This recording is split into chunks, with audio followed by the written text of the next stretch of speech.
Warning: Copyright disclaimer under Section 107 of the Copyright Act 1976, allowance is made for fair use for purposes such as criticism, comment, news reporting, teaching, scholarship, and research. Fair use is a use permitted by copyright statute that might otherwise be infringing. Nonprofit, educational, or personal use tips the balance in favor of fair use. So what we mean by black power is we mean to have not only black political power, but black economic power, to have a voice in the educational system, that our kids will know, not only the black kids, but the white kids should know the kind of contribution that have been made by black people throughout this country. We want to determine some of our destiny. And this is what black power means. We want to have something to say about our destiny.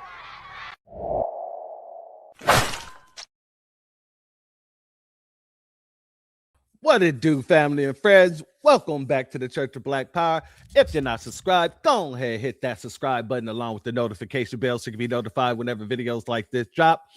Please make sure you're hitting that like and share button so we can beat up the algorithm. Make sure we get this message out to the ears that need to hear. And if you have not done so yet, please click the link in the description, go to change.org and put your signature on the petition for reparations. And with that being said, family, welcome back to another Sunday service. I hope each and every one of you is having a beautiful Sunday. I hope the sun is shining, glistening off that pretty black skin of yours. Shout out to each and every one of you, and thank you all for being here. We got much to discuss here today. We have much to discuss. Today, we were actually going to be doing the broadcast on sororities and fraternities. However, I asked a friend of mine to join me, and hopefully he's trying to see if he can make that happen sometime this week, because he's another good friend of mine who also have a lot of good information and years behind the wall.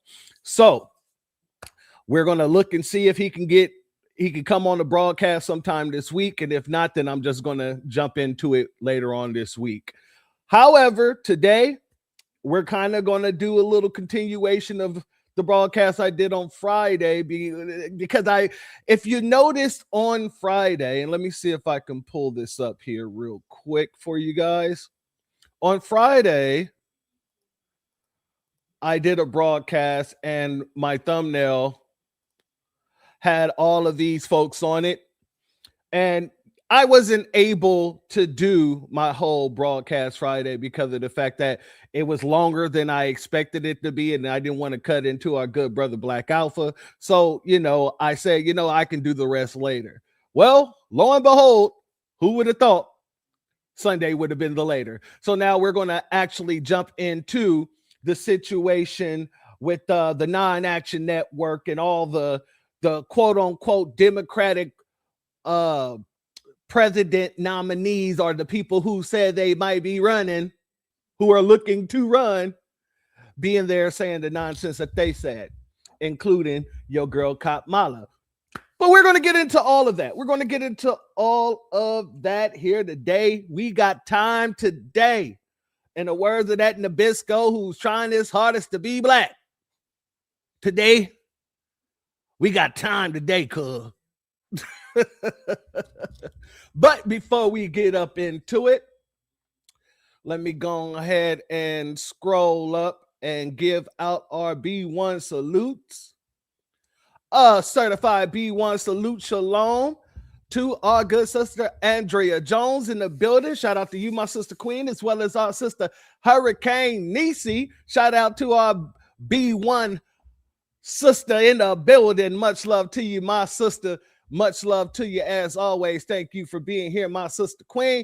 Our sister Aquarius Minded in the building. Much love to you. Thank you for being here, my sister Queen, as always. Our good brother Reparations Nation in the building. Much love to you, my good brother, and thank you for being here as well. Our brother Zavon Scott is in the building, and a B1 salute to you, and thank you for your contribution. Much love to you. Your donation is blessed tenfold, and I appreciate your super chat as always, good brother. Offerings, good evening, church, mods, FBA family. Shout out to you, my good brother. Shout out to you. Our good sister Priscilla Taylor is in the building, as well as our brother Antithesis in the building. Shout out to you. Your donation is blessed tenfold, and I appreciate your contributions as always, good brother. And thank you for being here and all your support out here supporting. As always, much love to you and a certified B1 salute family. Much love to you. B1 salute to our sister Cooking with Miss D in the building. Thank you for being here, my sister Queen, as well as Crux in the building. Much love to you, and thank you for being here, family. B1. B1 salute and shalom to our sister Mrs. L in the building. Much love to you, my sister Queen. Thank you for being here as always.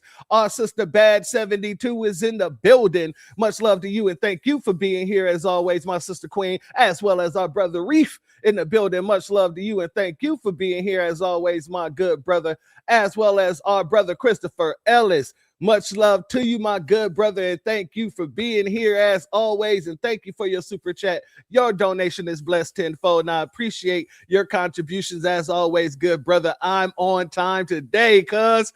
Salute to the church and chat. Much love to our good brother. Much love. I love that.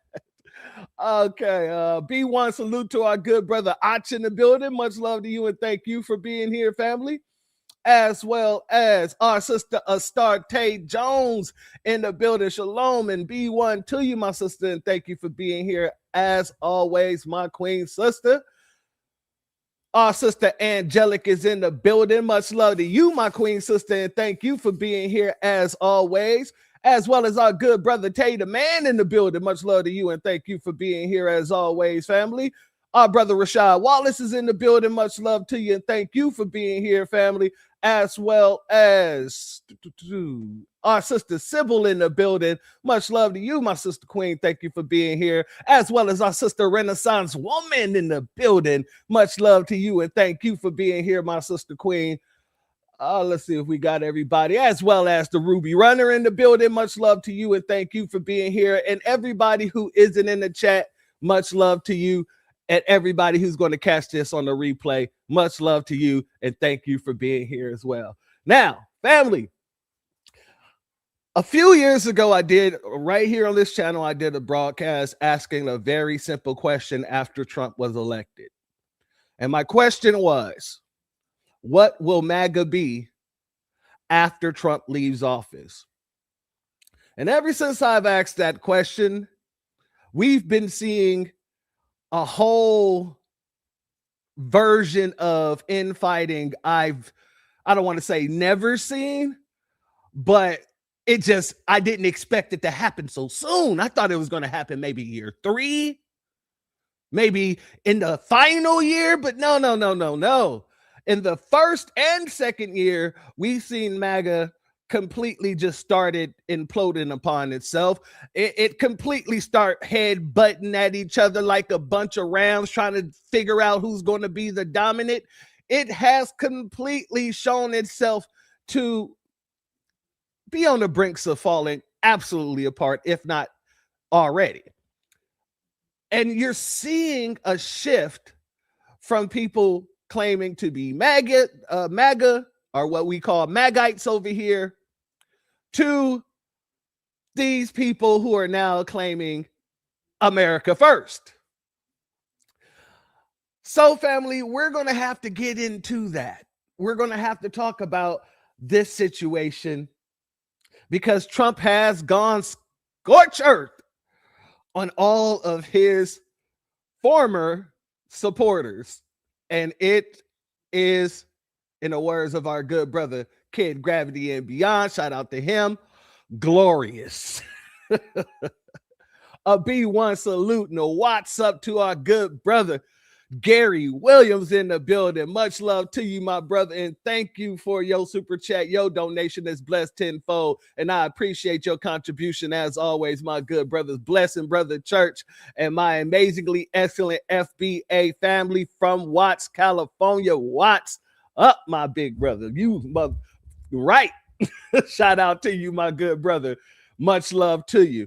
Now, I could have read this off myself, but it's more hilarious if I let Can't Dance do it because it is absolutely necessary. But before we let Can't Dance on the board, let's go ahead and play two. I got to play two drops for this one. The first drop. Send in the clowns. And family, we got to play the second drop, as always.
Oh, Candace,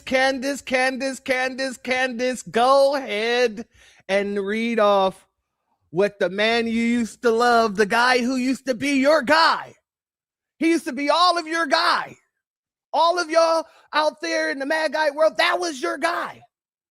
That was the man that you guys were loyal to. Can't dance. And now all of you are in the crosshairs. Go ahead and read what I would say, the man who used to be your king before you found out that the king wore no clothes. Yeah, go ahead and read what he had to say about you all, Forrest. Will you?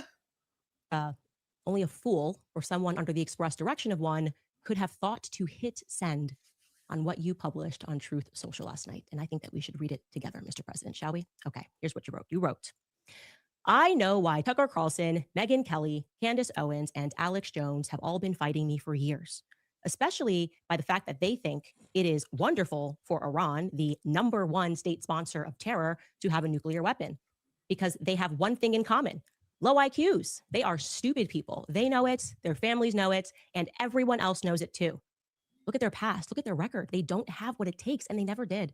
They've all been thrown off television, lost their shows, and aren't even invited on TV because nobody cares about them. They are nut jobs, troublemakers, and they will say anything necessary for some free and cheap publicity.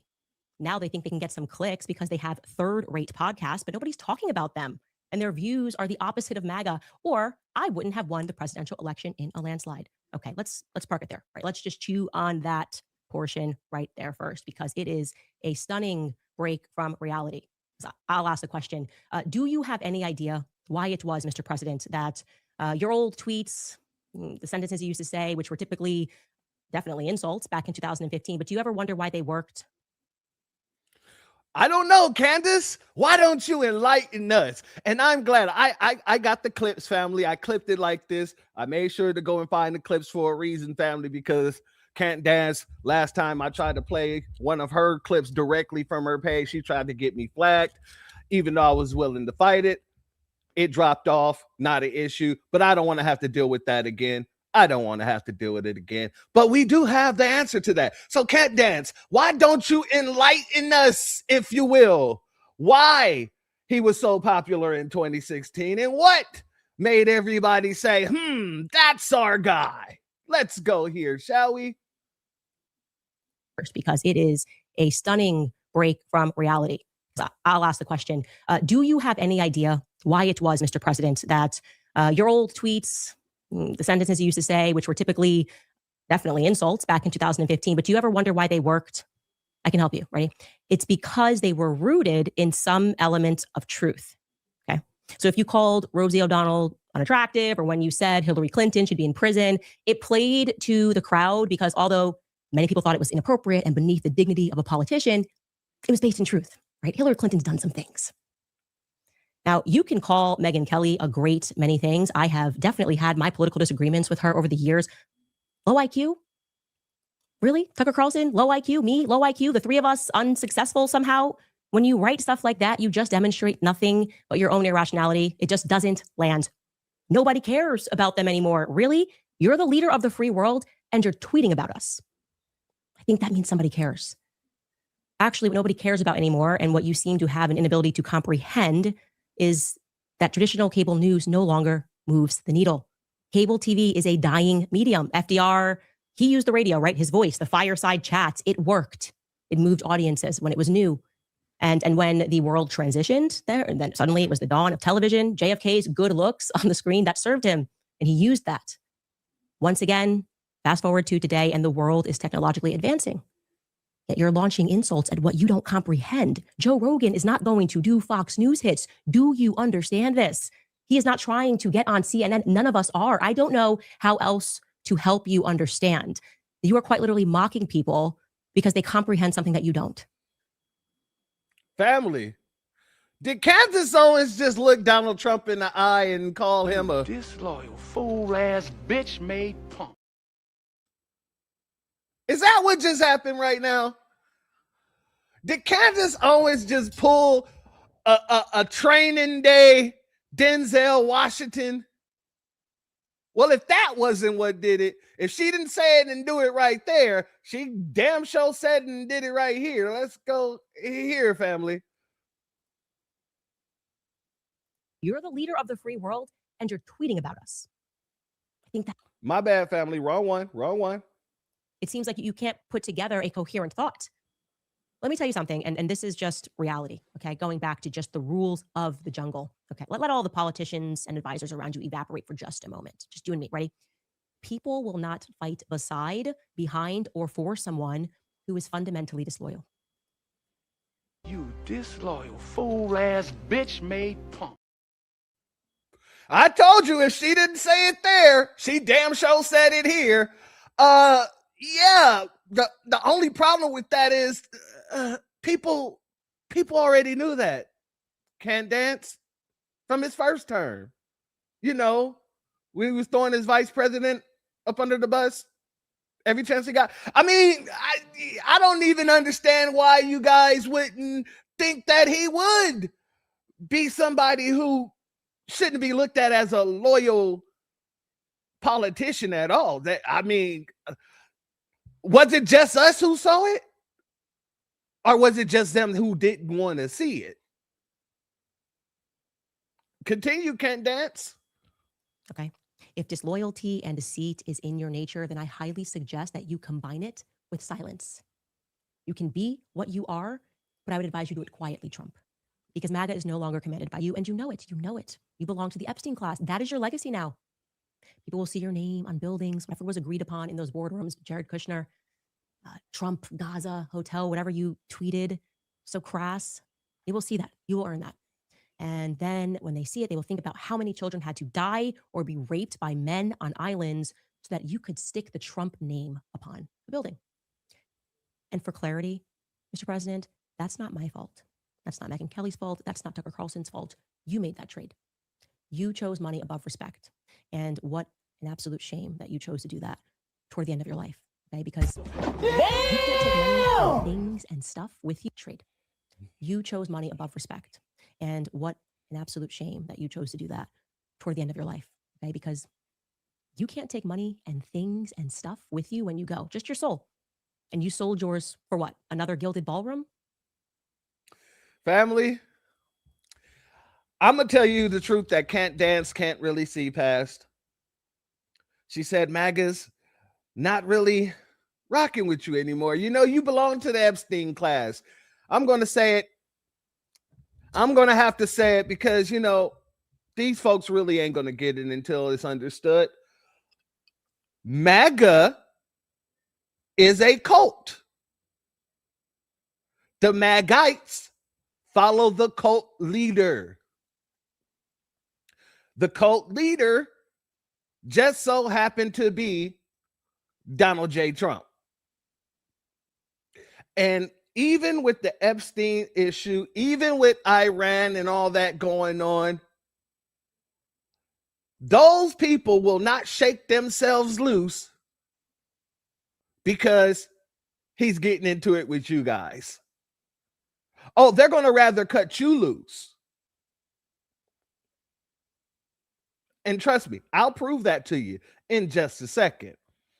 Let me give a B1 salute to our sister C. Terry in the building. Thank you for being here, my sister Queen. And thank you for your super chat. Your donation is blessed tenfold. And I appreciate your contribution as always, my good sister.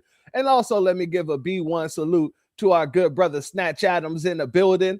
Much love to you, as well as our sister Honey Brown Sugar in the building. Much love to you.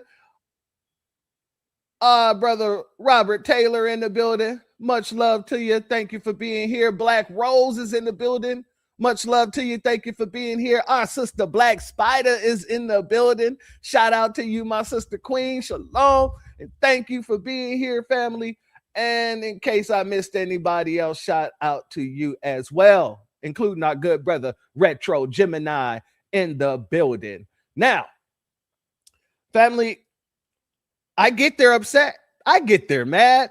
They're highly upset. But thinking that, Trump's base is just going to fall off, yeah, that's wishful thinking. I'm just going to tell you the truth. Because many of these people rode this wave to get them there. You see, you put the man in the position and then get mad when the rabbit turns around on you with the gun. This is what we've been trying to explain to you folks for the longest. And for some reason, it really doesn't dawn on you until a lot later when now you're getting pew-pewed at. Exactly. Birds of a feather. Birds of a dirty pigeon, to be more specific. Shout out once again to our good brother Snatch Adams. Thank you for your super chat. Your donation is blessed tenfold. And I appreciate your contribution as always, family. Notice how those fouls stopped dropping when those bombs did. Good point. Good point. All of a sudden, Melania comes out bringing up the fouls again. Basically, I didn't have nothing to do with Epstein. So it went from fouls stopped being talked about to them being talked about again. So what's going on outside of these fouls? We'll talk about that later on in this week as well. There is definitely a reason that woman did that. She's trying to cover her ass. However, I digress. Shout out to you and thank you for your super chat, family. Much love to you. Now, let's go to what Tucker had to say. This is very brief. This is very brief because we got a lot to get into. This is what Tucker had to say. Well, I've been falling out with him. I mean, I've known him for decades. I've always liked him. And I think anyone who spent time with him likes him. I feel sorry for him, as I do for all slaves. He is not free in this moment at all. He's not free. And we learned that yesterday. I feel sorry for him, as I do for all slaves. He is not free. I feel sorry for him, as I do for all slaves. And I think anyone who spent time with him likes him. I feel sorry for him, as I do for all slaves. Tucker Carlson is out here calling Donald Trump a slave. Oh, boy. Oh, boy, these people have just taken off the gloves, haven't they? Donald Trump came out and he slapped somebody. He slapped 4 people, to be quite, frank. Or was it 5? Either way. He slapped a room full of people like this was a goddamn, what was that dang TV show back in the day? The Three Stooges. You know how the Three Stooges used to slap it up, whoop, whoop, whoop, and slap all 3 of them at the same time? Yeah, that's how basically Trump came out and slapped all of them. And now everybody has taken off the gloves. Everybody is taking off the gloves. Yeah, I feel you, Aquarius. Don't you feel that white fatigue? All this white on white crime needs to stop. Will anybody come and think of the children? Why don't you? Please think of the children.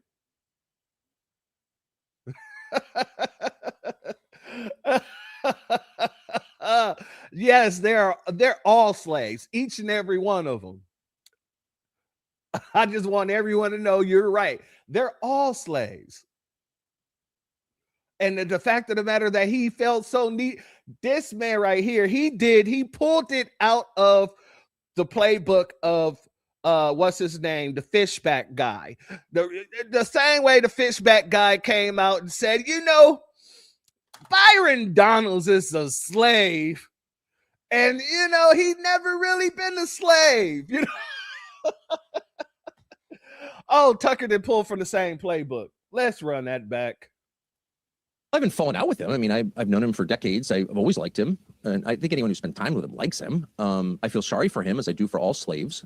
He is not free in this moment at all. He's not free. And we learned that yesterday when Donald Trump announced a ceasefire, clearly with relief, and made its terms, or most of its terms, public. And then that ceasefire ended within 2 hours because Israel intentionally violated the terms by attacking not just southern Lebanon, but the city of Beirut. Well, I haven't fallen out with him. I mean, I've known. Now, family, with all that Tucker is talking about, MAGA isn't really too moved, to be honest with you. And I'm gonna prove that as well, because there's a lot of mixed reactions to what's going on within this whole MAGA implosion here. And we're gonna get to some of those mixed reactions in just a second. But Ku Klux Kelly hasn't came out as of yet with a direct response that I've seen. However, this is what she dropped right before Donald Trump dropped his long ass, his rant. Let's go here. So we've upset our allies. We've pleased Israel, although now they're upset that there's a ceasefire. We've upset the American base. The Trump coalition that got him elected is completely fractured and in smithereens. And he doesn't care, Piers, because he doesn't care about the Republican Party. He cares about himself. If Trump had to get reelected, he probably would have handled this a little differently. But he doesn't care that the Republicans are going to lose the midterms. I think he thought that was a foregone conclusion. And I don't think he cares that J.D. Vance or Marco Rubio wins the presidency next time around. I think there's a piece of Trump that would like to say, I'm the only one who could do it. The Republican Party's nothing without me. And the rest of us are going to be around to pick up the pieces. I mean, a fascinating assessment. I mean, I remember early on you picking up, as I did, on what Rubio had said about the reason why America went in. And then the immediate backtracking the next day when they panicked and realized they'd let the cat out of the bag. This was clearly a Netanyahu-driven operation. He had persuaded Trump to come with him. Then we had Antony Blinken saying, well, actually, he tried to do this when Biden was president, when Obama was president. And both times, those two guys said, no, we're not going to come with you. And then he didn't attack. So he clearly got third time lucky with an American president that would come with him. But I remember early on, you and I and others who dared to suggest that we take Rubio at his word, that actually this was all at Israel's behest. Once again, we were anti-Semitic if we said that. This was a hatred of Israel that was driving our warped, crazed minds. And then you read this deep dive in the New York Times. Fascinating. I mean, what's most fascinating to me, they've got somebody on the inside telling them exactly what happened in that situation room, which is fascinating. But when you see it all laid out, it's crystal clear. That's exactly what happened. That Netanyahu got in that situation room at the White House, like you say, unprecedented. The way he had the guy from Mossad on the big screen, he had him there with it was like two equal partners. And he persuaded Trump in that room to go in. And I think Trump will regret this. Well, you're right. He may not care. He may want to just say, moving on, it's a big victory, blah, blah, blah. But the reality is nobody thinks this was a big victory for the United States. Nobody can see anything but actually a bit of a humiliation. All right, let me pause you guys right there, because I have to agree with Ku Klux Kelly. I know that burns. It burns in my soul that I have to say, I for once, I would have to agree with Megan Ku Klux Kelly, but not for the reasons in which she believes. Shout out to our good brother, Torian Reigns, in the building. Much love to you, my good brother, and thank you for being here. The reason why I would have to agree with Ku Klux Kelly is because Donald Trump don't care nothing about the Republican Party. In the very same way, he don't care about J.D. Vance or Marco Rubio winning an election. He doesn't care. He cares about Donald J. Trump. He cares about how things make him look, how policies make him look, how people make him look. He don't care about how he makes y'all look. He doesn't care. And at the end of the day, what's going to end up happening is that cultish base that he has, now that he didn't toss y'all to the wayside, and when he leaves the White House, he's basically going to be, in his mind, a sort of kingmaker, where y'all going to have to come to him if y'all want the people who is a part of his cult, his base, to vote for you guys. If Donald J. Trump says tomorrow, I don't want y'all voting for A, B, and C, guess what? Those MAGites won't be voting for A, B, and C. You just saw that quite literally take place down there in Marjorie Taylor Greene's place, in the race down there in Georgia with Clay Fuller. That's the situation. And whether you like it or not, that's going to be a situation. Y'all going to have to figure out how to bring those MAGites back into the Republican Party with a sensible mindset. You're not going to be able to do that. Why? Because y'all been taking all of these years. You've been spending all of these years unraveling the sensibility of people. You've been spending all these years telling people that, hey, you don't need to worry about anything because Donald Trump got your back. Don't you know? You've been telling people for years that the Republican Party is fueled by MAGA. MAGA, Make America Great, is what's going to turn the tables. This has been your rhetoric. So now, once Trump get ready to leave that White House, you must understand, one can look at the situation from afar. I can just look at the table, watch what was set, and I can deduce that, God dang it, as soon as he walk away from that table, a lot of you are going to struggle. And you're going to go to him and you're going to once again bend the knee. If he's not in jail, of course, but you're going to bend the knee in order for him to tell his cult members, hey, go and vote for these people. They're good people. Or we can't let these Democrat crazies get back into these positions. You got to understand that better than anybody else. You spend a lot of time with Donald Trump. I spent no time with Donald Trump, and I can quite literally tell you that much. Just saying, a B1 salute to Anita Harrell in the building. Yah rules, as well as you in the building. Much love to all of you, and thank you all for being here, family. Yeah, I don't see how these people don't see it. I don't see how these people don't see it. Yeah, and he ain't going anywhere anytime soon. So that's just, but what I'm saying is, like I said, matter of fact, let's go down to this situation with Clay, because that's going to lead right into this Marjorie Taylor Greene clip that I have here. This is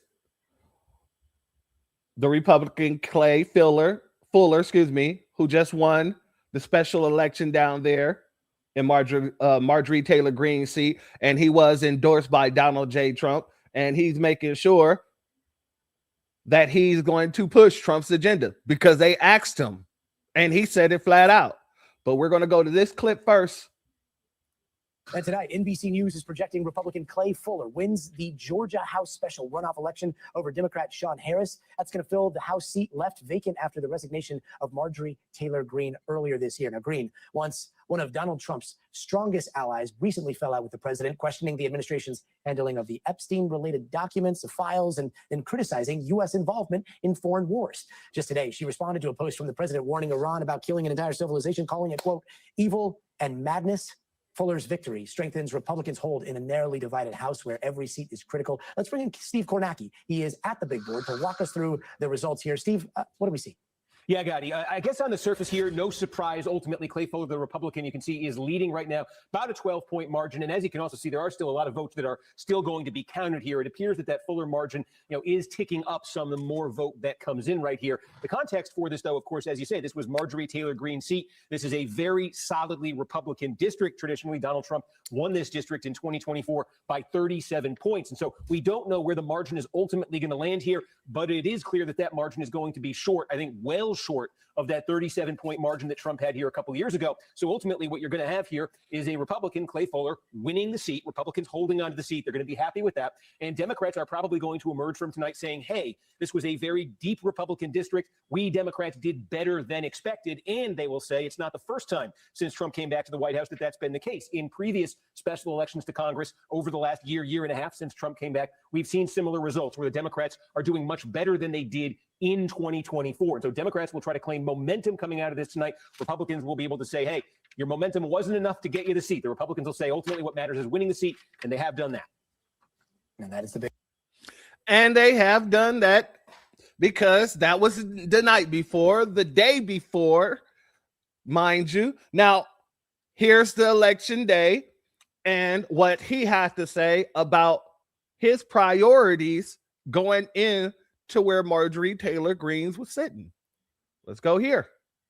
Special election runoff in Georgia's 14th congressional district. We have Clay Fuller claiming victory over this morning in the seat left vacant, of course, by Marjorie Taylor Greene. Want to bring on Ariana Manise now, who you've been following this. Tell me kind of what's the latest on that. Yeah, a lot of people have been watching this race here in Georgia and Washington because it was really going to determine how much a majority Republicans will have, if it was a tighter majority or if they gain one seat. So Republicans will stay with this seat in the 14th district. If we take a look at the results, Clay Fuller, the Republican in this race, he won the runoff election. He defeated the Democrat Sean Harris, and he won 44% of the vote, with Sean Harris with around 30% of the vote in this race. Now, Fuller, he will head off to Washington, and we know he'll serve the remainder of Marjorie Taylor Greene's term, which expires in January. So he has the rest of the year to kind of show up in Washington and show people in the 14th district what he will do. Now, already when we went to his victory party and we spoke with him last night, no surprise, he already says that he's going to align himself closely with President Trump, because we know President Trump was one who backed Clay Fuller and gave him that strong endorsement to get him through this election. Take a listen.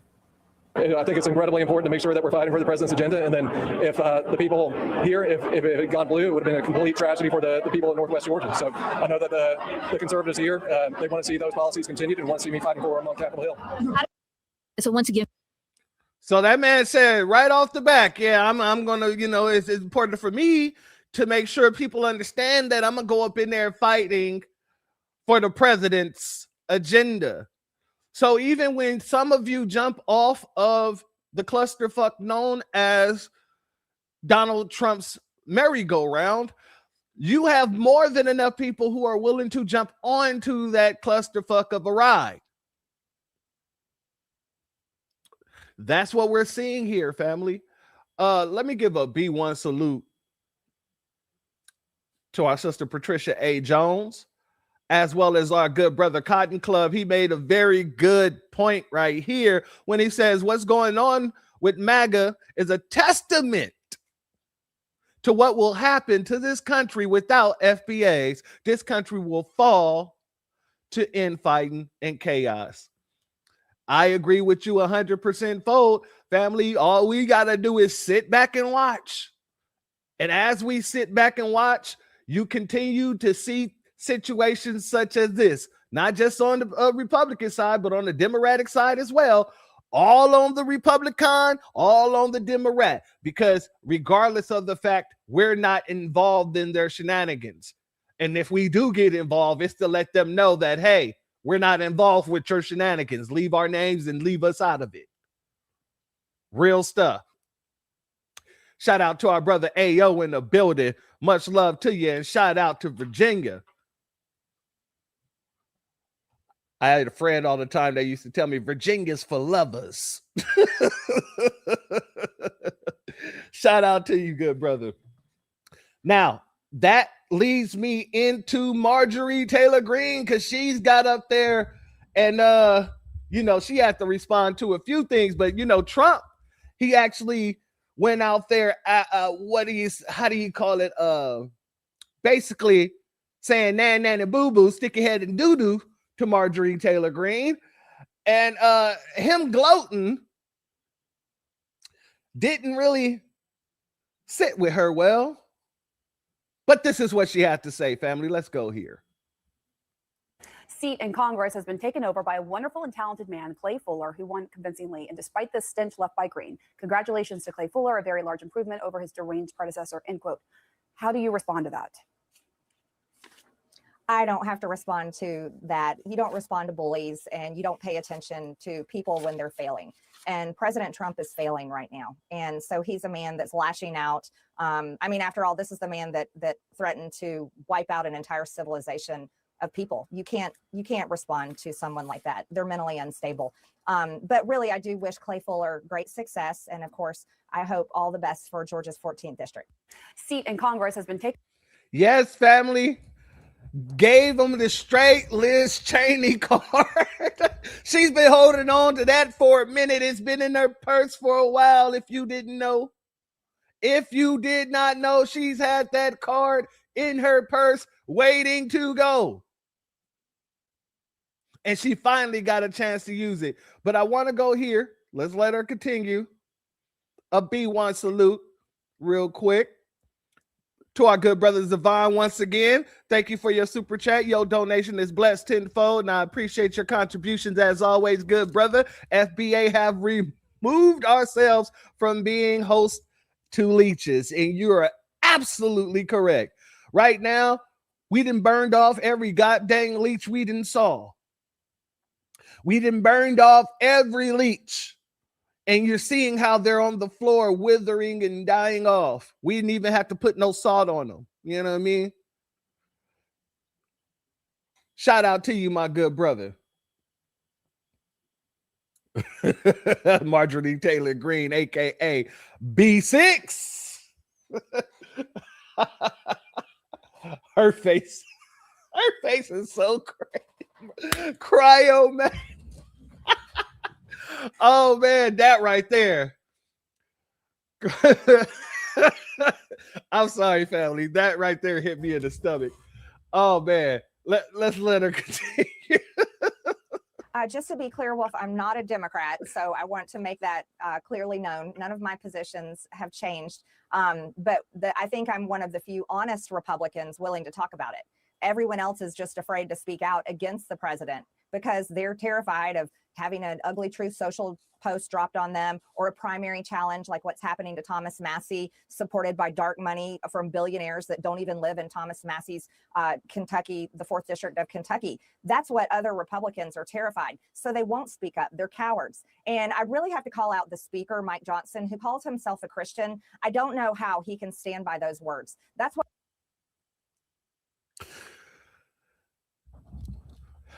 She came to play, ladies and gentlemen. She came to play. She called everybody in the party cowards. And then she made sure to start off, I am not a Democrat. I have changed on none of my views, except for the view that, the Republicans are cowards. Yeah, she came to play. She didn't get none of that. Exactly. She didn't get that dark money. That's what it sounds like. It sounds like she's running as if she didn't get none of that dark money. But I'm pretty sure she did. I'm pretty sure she did. It might not be from AIPAC, but I'm guaranteeing you got some money from somewhere. Because that's how this system works. Both sides of the conversation. All sides of the conversation, Marjorie. But go ahead. I'm going to let you continue because she's saying it with her whole chest right now. What was so offensive to me? Any Christian serving in Congress or serving in the Senate and serving in the administration really needs to take pause and ask themselves, as a Christian, do you really support the president calling for the annihilation, calling to wipe out an entire civilization of people? And I don't think you should, because that's not. I mean, they supported Charlie Kirk going out not just denigrating foundational Black Americans, but saying that god dang it, civil rights was a mistake, shitting on the name of Martin Luther King. Oh yeah, talking about god dang it, how if he saw a Black pilot, he would hope that she was qualified. Every chance he got, he made excuses for the race soldiers that was unaliving foundational Black Americans. You're surprised now that people still support Donald J. Trump after what he said? Y'all supported one of the most evil men. Is somebody more evil than them? That means that they would die to support him. And I'm not saying Donald Trump is more evil. Evil is evil. But I'm saying, like, if that's what y'all saying, if y'all saying Donald Trump is more evil than Charlie Kirk, then yeah, it looks like y'all respect evil overall. It ain't the fact that, god dang it, they don't respect evil. They love evil. You just love to cloak it under a Christian title. So you trying to appeal to your Christian base isn't really going to work out too well. I need you to understand this, Megan. I need you to understand this. It isn't going to work out for you too well because you guys have all supported evil on both sides of the parties. You're all evil. So I don't think the Christians have really a choice in this situation. If they were truly Christians, they wouldn't want to vote for evil at all. I'm just saying. Continue. What Jesus said, and that's not what Christianity is all about. And so I think that, yeah, I'm probably one of the few. It was me. How ironic is it that this supremacist, suspected supremacist, is sitting there talking about what Jesus said as if Jesus, Yeshua, was not a Black man? That's what I like. All these I'm a Christian first type people, you gotta ask them one question. What color was Jesus then? Mr. Christian, Mrs. Christian, what color was Jesus? Oh, well, why does that matter? Because you said the Bible says you change the face and you change exactly who he is. So who is he? And what is his, skin complexion?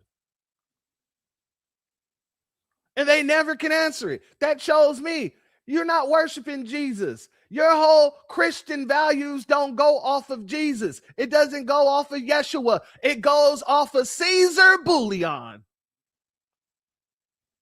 You are a worshiper of Caesar bullion.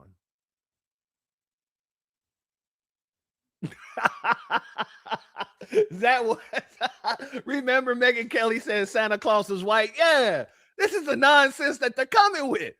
They think when asked why she believed that, her response was, he just is. None of this makes no sense.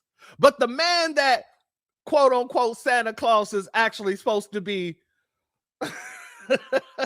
created after was a Black dude. Still, I'm saying these folks quite literally can't sit here and say that they're true Christians when they can't even look the man that they claim to worship in the face, his true face, to say the least. Hell, even the Pope got to bow down to a Black Madonna and child.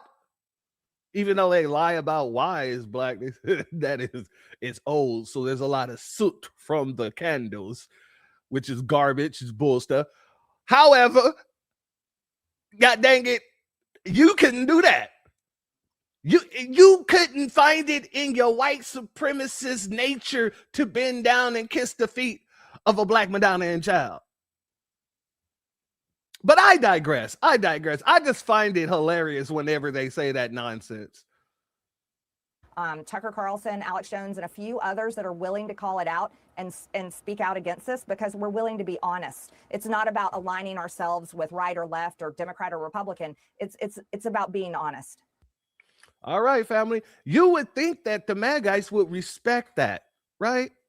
You would think that the MAGites would want people who are truly speaking for their interests and really want the world to know, hey, we stand behind these people because they're actually up there. They're fighting for us. They're telling the truth. They're speaking out for MAGA. This is what MAGA needs. America first. But no, there's a lot of mixed reactions, and we got to get to the mixed reactions. This is quite hilarious to me. Let's start off here.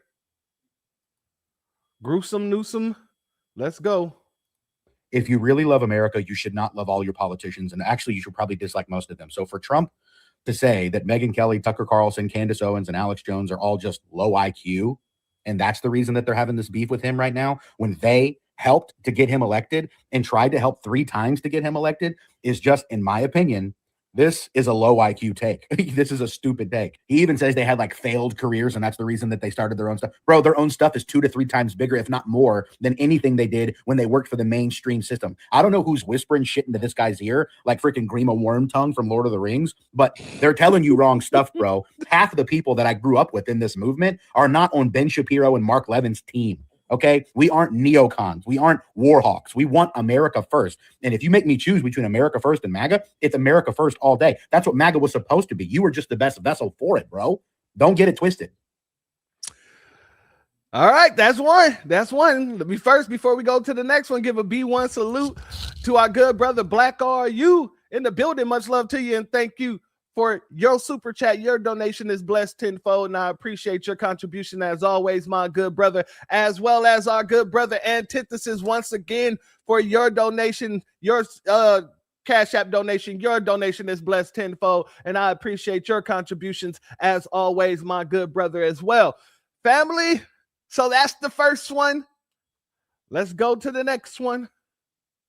By now, you all not Jelly Roll. Hold on, I gotta go back. He does look like Jelly Roll. Damn it.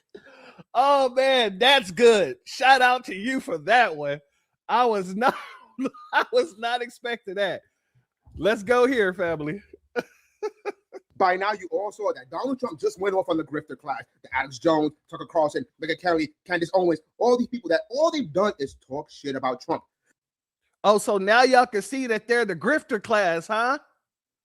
All right.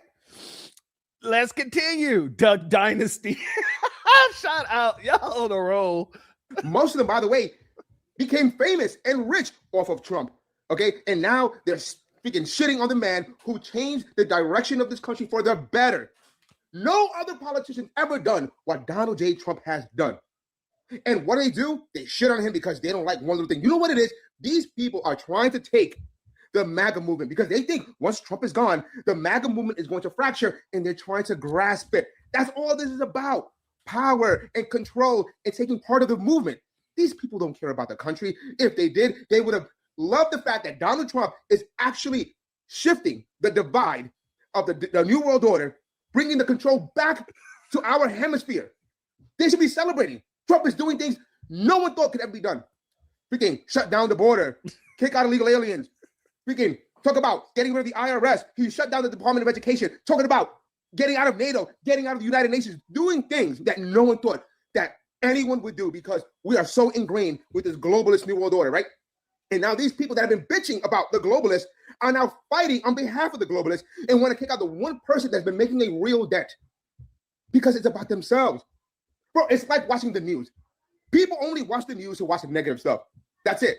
That's why they're bitching, because there's no views in positive news. It's not good, by the way, that when you talk and you align with the left, with CNN and all these grifters on the left, you guys are aligned together. You're not in good company. They're saying, oh, you can't choose a side. Hell yeah, I'm choosing a side. I'm choosing the side of the one person that almost lost his life, got shot in the hand for you. Freaking almost went to jail. They raided his home, impeached multiple times, trying to take off the ballot, stole an election from him. And he's doing this for free. Oh, I'm choosing him over the grifter class that needs to get paid. Nah, the divide is real. I'm choosing the MAGA side. Y'all fake faux MAGAs, black pillars, you can go align with the left because at the end, you're all about yourselves and not the country. Oh, family, I'm over here in tears. Bad Bussy, Rico Suave, Tori out here saying this man is just babbling. Like I said, this is they're left and right on this situation. There's a lot of people that's against it, but there's a lot of people who's for it, to say the least. Let's go here, family, because I got to, and there's a lot of these posts like this coming out too. So I want people to be very wary because these might be fake, just because I didn't seen a number of them that start off exactly the same, like this finally, right? Let me see if I put the other one up here. No, there's like 2 or 3 of them I seen start like this, finally, with the flames on both sides and everything. However, let's get into it. Finally, Trump just gave a proper dress down to the woke right wingers. The woke right wingers, okay? Those losers. And in the process, named Tucker Carlson, Megyn Kelly, Candace Owens, Alex Jones, and Marjorie Taylor Greene specifically. The lines are now clearly drawn. These anti-Trump scumbags don't belong to MAGA and play no role in our mission. Family, I'm telling you, it is hilarious. So you got some people that's rocking with Trump and rocking with what he's got to say about this situation. And then you got some people who's highly against Trump, who is not rocking with him in this situation. And either way, it is glorious. Now, even within the MAGite realm itself, we got to we got to talk about little Nicky too, because as much as he acted like he was so happy, he still made it very clear that Trump is quite literally disloyal, fool ass, bitch made punk. So let's go there, shall we? It's what little Nicky had to say. When these people tell you who they are, believe them. Pay attention and believe them.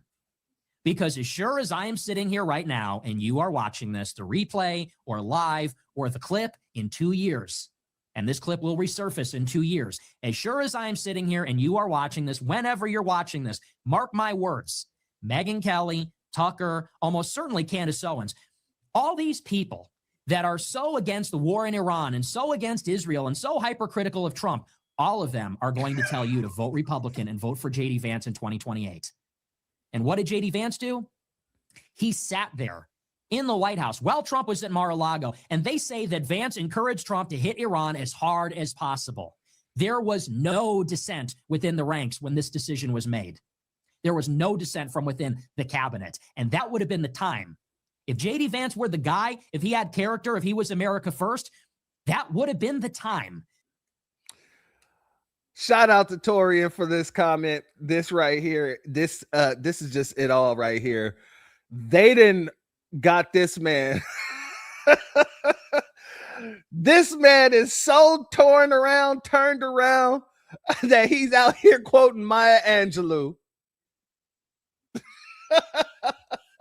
You can't make this up. This is what's going on over there in the Republican world. So that's what he had to say for the most part. I'm not going to go into the longer version because I'm actually saving that for a breakdown later on in this, not in this broadcast, but later on in the week. However, let's go here because like I said, there are people that feels all kind of way, including your boy Benny. Benny has made an appearance. You know, BB's little homeboy, BB's little abandoned step cousin had something to say on this situation. And just take a guess. Just take a guess what it was. They asked, do you think that Trump was wrong for what he said?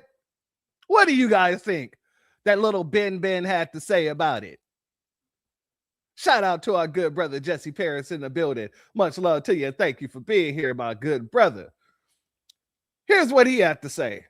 Let's start off with Tucker Carlson, who has been an absolute free fall with. Oh, wait 1 second. Oh. Something happened to the clip, family, and I am not going to go back look for it. That too many emails to go through. All right, well, Ben Shapiro had something to say, and what he had to say was quite literally Donald Trump should have gone on that rant. He should have called out all these fakers, because if you're talking American first, yes, Ben Shapiro, Mr. Shapiro Ben, he's talking as if Donald Trump was completely right. But of course, because he's getting called out for attacking Iran, and Ben Shapiro rides with who? He rides with Israel not. So that's quite literally the gist there. But if you think that all the stuff that these folks have been saying is turning Donald Trump's base, his little cult against him, you might want to think twice on that. Because now apparently these people are doing, I guess they do popularity polls for any old body, because they did a popularity poll, and let's see what people think about Tucker after Tucker went off on Trump. Let's start off with Tucker Carlson, who has been in absolute freefall with Republicans. I mean, just take a look at this. Look at this trend line. Tucker Carlson's net favorable. Back in March of 2024, when he and Donald Trump were very close friends, look at this. He was at plus 54 points. Look at where he is today, at only plus 7 points among Republicans, and that includes GOP-leaning independents. I mean, that is a drop of, 47 percentage points. My goodness gracious, when you go up against Donald Trump and you want to appeal to the Republican base, to quote the movie Good Burger, you go on the grinder, and that is exactly what has happened to Tucker Carlson, who has absolutely collapsed among Republicans. So if it is a choice between the president and Tucker Carlson among these voters, what do they basically say? Yeah, they choose Donald Trump basically every single time. Look at this. Okay, the exact same poll, this UMass Lowell poll. Look at this. Net favorables among Republicans. Again, this is Republicans plus Republican-leaning independents. You see Carlson on the right side of your screen at plus 7 points. Look at where Donald Trump is, at plus 61 points. And this is actually a little bit low for Donald Trump. In other polls around the same time, he was even higher than this. Again, he is crushing Tucker Carlson. What is this? This is a 54-point advantage for Donald Trump over Tucker Carlson when it comes to who is more popular among Republican voters. And of course, this is even just talking about the MAGA base, where Donald Trump is running an approval rating somewhere between 97 and 100%. Okay. Family, I've never seen anybody do a broadcast on the approval rating when it comes down to a goddamn news an anchor man or a commentator. I have never seen that before. In the very same way, I don't want to say I'd never seen it, because I believe that I did see at least one poll with Michelle Obama. So the poll with Melania, I might be wrong, but I think that was like, maybe it's rare. It's rare. I didn't really see it that much. Like, I didn't see it with Hillary Clinton. They didn't take a poll on Hillary Clinton. They didn't take a poll on Melania the first time Donald Trump was in office. So, I just find it to be weird that they're having all of these polls all of a sudden for people who really don't matter in the situation. But I digress. Family, if y'all think that everything that Marjorie Taylor Greene, everything that Tucker Carlson or Candace Owens had to say, if you thought any of that would bring any of these people, shake them off of the merry-go-round and shake them out of that cult-like thinking, yeah, it ain't. And I'm going to play this before we hit to the next subject here to show you exactly what these folks are out here saying and what they're thinking. Let me give a B1 salute to our good brother. Hey, yo, thank you for your super chat. Your donation is blessed tenfold, and I appreciate your contribution as always, my good brother. Thank you for what you do to keep us up on game. Much love to you, my good brother, and thank you for selecting me to be one of your anchormen of the new black media. Much love, family. Now let's go here, family, because he's going to tell you exactly what most of these Magites are thinking in their mind with this whole back and forth with Trump, Candace, Tucker, Marjorie Taylor, and anybody else.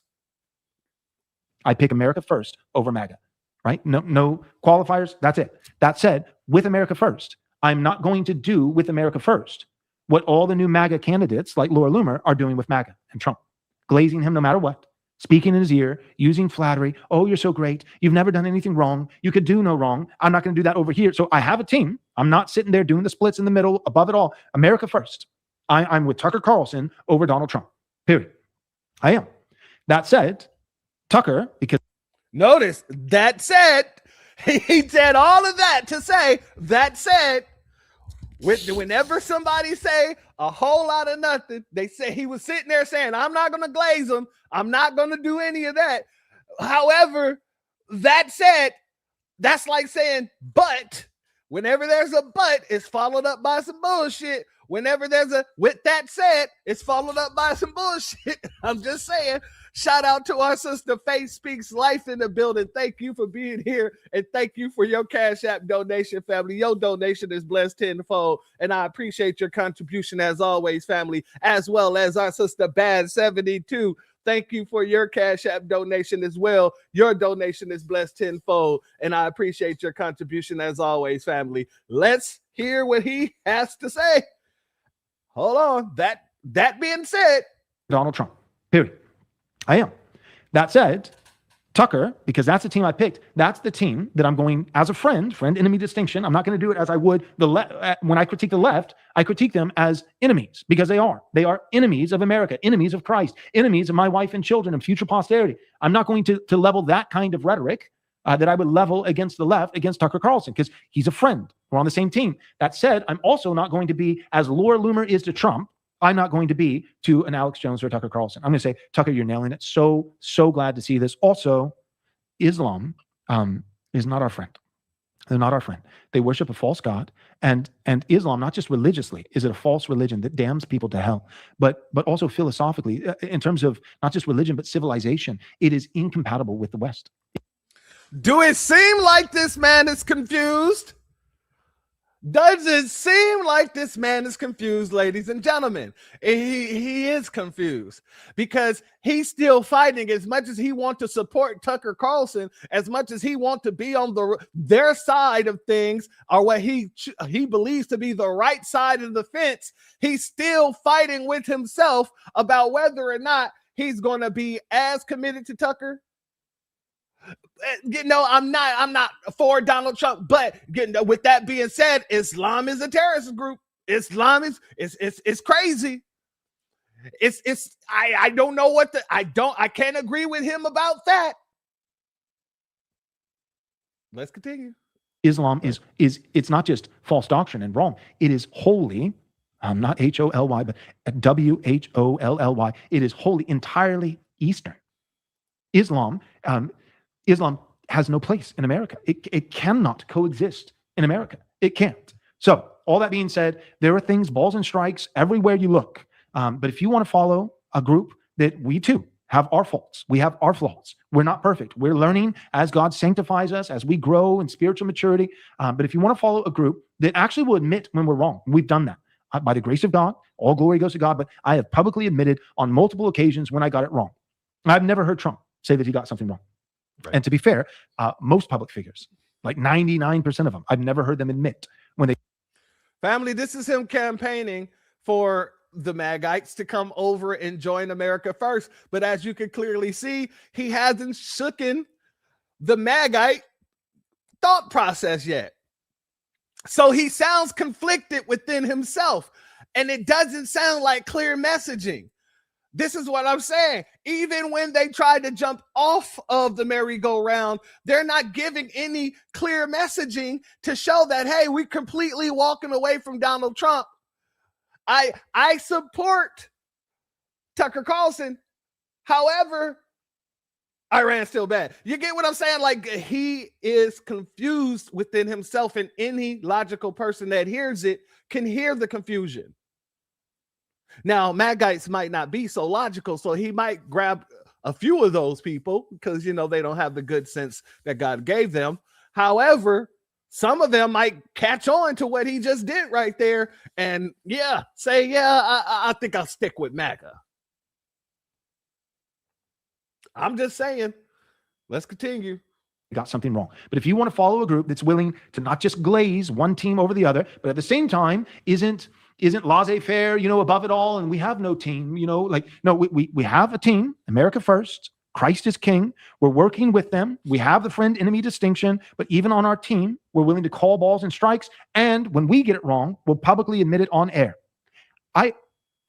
like Paul says, he's like, I must be out of my mind to speak like this, but humor a little fool's talk for a moment. I don't know any group, anybody, any Christian group that is doing a podcast in the public square, speaking to politics and culture that fits that bill. Willing to pick a team unapologetically, but also not glazing them relentlessly, shamelessly. Patricia, you know you ain't right for that right now, because all I can see now is the McDonald arches. Oh man. Ba-da-ba-ba-ba. Oh, you are not right for that, my sister. God dang. Oh, B1 salute to Snatch Adams once again, my good brother. Thank you for your contribution. Your super chat is blessed tenfold. I appreciate your contributions as always. Isn't it the Alabaster Caver who said FBAs are godless beasts? Yeah, this is that same Alabaster. Very much so, sir.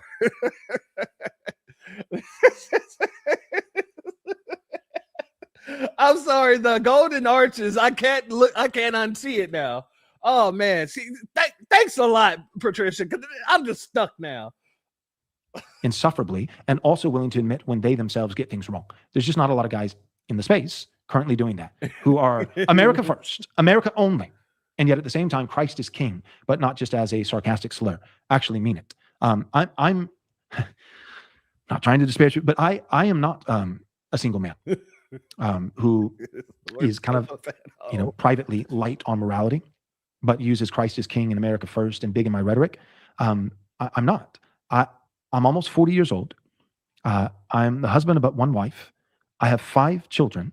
I'm a father. On the weekends, you'll find me playing in the backyard on the jungle gym with my kids.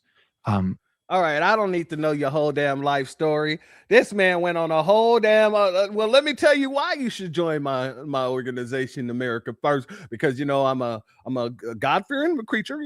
I got 5 or 6 kids. I got a cow at home that I like to stroke on the weekends. My wife, I try to make sure my wife never sees it, but sometimes she'll walk in on me stroking the cow, or sorry, I'm sorry, did I say stroking? I meant milking the cow. And I live in the area where I don't see many blacks, because many blacks, that means that God loves me, because I don't live in a neighborhood where I see many blacks. And yeah, this is why I think I don't need to hear all of that. I don't. Whatsoever. Yeah, that caught me off guard too when he said I'm almost 40. I'm like, God dang. I would have thought that he was at least closer to 60. I am not lying. That's a hard 40. Shout out to y'all rules. That's a hard 40. Oh man, yeah. But family, when I say the Republican Party is in trouble, they are completely in trouble, because like I said, once Donald Trump leaves office, he's going to be taking those cult-like members with him. And he knows it.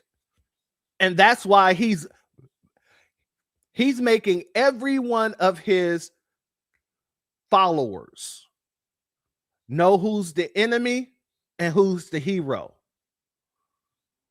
If you can't tell that they're both god dang devilish, you deserve what you get. So when I asked the question, what will MAGA be after Donald Trump leaves the president office, the Oval Office, we're seeing right here, it ain't been a full 3 years. It's not even a full 2 years, to be honest. We're in the middle of 2026. And we're looking at its collapse already. So when MAGA leaves, or when Donald Trump leaves, everything is going to be switching over to America First. And people will run around saying, hey, this is America First. We got to be America First. We got to be America First. Except for when Russians come over here and attack black people and get knocked out, and the black people have to go to jail, and that Russian, we'll let him go home, no problem. Yeah, America First, though. America First. Unless there's, this little white thing that comes from overseas that we want to put on a pedestal at any time, we reserve the right to do so. But America first, America first. Unless you're Black American, of course, we don't want anybody to think that we have any respect for Black Americans, but America first, America first. Yeah, it looks like you guys are going to have a hard time.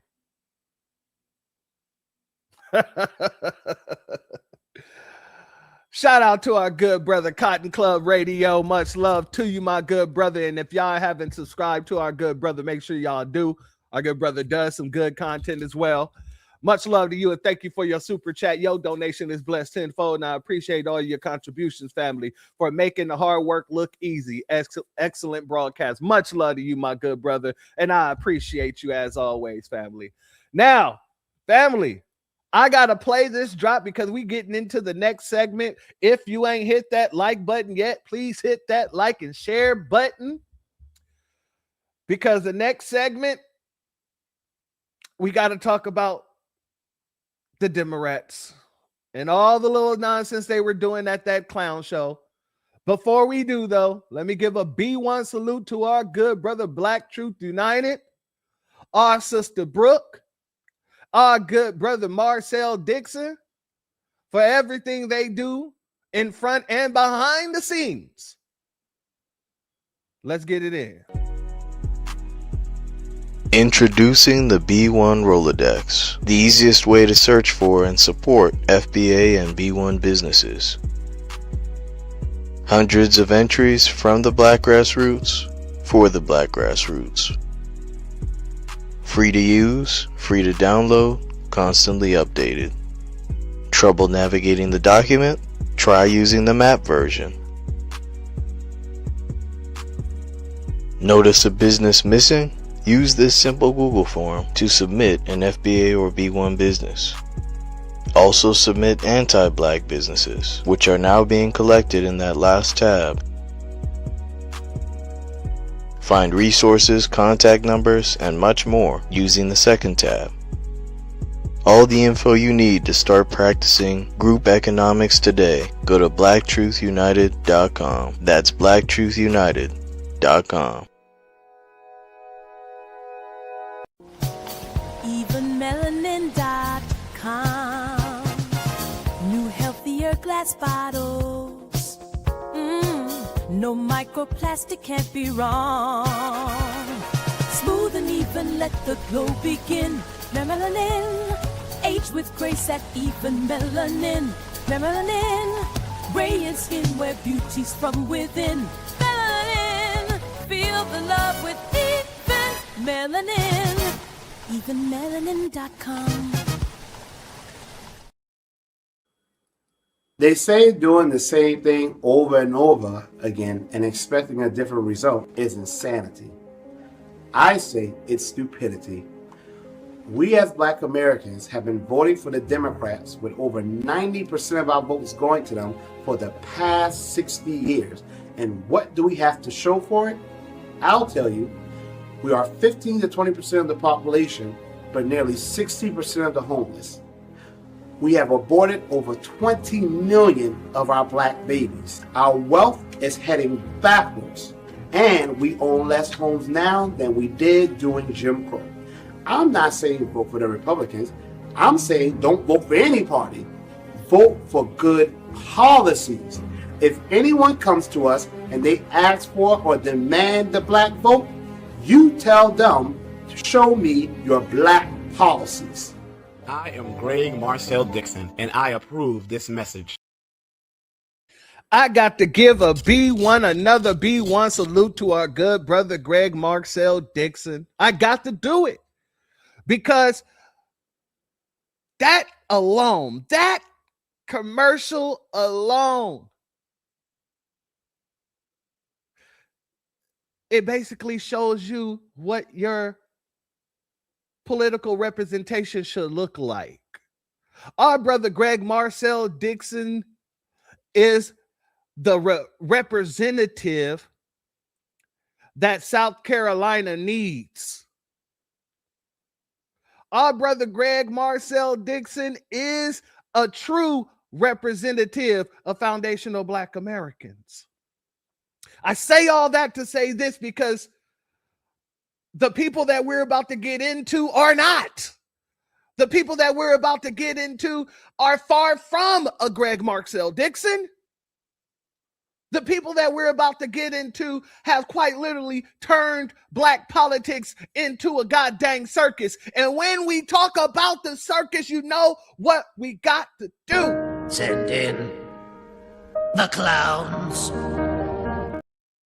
So from one real representative to one who is a cooning, boot-licking, tap-dancing buffoon of a representative by the name of Jim Stephen from Django Clyburn. We got to start with him first. And then we'll get into the quote-unquote people who think they're running for president. Let's start off with this. And I want to see the candidates focus on 2026. What are we going to do to hold on to that vote? What are we going to do to make healthcare accessible and affordable? Housing accessible and affordable. Education accessible and affordable. Energy. I want to see our candidates who want to be carry the mantle in 2028 come forward now. Lay out your proposals. Let us get attached to your platforms this year so that we can have a successful off-year election. Because if we do not win these off-year elections this year, there ain't going to be no election in 2028. And I want. Now, family, let me first start by saying, James, you guys should have had all of this. You should have done all of this. You talk about education and housing and Medicare and all of this, instead of actually doing for your constituents and making sure that we had Medicaid, Medicare, making sure we had proper housing, making sure we had proper education. All the things that you were saying, how are we going to keep the vote? How are we going to get the vote? You guys have already done for illegals. In every blue sanctuary state, you got illegals getting free health care. Not in every state, but for the majority part, for the most part. You got illegals getting free schools due to DACA. And y'all was housing these people, and in Chicago, giving them priority to Section 8. In California, giving them priority to Section 8 in housing. Hell, with any policy, giving them priority. And now you want to sit here and talk about what are we going to do? What are the policies we're going to bring to the table to actually get the vote? Bring them to us so we can attach ourselves to those policies?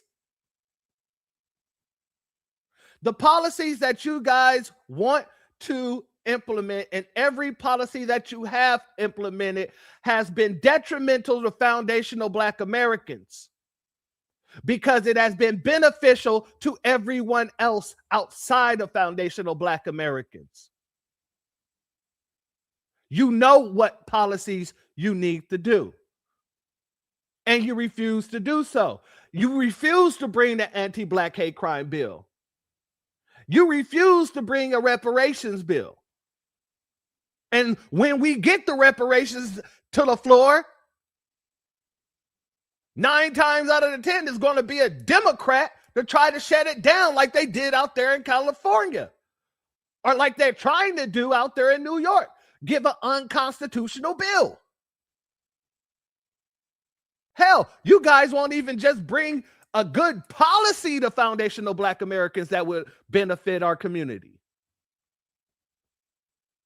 You're stuck in the benign neglect.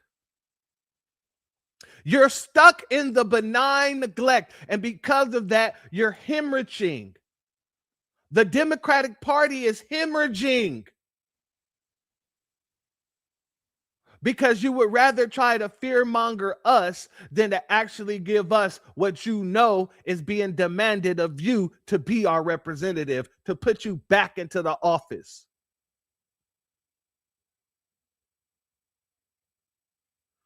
I want to go here. Like I said, they would rather fearmonger you. And that's exactly where they went next. A lot of people think that Reconstruction came to an end because some big wave came over the country. Not so. Jim Crow did not become the law of the land because of some big wave that came over the country. No. Jim Crow became the law of the land because Woodrow Wilson, he played Birth of a Nation at the White House. And then later on, the same Woodrow Wilson signed into law the Jim Crow laws that took place. So, or will I don't want to say signed into law, but he was responsible for those representatives in the South signing that law into place. That was because of your Democrat president, Woodrow Wilson. But you don't like to say that. You don't want to bring that up at all, do you? You don't want to mention that little tidbit, do you? But go ahead, continue. I'm the 9th African American to serve in Congress from South Carolina. There were 8 before me. The problem is there are 95 years between number 8 and yours truly, number 9. And that's because of whom? That's because of what party, sir? Go ahead. You can say it. Bring it to the forefront. That's because of the Democratic Party. It's 95 years between the last black South Carolina representative and yourself. But that's because of the whole Jim Crow situation. That's because of Woodrow Wilson and them. That's because of your own damn party.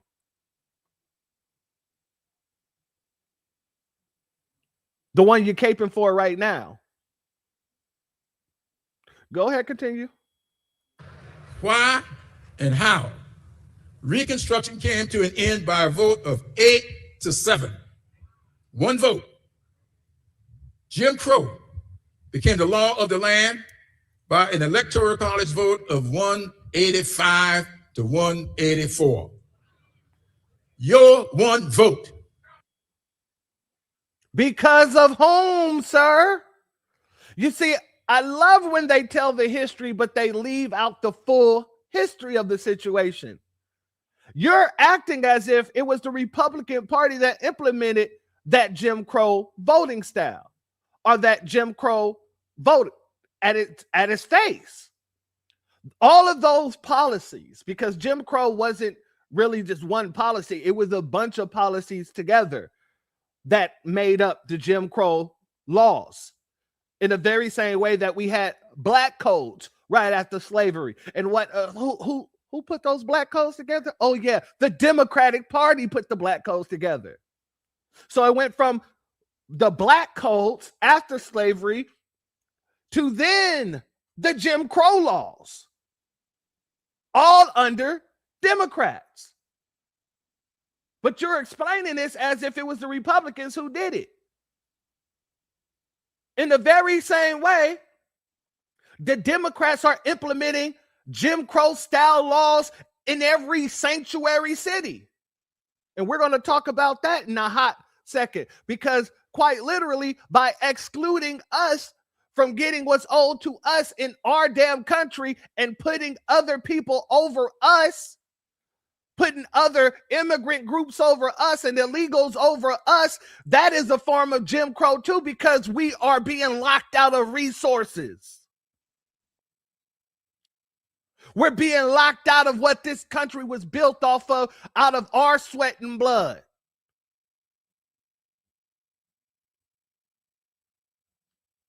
Exactly, Black Spider. Stop sloganizing. He's been sloganizing for the past, god dang, ever since the Save Act situation.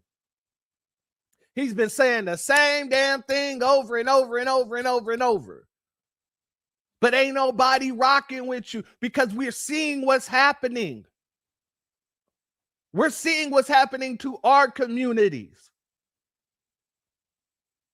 But we're going to put a pin in that part and we'll get right back to it. Shout out to Crew Reality in the building as well, my good brother. Much love to you. Exactly, my sister. Deceptive as words. Let's continue. It's going to be the most important thing going this year. It doesn't take a wave.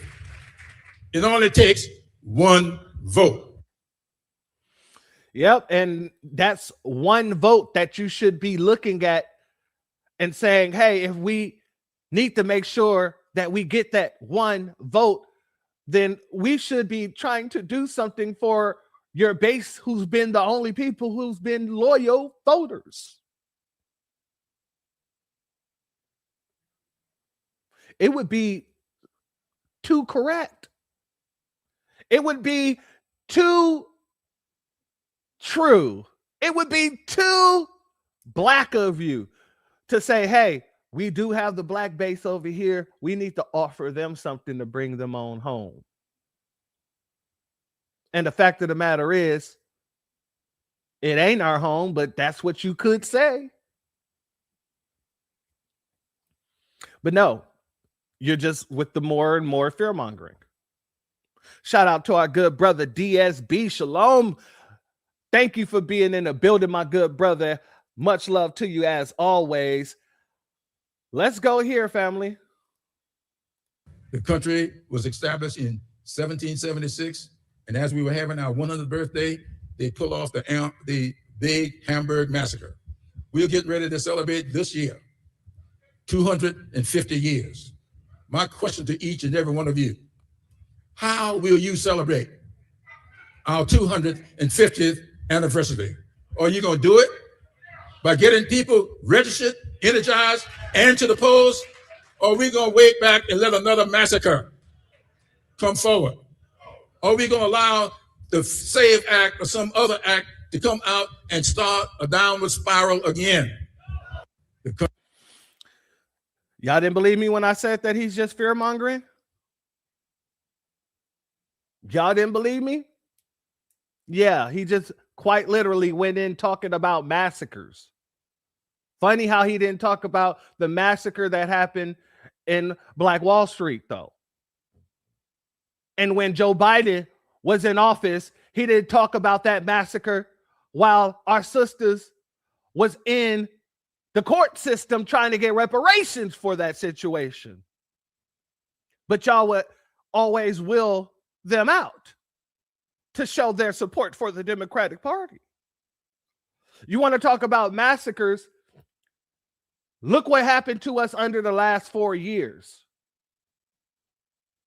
Many of our communities have been decimated by your policies. And you want to talk about us going out there registering people to vote or getting massacred again? Well, we're not getting massacred, sir. Everybody's just on the same footing right now. Everybody's catching the same hell right now. Everybody is feeling what we've been feeling over the past 200, 300, 400 years, and it ain't even a pinch of what we felt in all that time. You guys ain't even getting the 1% of what we've been feeling for the past 200, 300, 400, 500 years. But the second y'all get uncomfortable, the second we're all uncomfortable, now it's a massacre. Yeah, and that's why people ain't rocking with you. That's why people ain't rocking with you. And I agree with you, my sister Black Spider. Tomato, tomato. Somebody throw a can of tomato paste at him. Not literally, figuratively. A B1 salute to Jason Larry in the building. Much love to you. Excuse me, Jackson Larry. Much love to you. And thank you for being here, as well as Shalonda, a good sister in the building. Much love to you.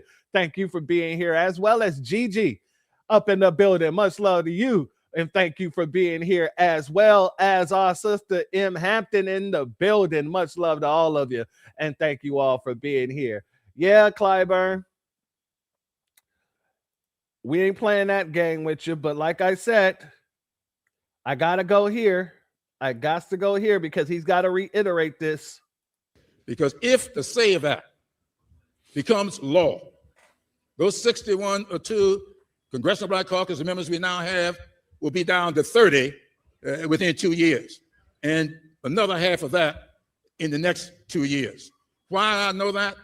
Because that's what happened the last time they passed laws like the SAVE Act. We lost the ability to cast our votes. They didn't call them picture ID. They called them things like how many bubbles are in a bar of soap, how many jelly beans are in that jar.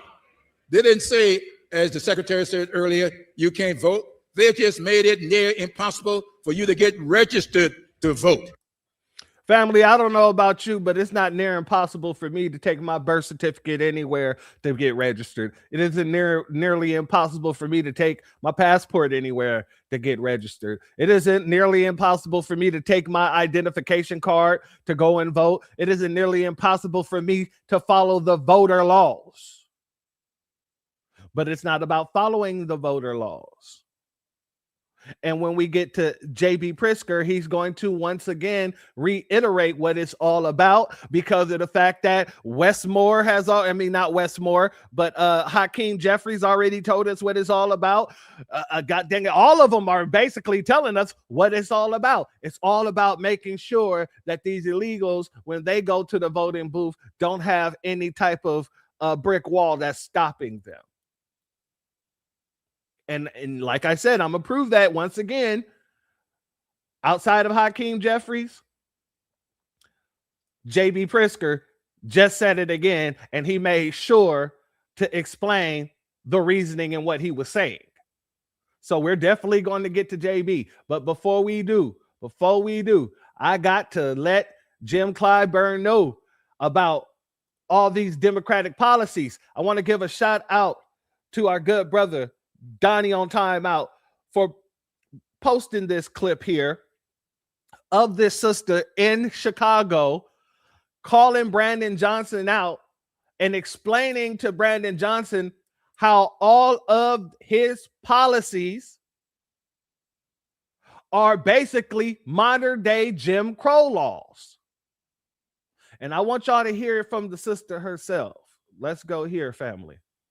This Black American lady say that immigrant first policies is more detrimental to the Black American community than Jim Crow South. All I can say to you is that you are a disgrace. I'm an 80-year-old woman, and I've never seen anything like this. I grew up in the Jim Crow South, and the policies that you're passing in this city remind me of the Jim Crow South. I had to drink out of a colored water fountain, but the whites would drink out of a white water fountain. But you know what I didn't have to worry about? Going back to my community, and it would be destroyed. And everybody else is in my community but Black people. And this is what you've done with this immigration. You have allowed all these people, you brought all these people into this city. You are destroying this city. And the Black community is flooded with all of these immigrants, violent ones, prostitution, gangs. You did that.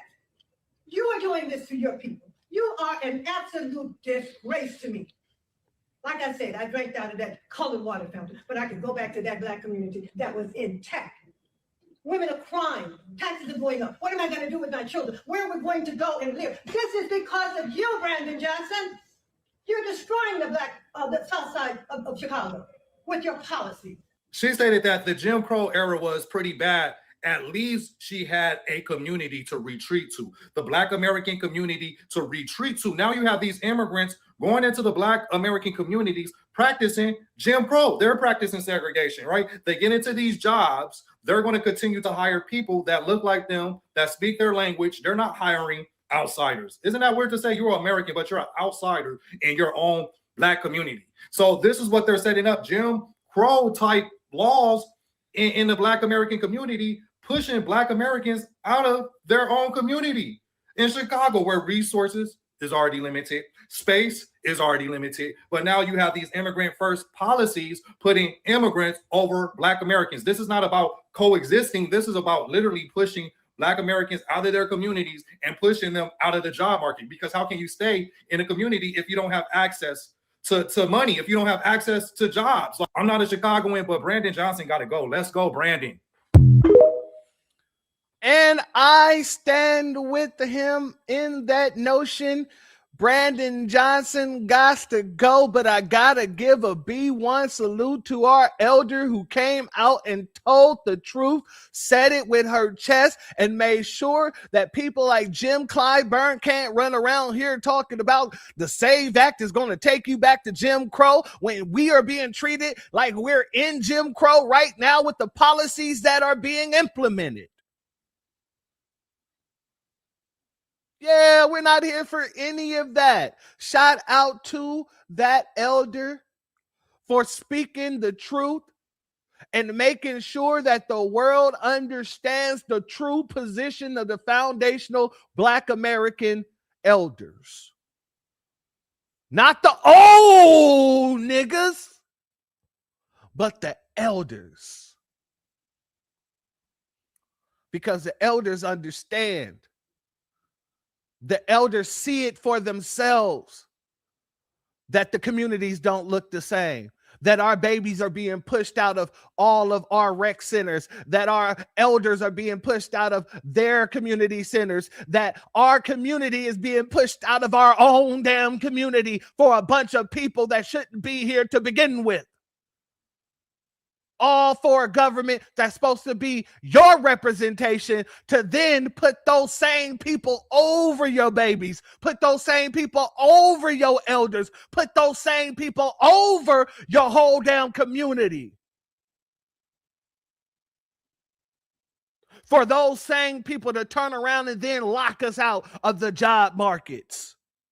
For those same people to turn around and then try to get us kicked off the job because they want to get their cousin Hector hired for cheap pennies on a dollar.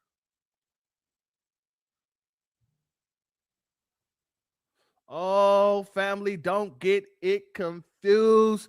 We still got some riders out here who is willing to sit there and tell the truth, who isn't just worried about the Medicaid or worried about whatever interest that old folks have at this point in time. They're looking at the future of this situation and what the future will look like if nobody stops this nonsense.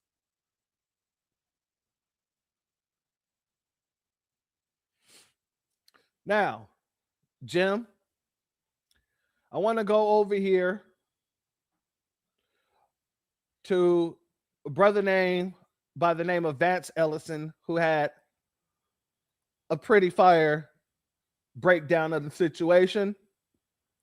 And for the most part, is mostly what our good brother Marcel Dixon has been saying and screaming it from a megaphone every chance he got. However, let's allow this brother here by the name of Vance Ellison. I don't know if y'all watch his program or whatnot. However, I'm just saying I came across his program and I enjoyed this clip, so I clipped it. Let's go. Jim got the nerve set on TV with his ugly self. Look like Yoda from Star Wars, saying that MAGA, make America great again. Their primary goal is to put Black people back in the Jim Crow South. You write at one point in the book, the MAGA Republicans and their supporters who want to make America great again want to be remaking it in the image of the antebellum era. I just want to be clear. Are you saying you think they want to reinstate slavery? They wish to get us back as close to slavery as they can possibly get us to without violating, because the Constitution, they can't do it. So you think they would reinstitute Jim Crow? Absolutely. So if to stop them going to the Jim Crow South, Jim said you got to vote. His district still has a 23.8% poverty rating, but the children in his district, 45.6% of the children in his district live in poverty. Let that sink in. 95% of the congressional districts in America do better than Jim Clyburn's district. Of the 435 congressional districts, Jim's district is in the top 5% of the worst performing districts in the nation. Which time? So Jim Clyburn down there saying that they want to take us back to Jim Crow. Well, Jim, your district never left Jim Crow. They did a documentary on Jim Clyburn's district called The Corridor of Shame, because 95, Interstate 95 goes straight down through that district. And it is as poor and it is as raggedy as any district in America. But man, you go to the wrong side of that city, you better have your revolver out. And that's where Jim Clyburn rules. Wherever you find crime, wherever you find entitlement, wherever you find a bunch of ignorance, you best believe Jim Clyburn runs that part of South Carolina, and that's how he wants it to be. And it's a shame. It is absolutely a shame, family. And to be honest with you, he should be eliminated from the conversation. If you have run your district for over 20 damn years, and your district look like it's worse than the Jim Crow South, then yeah, you should be eliminated from running for anything. And I mean anything at all. That's just the facts. Excuse me 1 second, family. My bad. Something happened on this side. 1 second, family.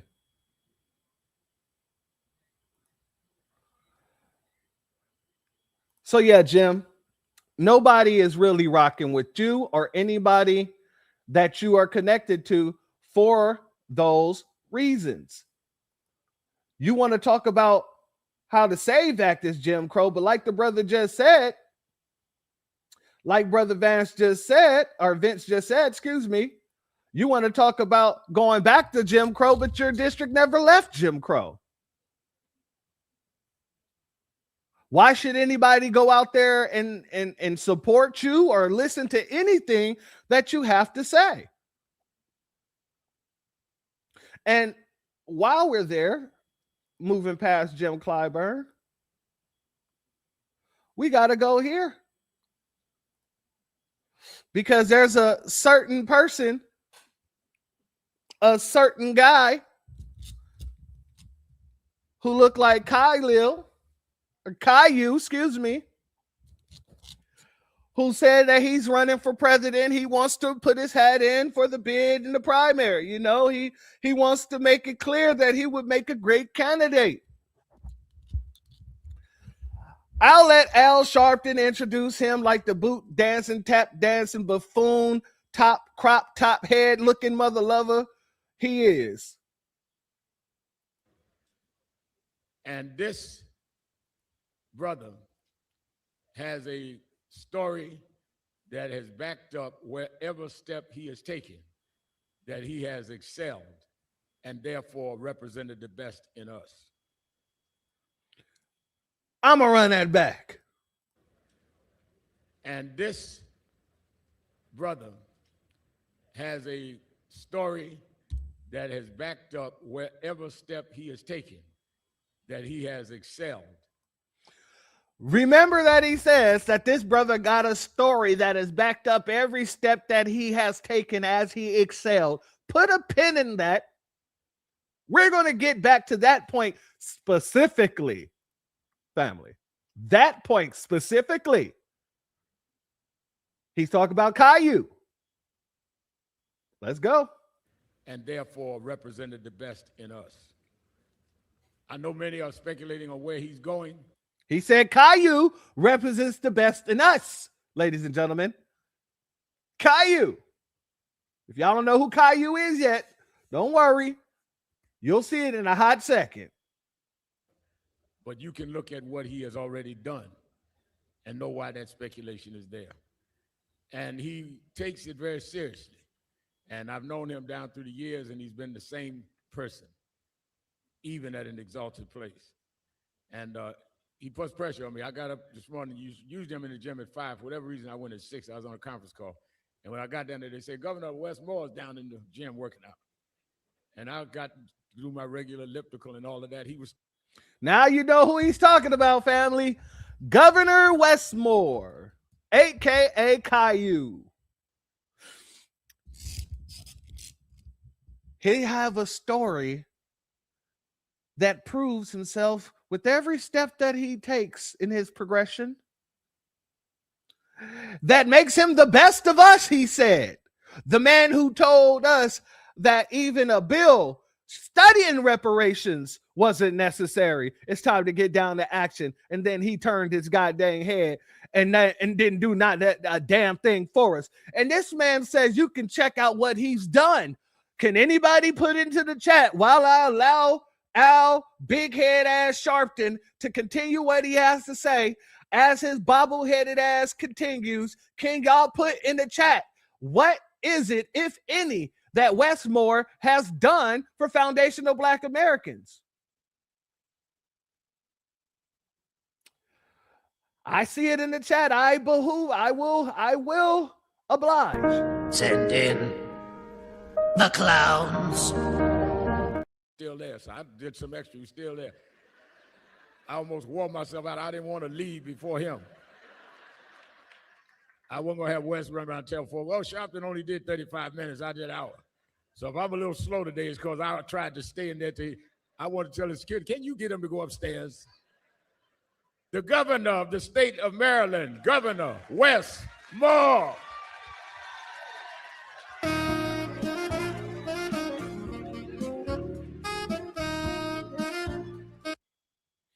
All right, that was his grand entrance, and I think we got a consensus here.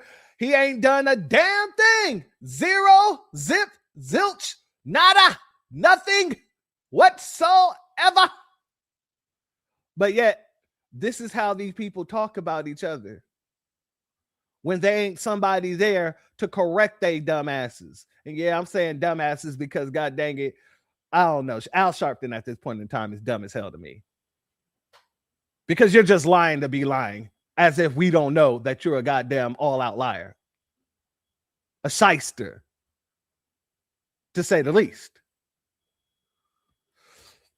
But I want you to hear some of the things that Wes Moore had to say. Let's go here. And I want to be clear. Loving your country doesn't mean lying about its history. You want to have a conversation about what makes America great. What makes America great is the uniqueness that this has been a country that is actually, despite a very uneven past, still can have an opportunity for each and every one of you to be here. Still can have an opportunity for the blessing of a Reverend Sharpton. Still can have an opportunity that you can have a person who was raised by an immigrant single mother, a person who joined the army when he was 17 years old and went to a Wait a second. Hold up. You can have a person who was raised by an immigrant single mother, a person who joined the army when he was 17 years old and run that back again. That you can have a person who was raised by an immigrant single mother, a person who joined the army when he was 17 years old. Wait a second, Wes Moore, less is more.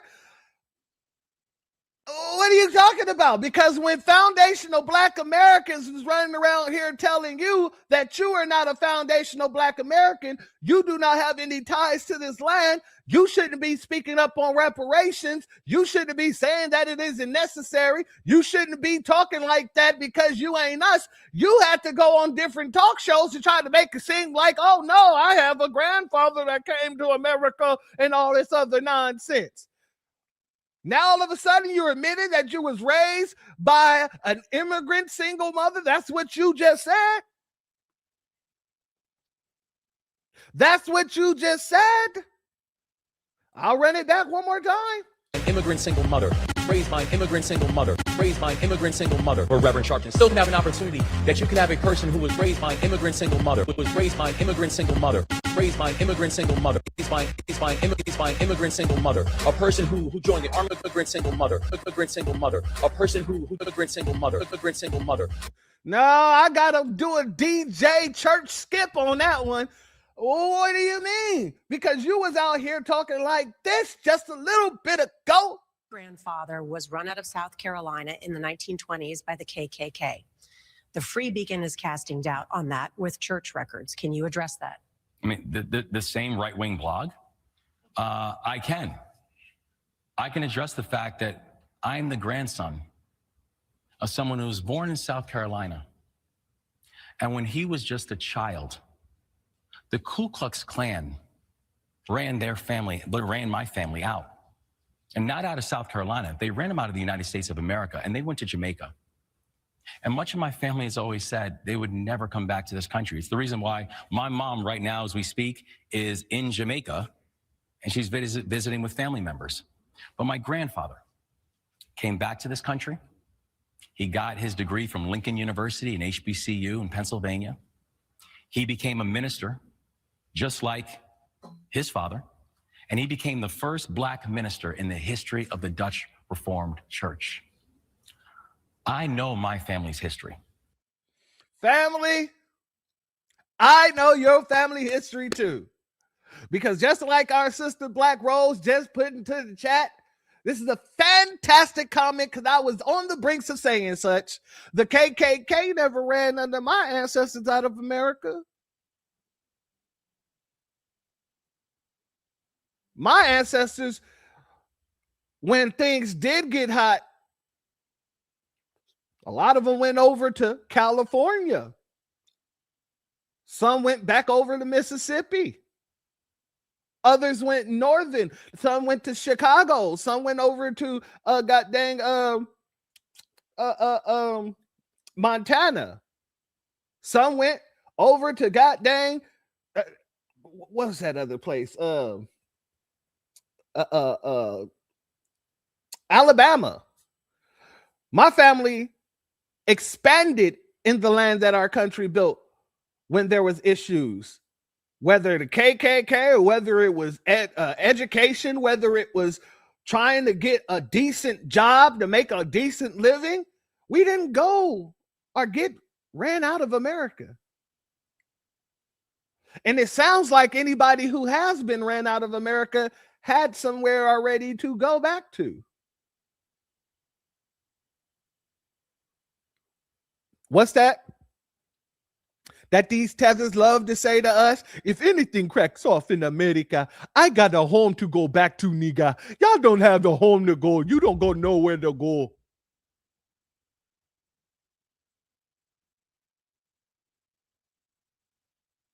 That's basically, it sounds like what his grandfather did. Got a hold, the KKK got a hold of him, and he must have put on his fleemans. Back in the day, they didn't have air fleers, so you know he had the little flip-flop fleeing sandals. Say that 5 times fast. Flip-flop fleeing sandals, flip-flops fleeing sandals. See, I can't even get it a couple times. But anyway, he had the flip-flop fleeing sandals on, and he practically burnt across the water to get back to Jamaica. And this man said, and that's why my mother's over there now taking care of her family and things. Like, no, your mother's over there now because she ain't a citizen. You ain't her baby.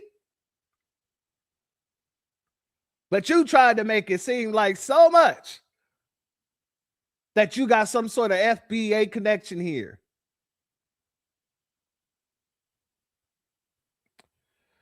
Let's let him continue.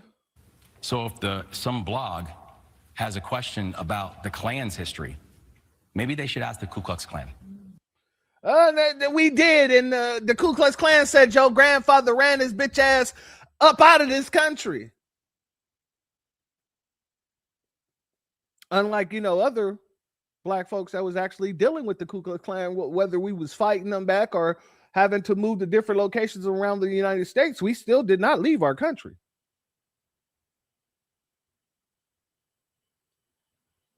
That was the fleer's mentality in your grandfather. But let's go back because, I was just surprised that he just mentioned his, as he calls it, opportunity that you can have a person who was raised by an immigrant single mother, a person who joined the army when he was 17 years old and went to a 2-year college, who can now sit here as the 63rd governor of the state of Maryland. We want to have a conversation about what makes this country great. And so this idea that this is being done because we don't want people to feel bad is a farce. The reason this is being done is because they do not want people to understand their power. Because when you understand your history, you understand that nothing is impossible.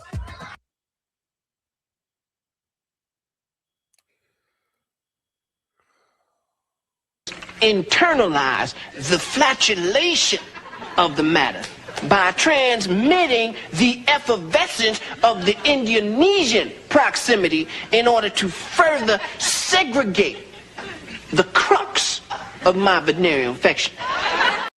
Get your mask. All right.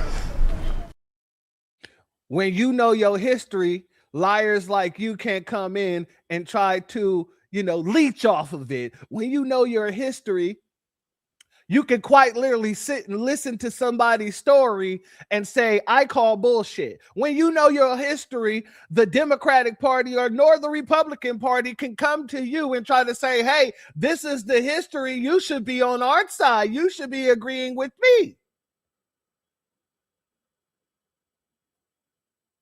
When you know your history, people such as yourself can't latch on to the coattails of the people that made the history of this country, that was involved in the history of this country.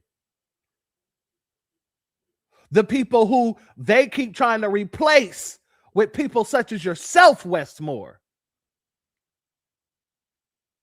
That's what happens when you know your history. When you know your history, you know to stop somebody when they say you got somebody who was raised by an immigrant mother, but they continuously try to talk about black issues.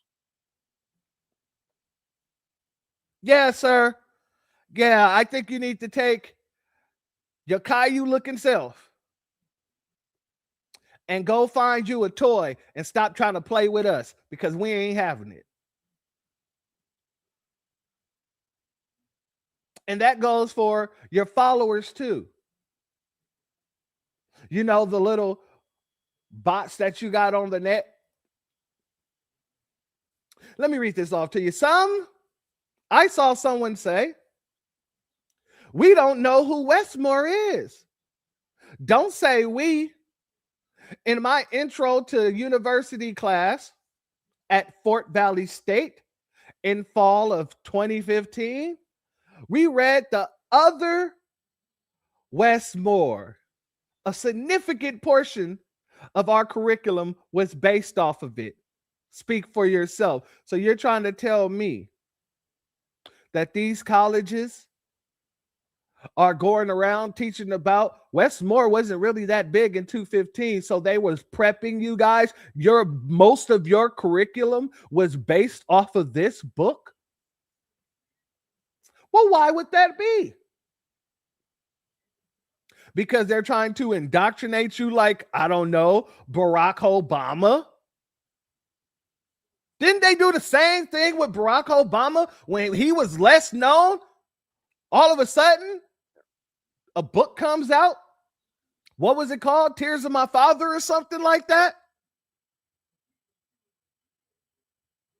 And people started saying, oh, I know Obama because I read his book. If y'all don't know who Obama is, maybe you should read his book. So y'all just playing the same old game over and over, I see.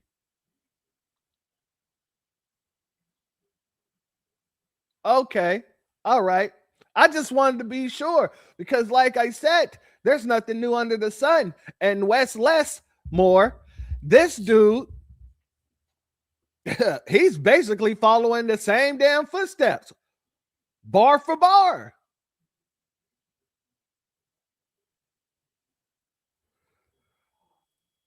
Shout out to our brother Devon Scott. Much love to you once again for your super chat. Your donation is blessed tenfold, and I appreciate your contributions as always, my good brother. FBA has the lion at the throat. Absolutely. We have the lion by the throat. Yet, you choose. Yes, sir. Shout out to you for that, my good brother. Now, that was Wes Moore. Wes Moore. Let's move on to J.B. Pritzker, shall we? Because J.B. Pritzker, he was there too. And he had a message too. Here was his message. If we don't have a fair election in November, we won't have any more elections. Everybody has to show up, and you have to show up with purpose. And I don't care if Donald Trump, he's going to try to call out ICE and CBP and scare people away from the polls. Everybody, he's going to call. If we don't have a fair election in November, we won't have any more elections. Everybody has to show up, and you have to show up with purpose. And I don't care if Donald Trump, he's going to try to call out ICE and CBP up with purpose. And I don't care if Donald Trump, he's going to try to call out ICE and CBP and scare people away. And I don't care if Donald Trump, he's going to try to call out ICE and CBP and scare people away from. I don't care if Donald Trump, he's going to try to call out ICE and CBP and scare people away from the polls. Family, who the hell would ICE be scaring away from the polls? See, it goes right back into what Hakeem Jeffries was saying. We don't want ICE in sensitive areas, and we've defined sensitive areas as schools, courthouses, and goddamn election poll sites. So they're quite literally telling you exactly who they're concerned about. Donald Trump is going to send out ICE to scare you away from the polls. If you're not supposed to be at the polls, then you shouldn't be at the polls. And if you have all rights and ability as an American citizen to go to the polls to place a vote, why would ICE scare you? Why would ICE scare you away from the polls? Because you're not talking to American citizens. You're talking to a bunch of illegals who you're trying to still convince to get out there and make that vote, get that vote popping.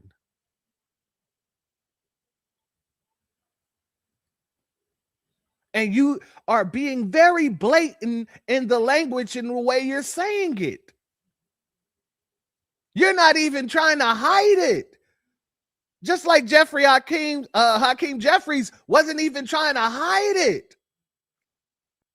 Y'all quite literally are telling people we want to be able to cheat.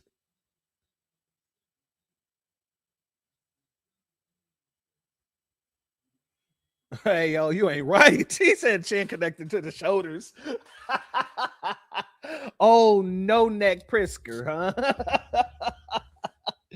He said, I ain't even got to worry about when I go get a suit tailored. They don't even measure my neck because they know it ain't there. They just measure from the chin to the shoulders, you know, and I just move in that manner, you know. And I see it in the chat. Yes, yes, I will oblige. Send in the clowns. All right, Head and Shoulders. What else you got? I knew when he got reelected that it was going to be bad. It was bad the first term, but you could see he was heading into a second term to really take away people's rights.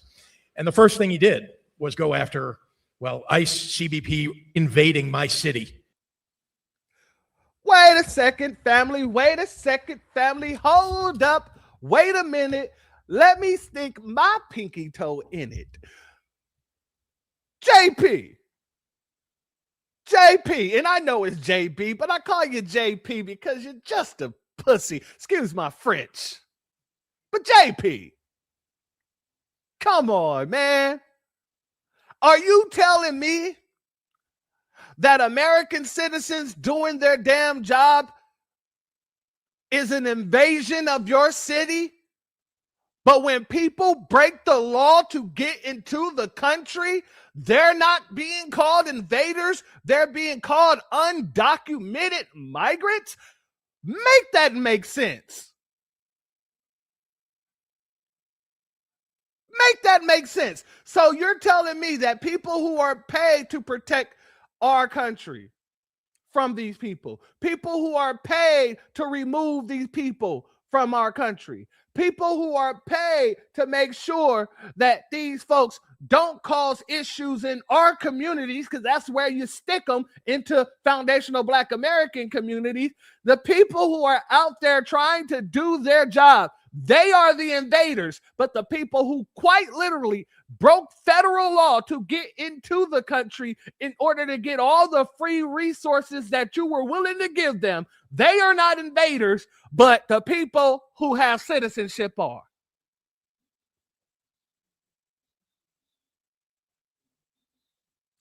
You can't make this up, family. You cannot make this up. These people are so far gone, it's ridiculous. And these are the people who are talking about how do we get the black vote back. They're showing you their concern. They are showing you their concern.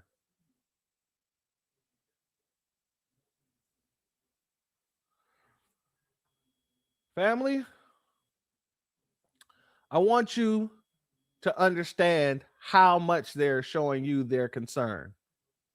Shout out to our good brother Damon Reeves in the building. Much love to you. Thank you for being here. They're delusional as fuck. And I agree with you and approve that message, my good brother. And another B1 salute to our good brother Bernice Brass in the building. Much love to you. And thank you for being here, as well as Cerise in the building. Much love to you.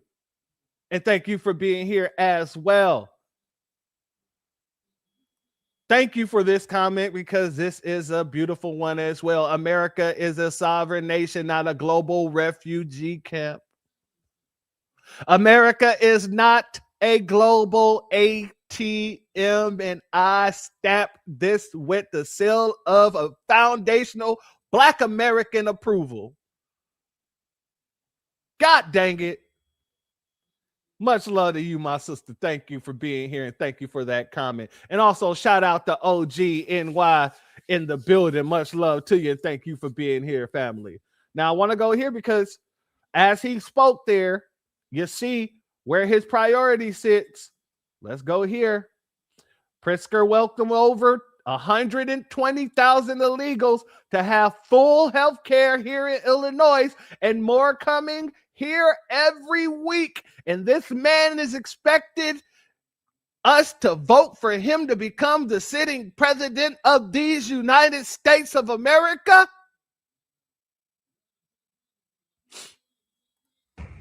In the state of Illinois, it just came out that, get ready for it, healthcare in the state of Illinois is 100% covered for illegal aliens.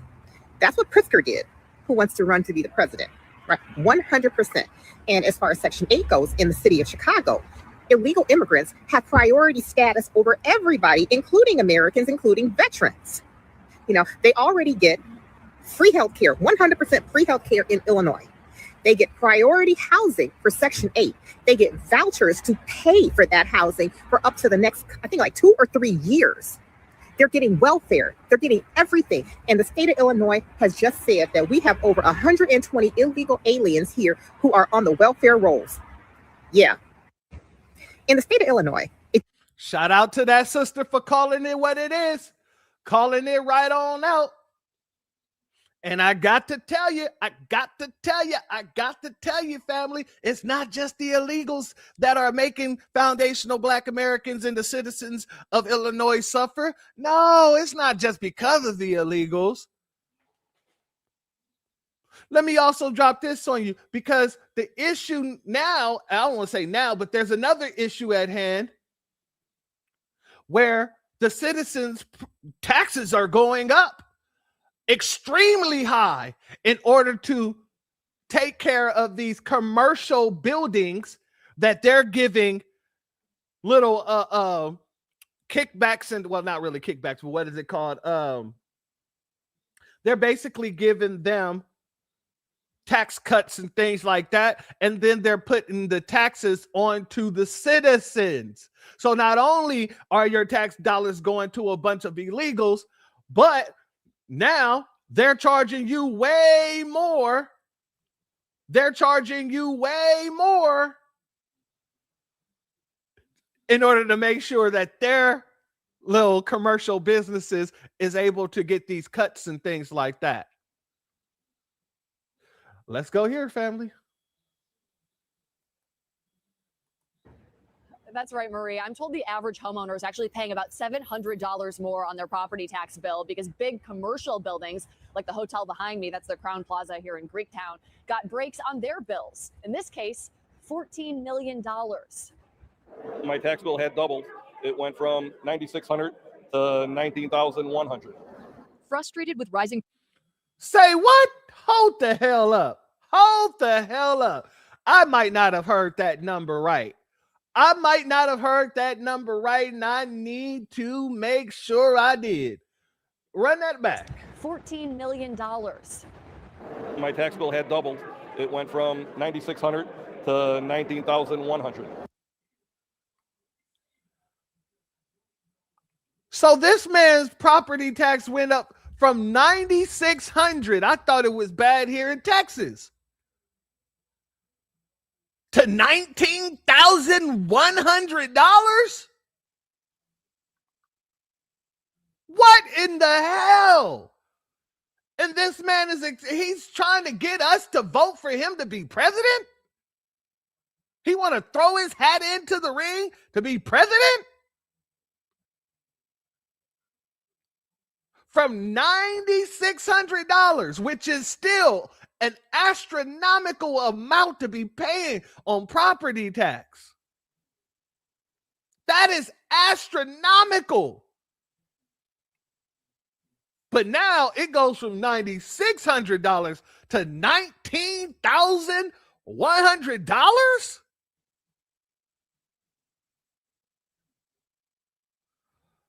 Oh, you and me both, yeah. You and me both. Thank the Most High. I stay in the red state too. Because after seeing what California just went through, we going to get to that. Shout out to Sharice once again for your super sticker. Your donation is blessed tenfold. And I appreciate your contributions as always, my good sister. Thank you kindly. Let's get back over to it, family. Like I said, this is beyond belief. This is beyond belief. And this man really thinks he should be tossing his hat in to run for president. I don't know who's worse at this point. Is it Gavin Newsom or is it this dude, J.P. Pritzker? P stands for pussy. Just have to say it.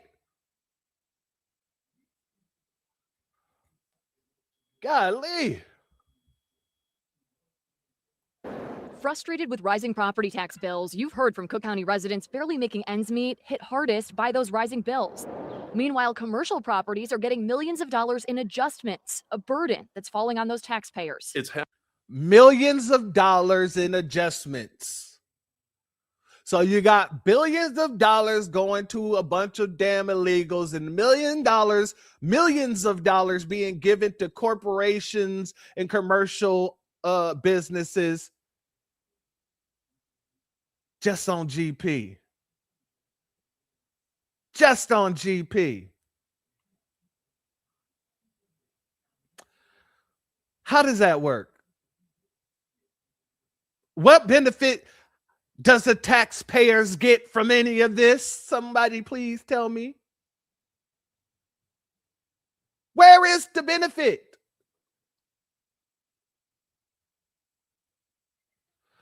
Shout out to our sister Bad72, who's voting for these weirdos. That is a fantastic question. That question is fantastic, my sister. Because I would like to know too, who keeps voting for these weirdos? Jeez. I just can't believe $19,100.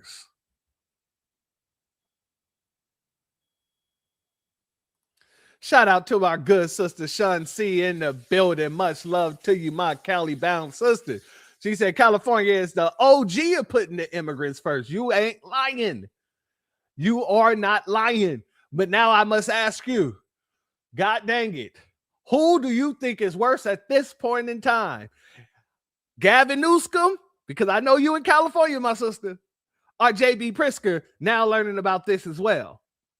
I know Gavin got a lot of other programs that has stifled the black community. But God dang it, this is a big one. Shout out to my sister.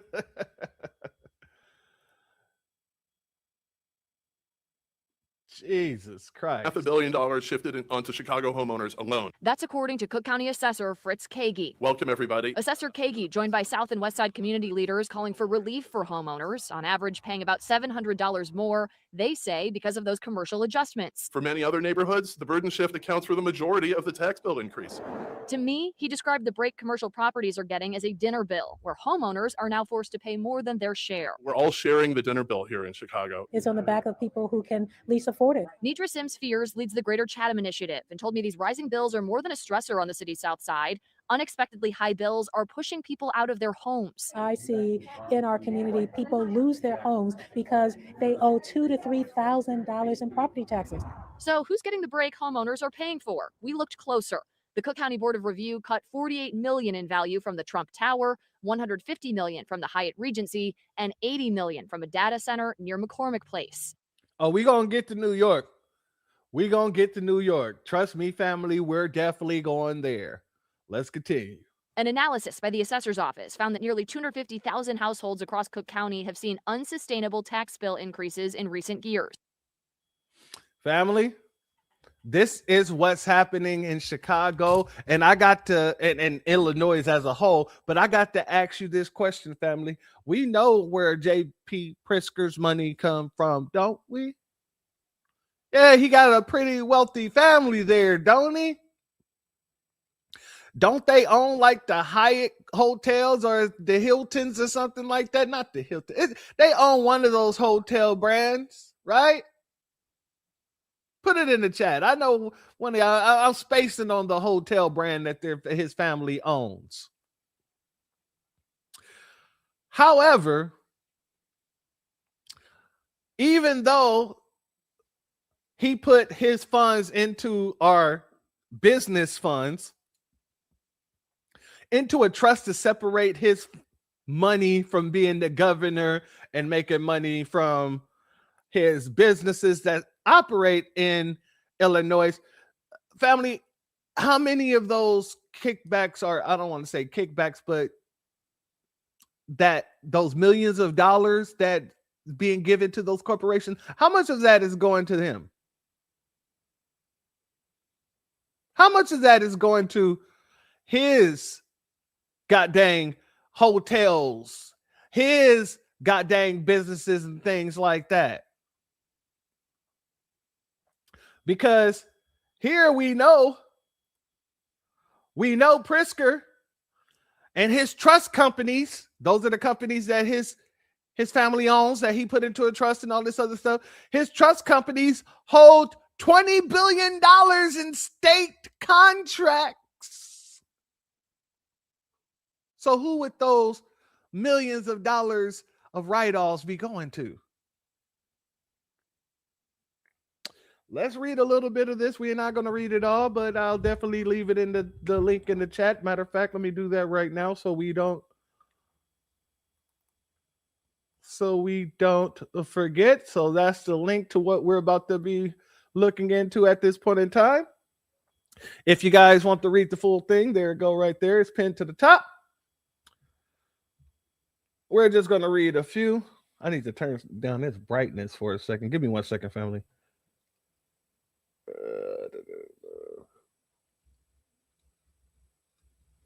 Oh, no, I ain't making any less brighter. All right, well, Illinois Governor J.B. Pritzker blind trust of investments includes 12 different companies with $20 billion in state contracts since he took office. Yeah. Coincidence? I think not. Conflict of interest? Most would say so. America is one big ass Ponzi scheme? Yeah, most would have to agree. Let's get into it. Give me 1 second. Let me take a little drink of my water real quick.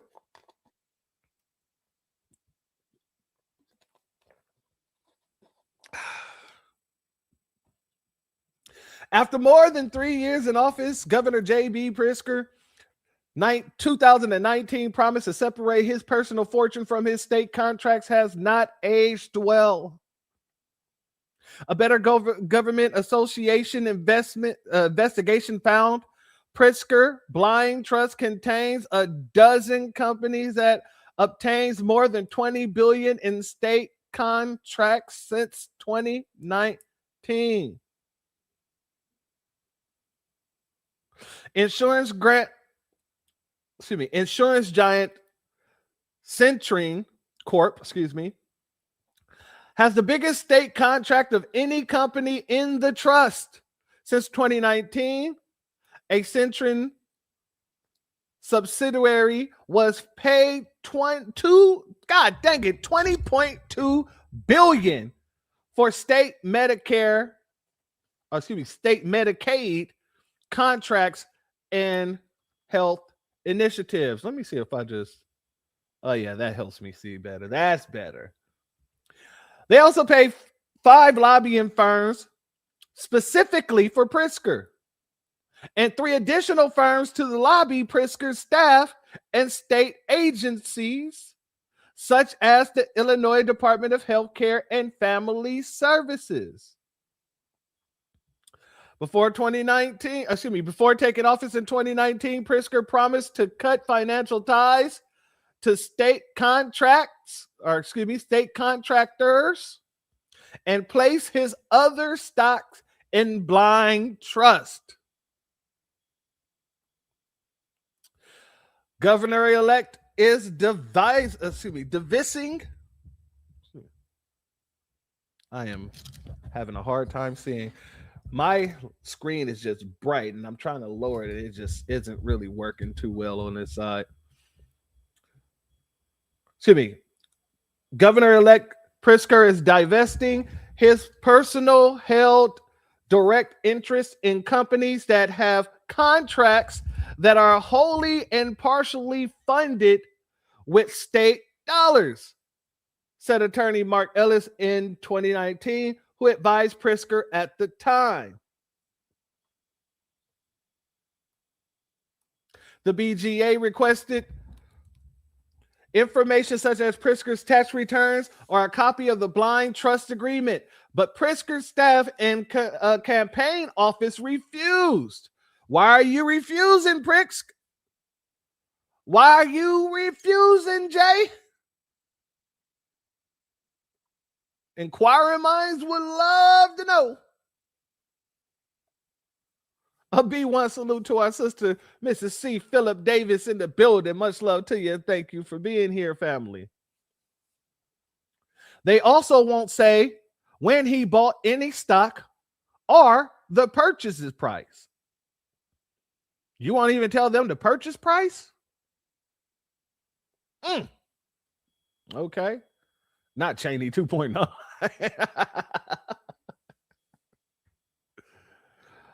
All right. After the BGA published a similar report in February, Pritzker denied any knowledge or decisions making in handling his trust. Do you guys believe that? Do y'all believe that this man don't have any decision making in what his trust actually participates in? Or if he don't have it on paper, do you think that the trustee ain't having phone calls with him from time to time to say, hey, this is what's going on? I mean, that's just doesn't seem likely to me, but okay, let's continue, shall we? I've divorced myself entirely from making investments, knowing anything about the investments, the amount of investments, etc., Pritzker said February 28th. He also noted that Centrine had government contracts before he took office, which is true. However, Pritzker didn't disclose his stake in the company. He didn't disclose his stake in Centrine until May 3rd, 2021.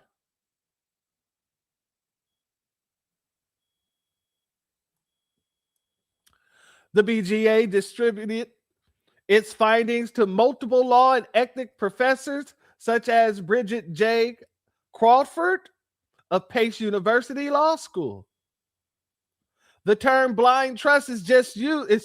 The term blind trust is being used here as a thin shield to conceal the governor's pursuit of personal profits. Let me say that again. The term blind trust is being used here as a thin shield to conceal the governor's pursuit of personal benefits, Crawford said. This is not a blind trust in any meaningful sense of the phrase. Family, this is Pritzker. This is Pritzker, and shout out to our family, a law solution in the building, and shout out to the Chi-Town as a whole in the building. This is Pritzker. I might as well just read the rest of this. It ain't that much to go. Pritzker's pledge any profits from companies with state contracts will be donated to charity. He has yet to disclose any charitable donations of those profits since taking office. Pritzker's campaign spokesman, Natalie Edelstein, said there will be a full account disclosed after he leaves office. So he ain't going to tell anybody how much he made while in office or what he would be or what he should be donating according to his own pledge until after he walks out of that office. Now, family, do you believe that? Seems pretty convenient.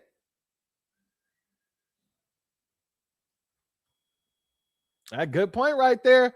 Pritzker ain't get uber wealthy by being honest and doing stuff on the up and up. Excuse me. You are absolutely correct.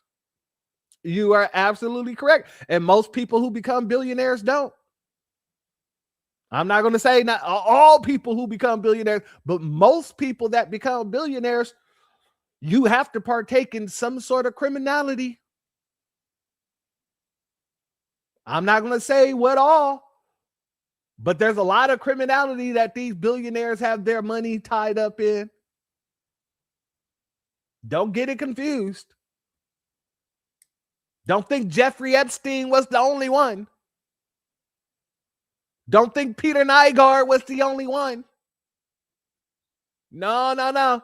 There's quite literally a whole lot of people that got dirty money in dirty areas, like the businesses that Jeffrey Epstein took part in, excuse me. They love buying mansions when they leave office. Yeah, that's a fact. That's a fact too. There are always bigger fish. Truer words. Truer words. Let's finish this off, shall we? Ah, that just turned it gray. Thank you. With the 3.6 billion fortune, 3.6 billion fortune with a $3.6 billion fortune. Damn. Pritzker is the wealthiest politician in the nation. His net worth has increased by more than 12% since becoming governor, according to Forbes. A blind trust is intended to keep politicians clueless about their investments, not keep the public in the dark.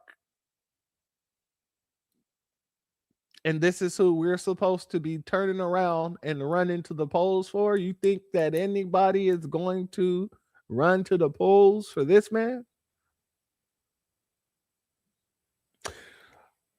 My Chicagoans, my Illinoisans, y'all let me know. Are y'all going to vote for J.B. Pritzker when he choose or if he choose to throw his hat into the party there, the pool? I think it's safe to say, in the very same way as a Californian, it's safe to say that, yeah, I don't think they will. In the very same way that Californians will not be voting for Gavin Newsom. It's not happening. It will not happen. And the ones who do benefit from Gavin Newsom. So yeah, I don't know about that. I don't know about that at all. I also got to go here before we leave JB Pritzker. I also got to go here because the city of Chicago, people are trying to get that sanctuary city status removed quickly, expeditiously, and all the other leads. Let's go here, family. Chicago. But at the same time, what we're dealing with today is not what we were dealing with 40 years ago. And so I think the people of Chicago need to be asked that question. Do we want to remain a sanctuary city? Number one. Number two, do we want to continue to spend upwards to $500-600 million a year on the crisis that we're dealing with? The entire country is not dealing with this problem, only certain cities. And this is a federal problem that we're having to deal with. And I think we need to really right the course that we're on right now, because right now we cannot continue to sustain spending $500-600 million today, and tomorrow it's going to be over $1 billion a year. That is not what we signed up for as a sanctuary city. And so I think we need to redefine it. We need to change the conversation. And I think we need to do something and really put the pressure on the federal government to do something about this problem. And right now we are doing it largely, almost entirely without federal funding. So opponents of your proposal have been called, say you're singing a tune for extreme right wingers, taking a page from Texas Governor Abbott's playbook. He, of course, is sending the migrants here. I'm sure you've been called worse, too. What do you say to that? Well, look, when you start showing true leadership, you're going to get criticized, and they're going to criticize you from one end to the other. And so my thing is. Yeah. Let me just step in there for a hot second. It isn't really about showing leadership. But I do appreciate that he, is taking the steps to do such. No. When you're going against the Democratic talking points, they're going to call you everything under the sun. MAGA, they're going to call you a Republican. They're going to say extreme right wing, the very same way that foundational Black Americans for speaking up for our goddamn interests, for what we need, what our communities need. Yeah. In the very same way that takes place, they call us MAGA, they call us xenophobic, they call us everything under the sun. That's the issue here. It isn't the fact that you're a leader. You can just be an average Joe saying what's sensible, and they will say you sound like a right-wing MAGA nut. They will say you sound like a extreme right-wing guy. You sound like Nick Fuentes. You sound like Ben Shapiro or whatever the hell. They will do that just because you will not subdue to their talking points and their rhetoric. That is their go-to. Exactly, my sister. That is their default. That is their default.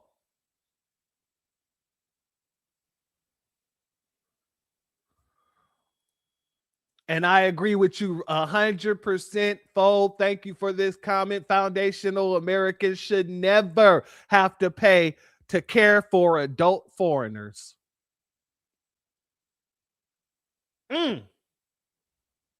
Truer words. Y'all on fire today, family. Well, y'all on fire every day, but y'all got it. Y'all got it. A B1 salute to our sister Tampa Bay in the building. Much love to you, and thank you for being here, my sister Queen. It is good to see you. Let's let the brother continue. Nobody has ever asked the question. This was the sanctuary city was done by executive order. It was not ever posed to the people of the city of Chicago. And again, when it was done under the right pretense 40 years ago. It has never been really changed to the problem that we're dealing with today. And so, no, they're going to say what they want to say to fit their narrative. I get that. But at the same time, ask the people of the city of Chicago who can't get their street resurfaced, who can't get a hot water heater, who can't get a porch, who can't get a furnace, who can't get a roof because they're saying, we don't have the resources and we don't have the money for those particular programs here in the city of Chicago, but we can find $500 and $600 million from out of nowhere to just continue to spend. But the people who have lived their life here in the city of Chicago are being denied services and goods.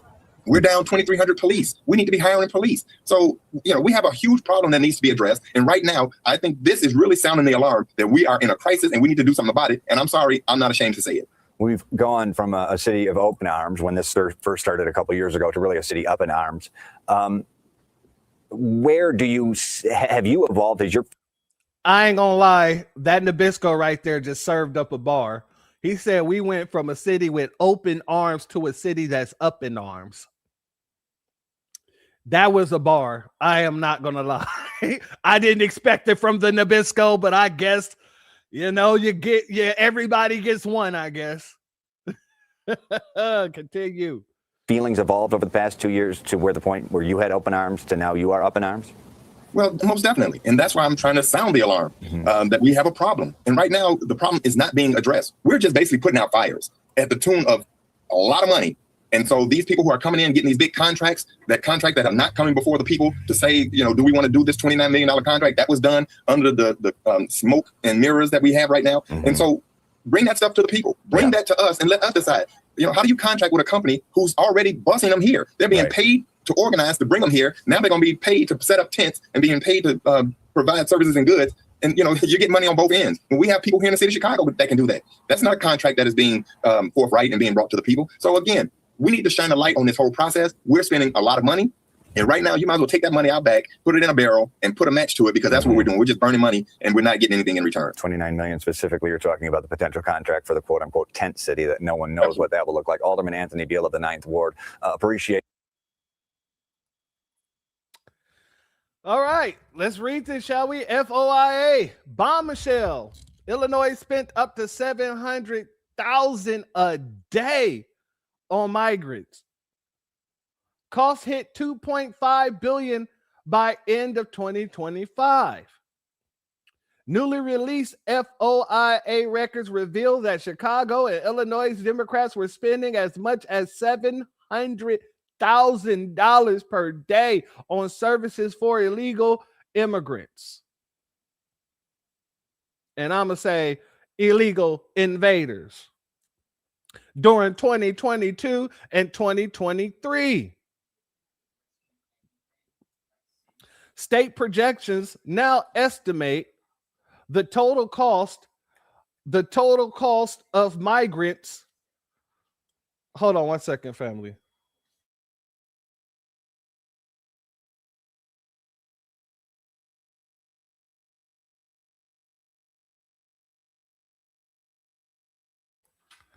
My apologies, family. Had a little situation here. State projections now estimate the total cost of the migrant crisis could reach $2.5 billion when all accounted for.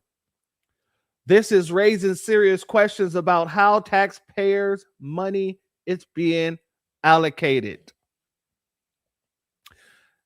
This is the final call for JP Pritzker.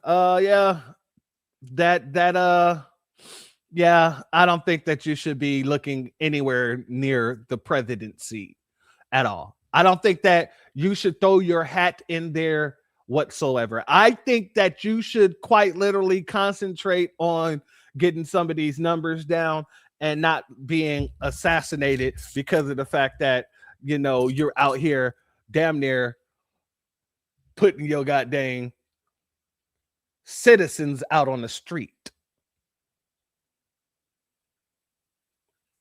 I'm just saying, I'm not wishing that upon you whatsoever. I'm just saying you might want to do something before somebody start trying to Tyler Robinson you, because god dang it, you gave all this money away to illegals while their grandfather died in the hospital or some stuff like that. I don't think that you should worry about the president's seat at all. I don't think that you're going to make it there. No. And another person who shouldn't be worrying about the president's seat whatsoever. Y'all already know, family. But I'll let old Reverend Bobblehead introduce this person as well. You know her. You don't trust your greens. But let's get into it. She ran though and went to the U.S. Senate. She was the one that helped to introduce the George Floyd Justice and Policing Act in the. And where did that go? Oh, nowhere. Even though they controlled the House and the Senate and the president's seat. Okay. U.S. Senate. she was the one that would debate the other side. And then when we ended up with President Biden stepping back, there's some that said we need a primary. And we said we already had it. When we voted for Biden, we voted for Harris. And how did that turn out for her? No. How did that turn out for her, Rooster? See, oh, Bernice, he threw that up there and I just saw it and just went with it. Yeah, Rooster Sharpton. How did that work out for her? It didn't, did it? But okay, go ahead, continue. Shout out to our sister Misha in the building. Much love to you and thank you for being here, my sister Queen. Let's continue. Which meant that if something happened with Biden, she was supposed to get it. But she was so used to people doubting, she took it with ease. That's not how things work, sir. If something happens to Biden, then she would have became the president of the United States. That does not mean that she automatically takes over a situation where he's trying to run a campaign. That is not what vice president seats mean. And that is not how things work when it comes down to selecting who you're going to be giving the nomination to. Now, granted, we ain't seen too many times that this has happened in this way. But it is not supposed to happen in that way by no means. So a bunch of you people were sitting there crying and whining and talking about Kamala, if she don't get the nomination, then that's just racist. That is not just racist, but that's misogynist too, because she's right there. She's the vice president. She should be getting the chance to do. No, she should get the chance that a vice president, after the president leaves the office, a vice president, if they're going to run for president next, they got to still go through the primary. They still got to go through the primary. Joe Biden, when he was running for president, he didn't usurp Barack Obama. No, what he did was what? He had to go through the primary, just like every other vice president that wanted to run for president had to go through the primary.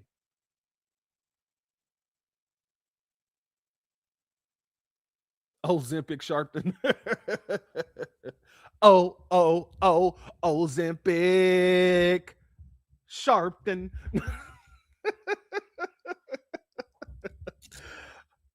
Anyway, family, I digress. See, y'all take me off the ball sometimes, you know what I mean? I got to concentrate. I got to focus. Family, these people try to talk as if these people have been championing their whole careers for foundational Black Americans or for Black Americans in general. And they try to make it seem like these things were supposed to be done in a certain way because that's how things work. And they're blatantly lying to you. If anything happens to the president where he cannot run his campaign, then that's supposed to go back to a primary. That did not happen. And at no time, Kamala Harris being in the office of the president was never a grassroots situation. Was never a grassroots situation. Let me say that once more, was never a grassroots situation. Kamala Harris has always been selected and given notoriety. She has never earned her notoriety. She has never been down into the Black grassroots talking with us in a real way. Every damn event she'd ever been to, every single event that she'd ever been to has been carefully curated to make sure that she don't ever have to answer a real question, and you never get somebody like a foundational Black American behind a microphone to ask her any real questions. And when you get her on any type of quote unquote Black media, they throw her softballs. And that's why people ain't listening to them folks no more. Like your roly-poly Martins, like your breakfast snubs, like all of these folks that took the little money, your 2 lows and 2 wrongs, just to give Kamala a little leeway because nobody rocks with her in the black grassroots.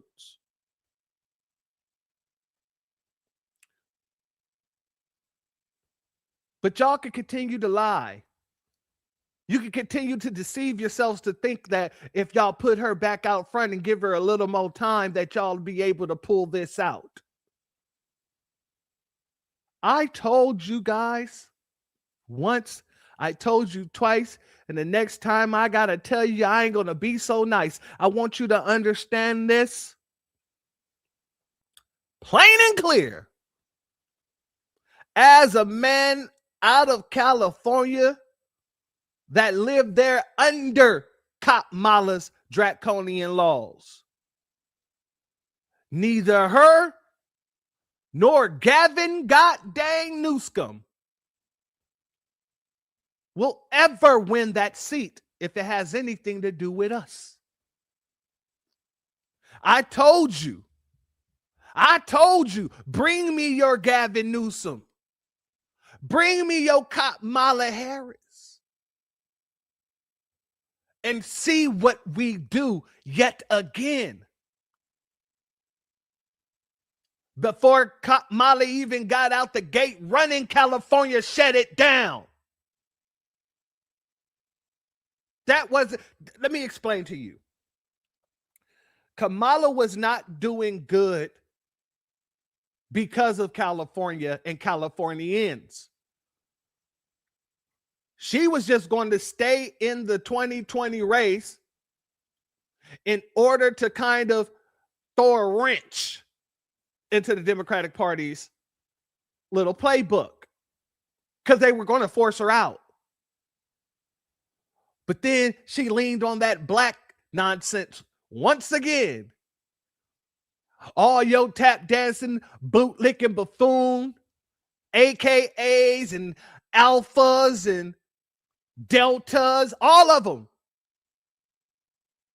came together to try to put on this campaign to say that, oh, she ain't black enough, you're misogynistic, this, that, and the third. And Joe Biden heard all of that. And then he selected her to be the vice president. It wasn't because she was really having support from the black grassroots. No. It took more bootlicks to even get that woman that position. And if it wasn't for those bootlicks, Kamala would have been faded away into the background after she lost 2020, after she dropped in 2020. We wouldn't have heard nothing from Kamala after which. And if it would be for something real mediocre. It was the sororities and fraternities that basically put it in Biden's ear that if you don't have this specific black woman, the woman who don't have any black ancestry, no foundational black American ancestry to be more specific, if you don't go and pick her, then we're going to have a problem. And you know what Joe Biden did? He said, okay, I'll pick her. I'll pick her all day. All right. I know that. Okay, let me put her in the office. And I'm going to make sure that the world knows that you ain't shit. I'm going to make you a border czar. While I crack the border open for every damn body, I'm going to put you in charge of making sure they don't get in this country. And guess what? I'm also going to put you in charge of making sure they do get in this country. And then he turned around and told all those little frats and sorors right there live inside of a live stream that y'all gonna have to start working with Latinos who make up a more than you do of the population.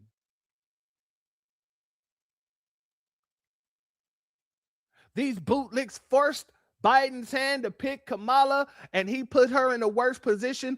And then he told them that you ain't going to be getting a damn thing out of me.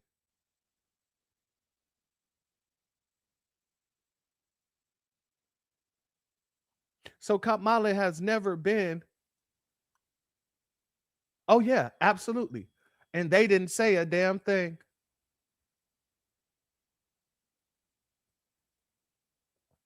And not just that, they kept their mouth closed for 4 years while he ran rump shot doing exactly what the hell he said he was going to do.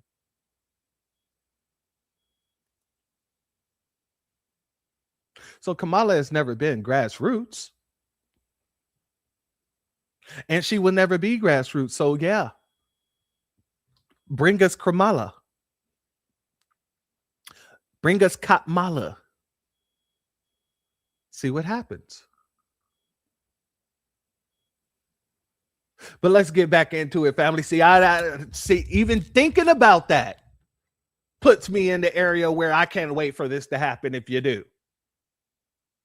Oh, you're going to see all kind of, I'm going to bring back my old Page Mac memes. I'm going to make sure that I grasp everything that I didn't already put out on Kamala. I'm going to reintroduce it to the public. I'm going to reintroduce every damn thing from Cherie Peoples to the fact that she was keeping people locked up to fight fires for $1 to the fact that she was keeping people on death row just because she didn't want to let them go. I'm going to bring out every goddamn thing that we brought out before, but I'm going to make sure that I got this whole target on you and Gavin Newsom. And I'll let the Chicago people worry about Pritzker because I know Chicago got that. I know Illinois got that. But when it comes to California, yeah, the Californians, we got that too. Oh, I can't wait. But go ahead, Reverend. Finish your introduction. You know, bobblehead, go ahead. We got angry. She was calming us down. And she had to calm me down now. Because we are in trouble, and we should have listened and come out in the numbers that we should have come out with. No, Al. No. Y'all did come out in the numbers that y'all should have came out with. The people who didn't come out was the black grassroots. Why didn't we come out? Because we told you. I told you people specifically. You can talk to your boy Representative Ron Reynolds. You can bring Sheila Jackson Lee back from the dead and ask her. You could talk to your House Whip Kristen Clark. You can talk to Boris or Senator Boris. You can talk to all of them. I told you all, if you do not do something for foundational Black Americans, you guys will lose. If you do not bring tangibles to foundational Black Americans, you will lose. And what happened? You lost. So don't blame it on people not coming out. You got to give people something to vote for. You got to give people policy to vote for. So do not sit here and act as if it is becoming upon you to get out there and go support these people when these people aren't supporting us. Yeah, Al, you could take your nephew's suit off and put it back in the closet and go put on, a nightgown and take your big-headed ass to sleep because you're talking like you're too tired to know what's going on. And you are too tired. You're just a tired-ass person. You're not even the black man in my eyes at this point. You're blue. You're a tired ass blue man. You should be a part of the Blue Man Group in Las Vegas. I know that they wouldn't make that much money. They would lose money by adding you, but that's your nature. That should be where you go.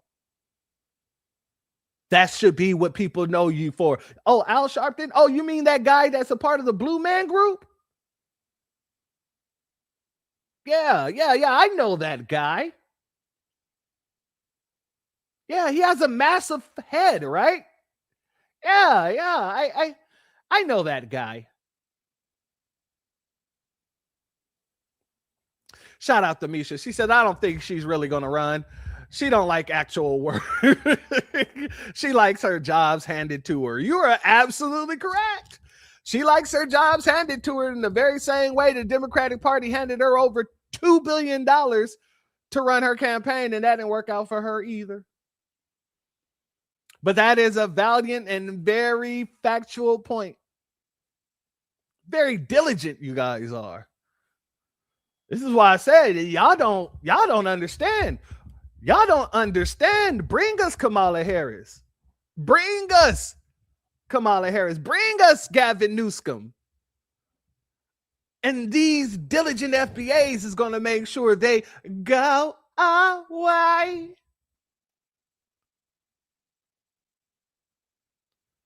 Let's continue. Make no mistake about it. I have no idea what she's going to decide to do in her future, but I know what she's done with her past. She's the first woman in the history of this country to be the vice president of the United States. She's the first what? President of the United States. She's going to decide to do in her future, but I know what she's done with her past. She's the first woman in the history of this country to be the vice president of the United States. Idea what she's going to decide to do in her future, but I know what she's done with her past. She's the first woman in the history of this country to be the vice president of the United States. Now, family, a little over a year ago, not even a year ago, a little under a year ago, you know, they would be saying she's the first black vice president. She's the first black this, the first black that, even though when she became AG in California, she was the first Asian attorney general. When she became the senator from California, she became the first Asian senator from California. Like I said, I got receipts on receipts on receipts on receipts. Kamala? Or what your cop friends used to call you in California, Miss Top Cop? Yeah, see, they would be trying to push that she was the first black, and now they're trying to tone that down. But you know they're going to ramp it back up because they ain't got nothing else for her. They got nothing else for her. And shout out to Bernice Brass for this comment. You are a fool for this one. He says Sharpton looking like a senior citizen Santa elf. And now, honestly, I can see it. I can see it. They always in the bigger clothes. They got the pointy ears. A lot of them have the big heads because they like to hire little people for those roles. Al Sharpton looks like a little person. I got to give it to, oh, damn. I don't want to offend any of my little people or, you know, people who classify themselves as little people. I don't want to offend any of you. And if I did so by saying that Al Sharpton looks like one of you, I truly apologize. From the bottom of my heart. Hold it to my head and not my heart, because that is a low blow. You guys are way better and look way better than Al Sharpton. I got to admit, and I must give you my most humblest apologies for even comparing him. Let's continue, family. She's the first black woman to have the nomination of a major party. Oh, that didn't take too long. That didn't take too long. She's the first woman, but she's the first black woman to have the to go ahead and get the approval of the major party, to get the nomination of a major party.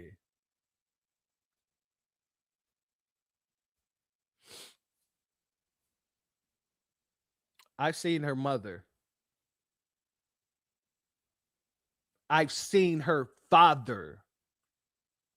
I've listened to her father. I played it here on this network. Her father giving a whole goddamn dissertation about why immigration hurts Black Americans. And he did not sound Black American. He didn't sound black at all. He sounded like a Hindi who was speaking to a room full of black folk. He had the same damn accent as Kamala's mother. He had the same accent as Kamala's uncles and her grandfather, who was the Attorney General of India. The same accent. So how all of a sudden he's black because he was born in Jamaica? When we know about the Indian community over in Jamaica and their class system.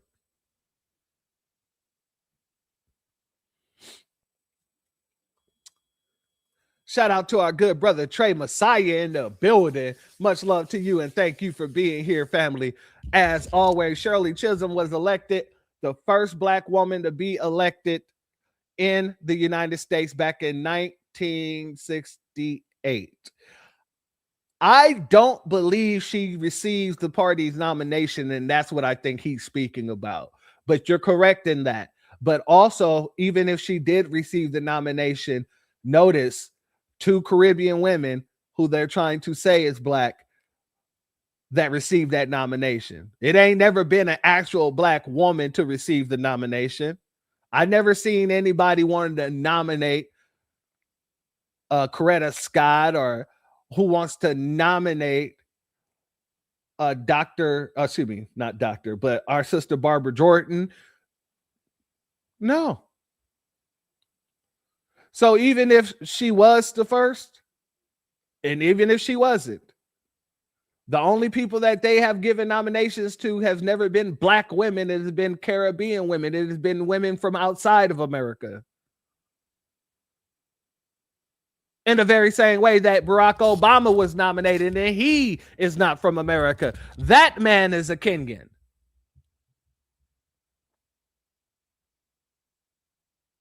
But shout out to you, my good brother. Sharpton as old as he is.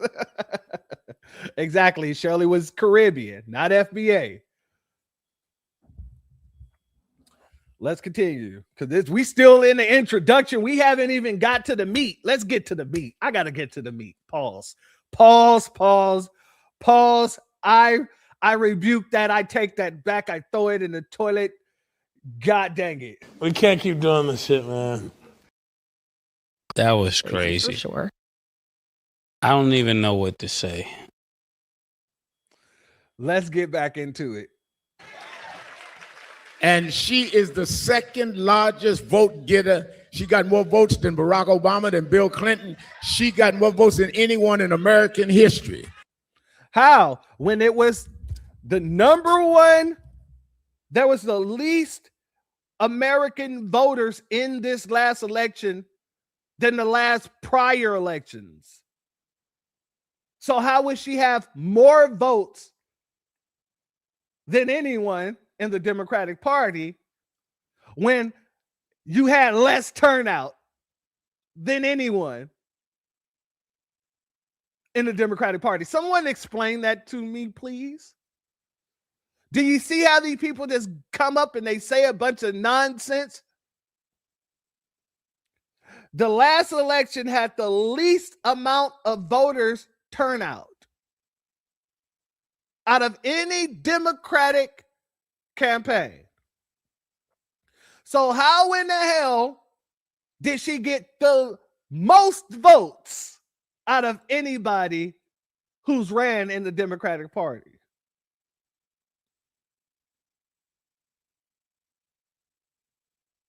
I just got to ask this question. And like I said, they speak to us as if we're stupid. They speak to us as if we don't have the information. They speak to us as if it isn't a simple click of the mouse and you can find these things out. What the hell are this man talking about?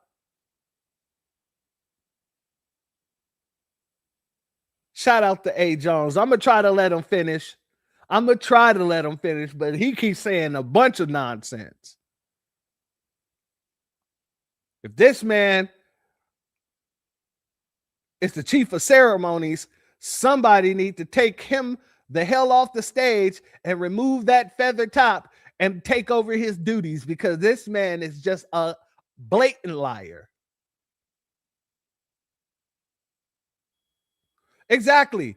You can tell he doesn't believe what he's saying. He doesn't even believe it. Hell, most of the things he said in this whole conference, he didn't really believe.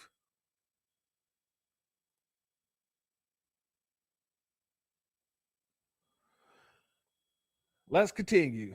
Whatever she decides to do, she's made her point in history. Now we need her to help us, whatever she decides, to change history around. I bring you the former Vice President of the United States, the Honorable Kamala Harris. And they're going to play our sister Jill Scott. Yeah, no. All right, I don't need to play the rest of this because the rest of this is her just walking out. Family, they want to make us not just irrelevant, but they want us to participate in ourselves, making ourselves irrelevant. Irrelevant when it comes to our political standing. Irrelevant when it comes to our economic standing. Irrelevant when it comes down to our children's standing.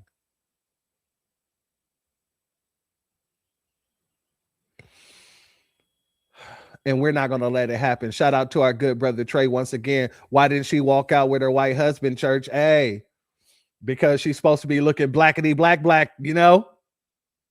She's supposed to be blackety black. You really think they somebody backstage, probably was Kamala, when they was about to walk out, she said, you know what, honey, I'll deal with this myself. Why don't you go get our avocado toast ready, okay? And go and get the bathtub ready so I can cook some greens later, okay? And let me handle the Negroes myself.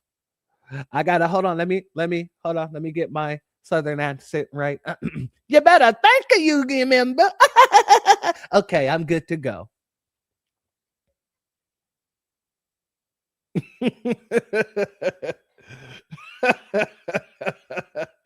Shout out to our brother Trey, man. Let's be honest. We know why. We already know why. However, Kamala got out there, and Kamala, she went out there trying to talk like us. She went out there trying to say that it is okay for people to want something for their vote. It is okay to put your community first and ask for some tangibles and say, well, where the hell am I going to get out of this? Let's go here, family. The last point I would say on this, Rev, and I know it's a bit controversial, but here's how I feel about this. Now, family, I'm going out of order in the clips that I have for her. I'm not going through her full interview in chronological order. I'm using the clips that I clipped, and I'm putting them in areas that I have them in for a specific reason. So we're starting with this clip, but this was actually towards the end where she was saying this. So let's go back. The last point I would say on this, Rev, and I know it's a bit controversial, but here's how I feel about this. You know how I was talking earlier about how people are so transactional? I think we need to be transactional voters. I think, yes, it is right when we are trying to get folks to register to vote and to go vote, and it is absolutely right that we remind everyone of our history, especially when they're trying to erase it.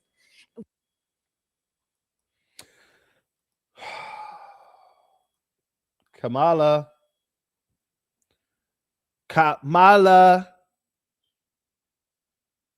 Hey, Kamala. You forgot? The reality also is this. Any policy that will benefit Black people will benefit all of society. Let's be clear about that. Let's really be clear about that. So I'm not going to sit here and say I'm going to do something that's only going to benefit Black people. No. So I'm not going to sit here and say I'm going to do something that's only going to benefit Black people. No.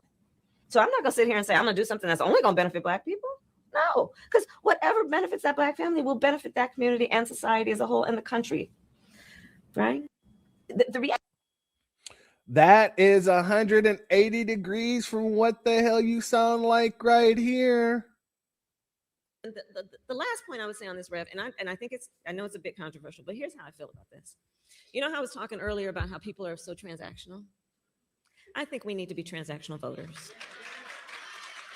I think, Yes, it is right when we are trying to get folks to register to vote and to go vote. And it is absolutely right that we remind everyone of our history, especially when they're trying to erase it. We remind people of the lives, the bloodshed on the Edmund Pettus Bridge, the sacrifice of those young people at the lunch counter. The assassination of Dr. King. There are so many things that we must remember about history so that what compels us to vote includes not only our civic duty, but honoring the ancestors. Yes. Honoring the ancestors. Whose ancestors in which do you speak, Kamala?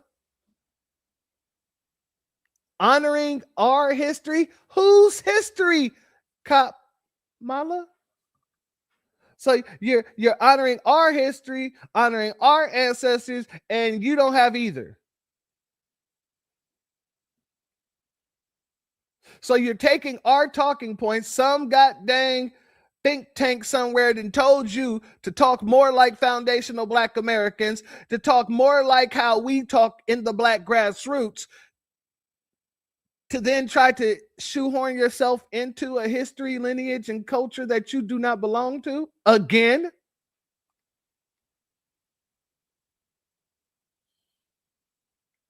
You know, we honor our ancestors in the foundational Black American community by calling out tethers like you. We honor our ancestors by saying we're not going to allow our history to be used against us anymore while we're being put in a detrimental situation. Everybody else is benefiting from what our history has been in this country. You say that we need to continuously talk about the history so that people will be compelled to get out there and vote. No, people shouldn't have to be compelled by their own history.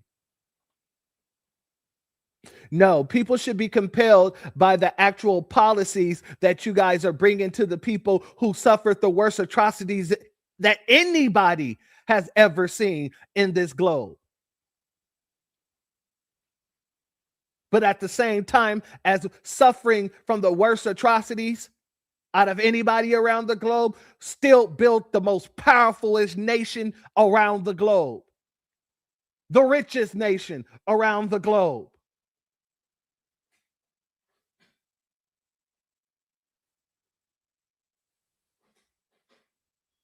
And here's what I'm suggesting in addition.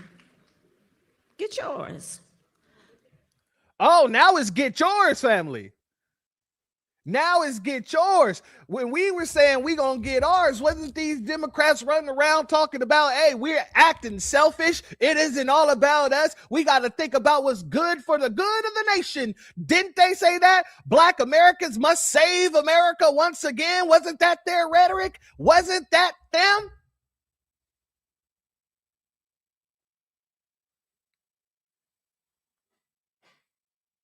Family, I mean, I need to know. I need to know. I could have swore it was them. When we said, no, we're not going to go and vote for this woman because she ain't brought nothing to the Black community. She didn't bring us no policy. She's been out here with her lips sealed all this time. And then when she opens her mouth, she tried to bring us some nonsensical policy that would pertain to everybody. No, y'all was out here calling us misogynistic. Y'all was out here saying that we're xenophobic. And now, the same person that we told we're not going to do anything, we're not going to vote for you because you refuse to do anything for us, now she's out here talking about go get yours.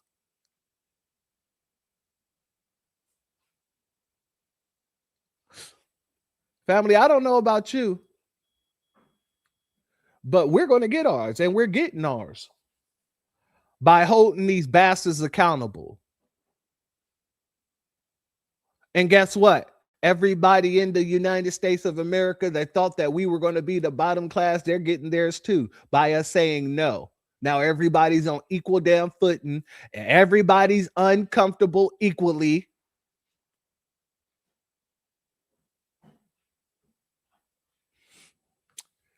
Hey, go ahead, continue.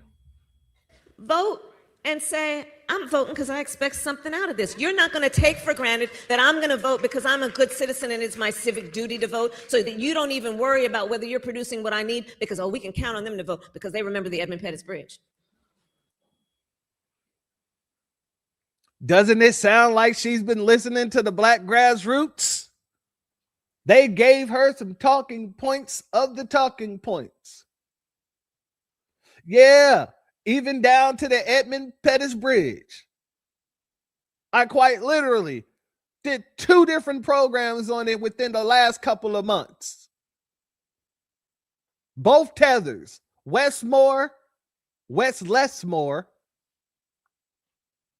and the big head light bubbit Somalians who tried to steal that heritage, that culture, that lineage. And here she is, quite literally, verbatim, word for word, saying what we've been saying. Yeah. Also, we don't vote because we expect to get something out of it, because that would mean that whether or not they tell you you're going to get something out of it matters or don't matter. How do you expect to get something out of someone if they never tell you they're going to give you anything? If they quite literally practice benign and neglect, how can you expect anything? So the wording should have been, don't just go and vote because you expect to get something. Force them to tell you what they're going to bring your community. But of course, you wouldn't say that because it's about making sure you don't have to bring much to the community. Y'all can sit here and lie about anything you do for everybody else and say, see, look, this is what we did. This is what we brought to the community.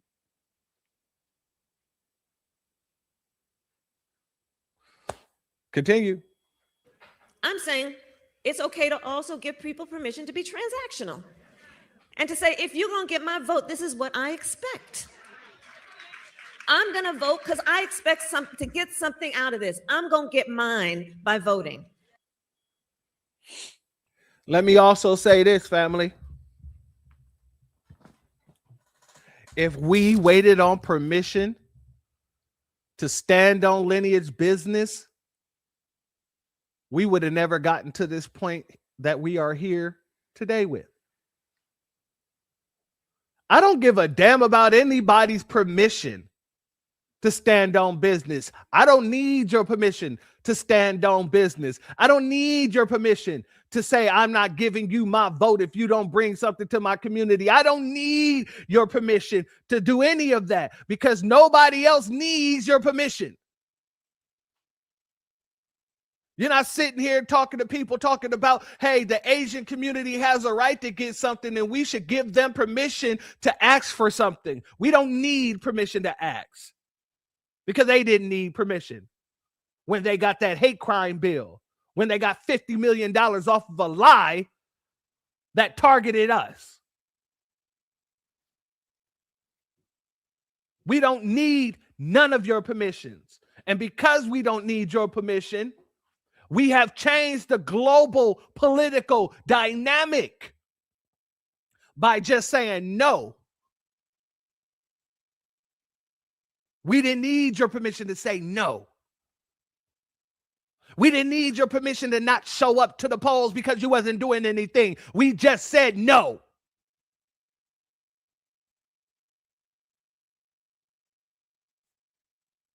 We didn't need your permission to sit on the couch. We don't need your permission to join the furniture party. We all just collectively said, this is enough. That's enough. I'm sitting this out. The couch is looking pretty good. President couch and vice president love seat, because contrary to popular belief, the only thing that's always had my back is the couch. Quite literally. We didn't need your permission for that. And we didn't need your permission to send your funky ass packing in 2024. We didn't need that permission at all. So what makes you think we need your permission to continue what we've been doing, standing on FBA business? What makes you think we need your permission for anything when we didn't need permission to escort your ass right out that White House? Tell me. We didn't need your permission to escort your fellow Democrats out the Senate and out the House. Tell me, why would we concern ourselves with permission now? You see, they're trying to make it seem as if we don't have the power that we have. But family, this is what wielding power looks like. They're trying to minimize the fact that we wielded our Mjolnir, we wielded that hammer and knocked out a lot of these mother lovers. They're trying to minimize that by saying, hey, we should be able to give permission for people to ask for things. No, you're being forced out of your benign neglect. You're being forced to come out and say, we should be able to let them ask for things. You're being forced by the foundational Black American hand.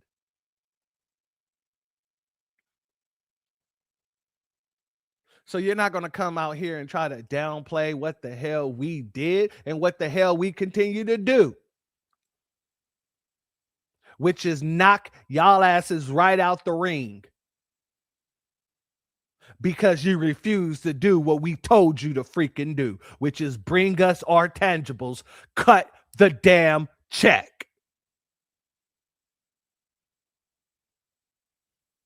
And they go on. She goes on and on about giving permission for people to ask for things, to turn around to then try to promote Africa. Well, really, Africa was being promoted regardless, but this is what I wanted. That's why I clipped it like this. She's promoting Africa, then trying to turn around and say, we have the right to ask for things to get our vote. Well, why are you trying to convince us that Africa is a good place to spend our money when we quite clearly told you that isn't something we want? So in one sense, in one instance, you're talking about giving permission for people to ask for something or what they want, telling people what the hell they want. And on the other hand, you're turning around talking like this. On the continent, the median age, I think now, is about 19 years old. The prediction is that by the year 2050, 1 in 4 people occupying Mother Earth will be on the continent of Africa. Family, they've been saying that for over 30 years. For over 30 years, and we're still seeing the same influx of people fleeing from Africa to come over here.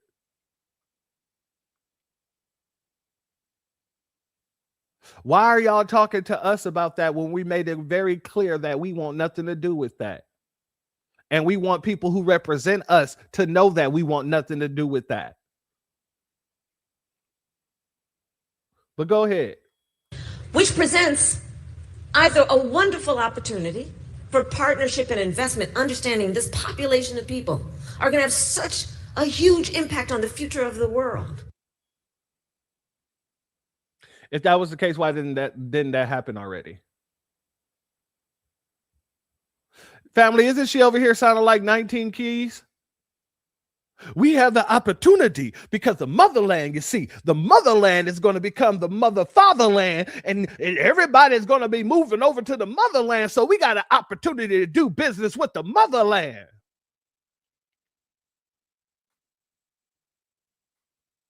That's all I hear. It's a bunch of people trying to convince us to go over there and build up another country when we done built up this mother lover. They can't build up their own countries over there.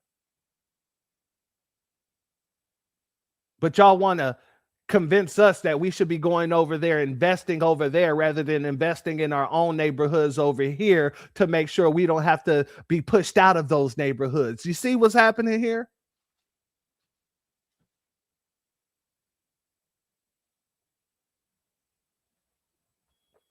Shout out to Daryl Williams in the building. Much love to you, and thank you for being here. They want us to be submissive. You ain't lying. They didn't mess with the wrong ones. You see, all y'all have to do was cut the check. Under Obama, all you had to do was cut the check. Under Joe Biden, all you had to do was cut the check. You didn't. And all y'all continued to do was try to promote all these other people.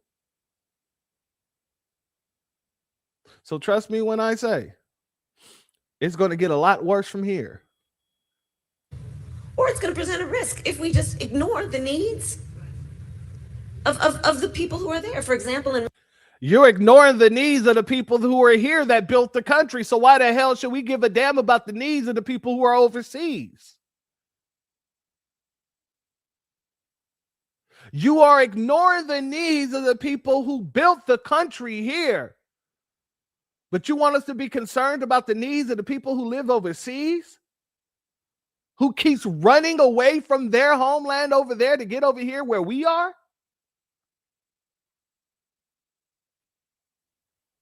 But they're supposed to have a larger say. When they can't even get properly funded running toilets in their countries. You're telling me within the next couple of years, they're going to have a say on a major stage? So we should be concerned with that? I think they should be concerned with making sure they can actually shit in the hole with a toilet and a system to remove the feces from their area without it going back into the water that they got to go and drink and take a bath in. I think they should get through that first before we start worrying about them becoming a major issue on a global stage.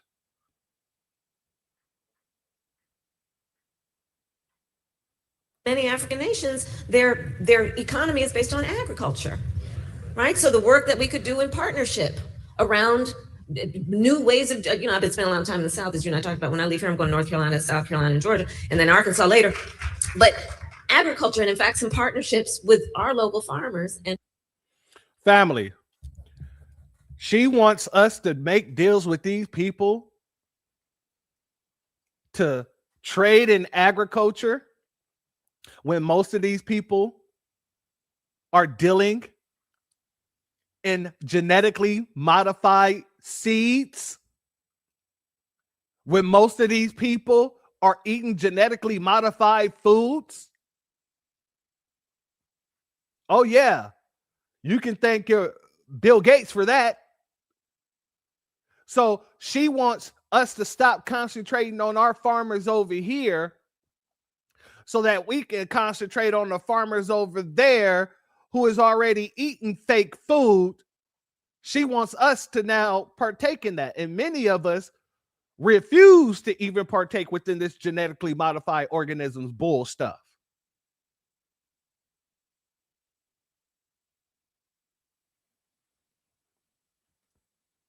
It makes no sense.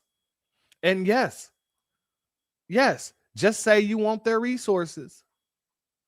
It is that simple, because you ain't convincing us none the wiser. And yeah, that whole South reference, you know damn well she's going to go all throughout the South and get chased the hell out. She's going to put on that fake ass accent. You better thank a union member.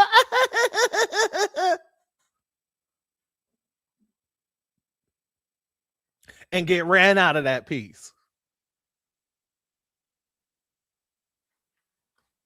Yes, my brother, GMO food stuff. These are the seeds that has been given to Africans and Africans for a while now.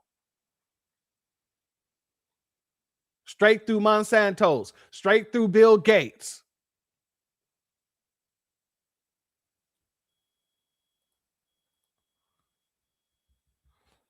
Let's go here, family.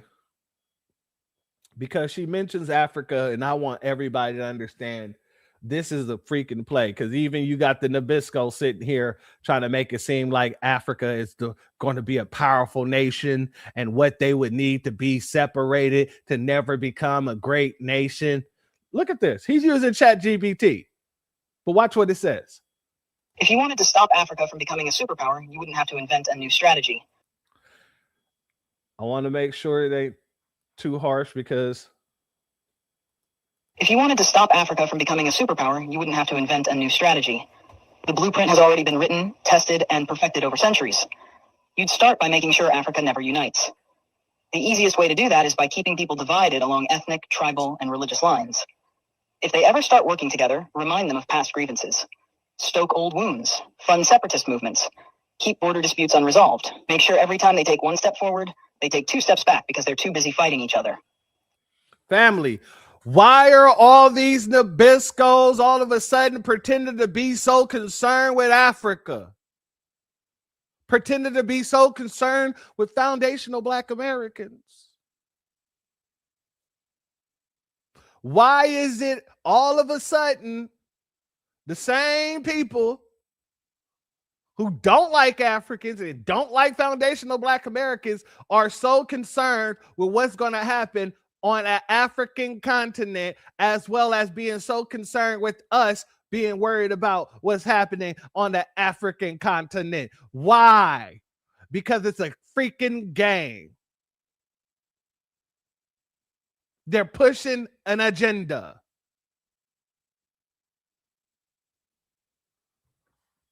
You'd install leaders who serve foreign interests, not their people. Find the most corrupt, the most easily manipulated, the ones who crave wealth and status more than progress. Offer them power in exchange for loyalty. If a leader rises who actually cares about Africa, get rid of them. You mean all the things they've been doing?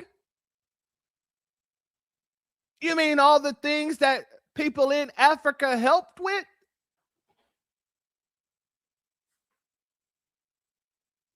The citizens of these African nations have quite literally helped the Nabisco with these things.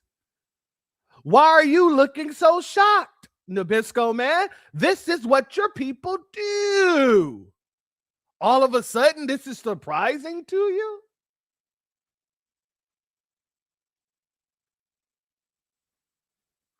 Exactly, my brother. African leaders signed them contracts. And people like Gaddafi, who was a real writer, who was willing to get down with the get down. Hell, and you can even throw Julius Malema in there. Oh, they're targeted. They're treated like the enemy. And even their own people help get them unalive for the West. Their own people. So even if you got an on code leader, the people are not. But this Nabisco is sitting there bucking his eyes as if he's dropping true knowledge.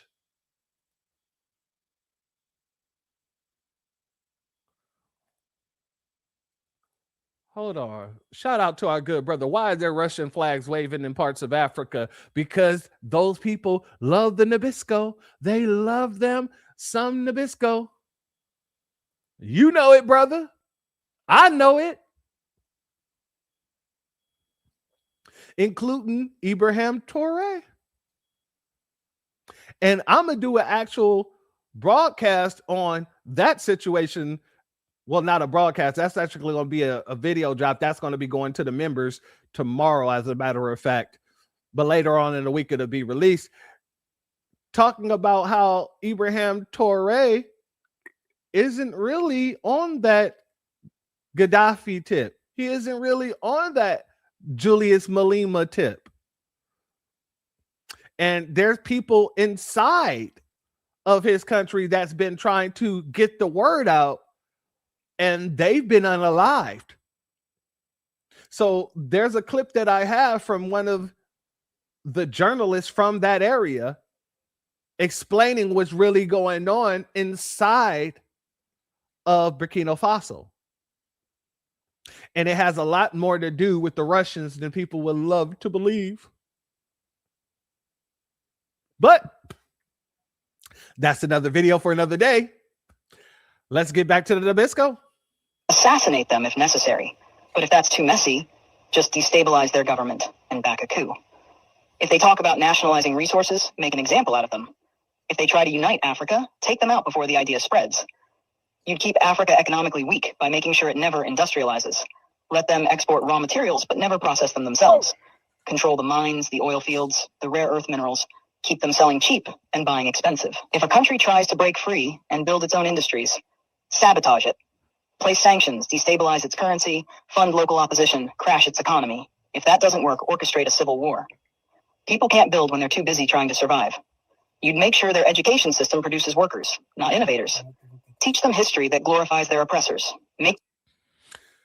We're not going to play the rest of this, family, but I just wanted to show you that these people are concentrating on things that they shouldn't be even talking about, because they're responsible for the collapse of these countries to begin with, and they're responsible for everything that's happened here in America to begin with. So yeah, you folks, don't try to sit here and tug on our moral heartstrings. It isn't going to work.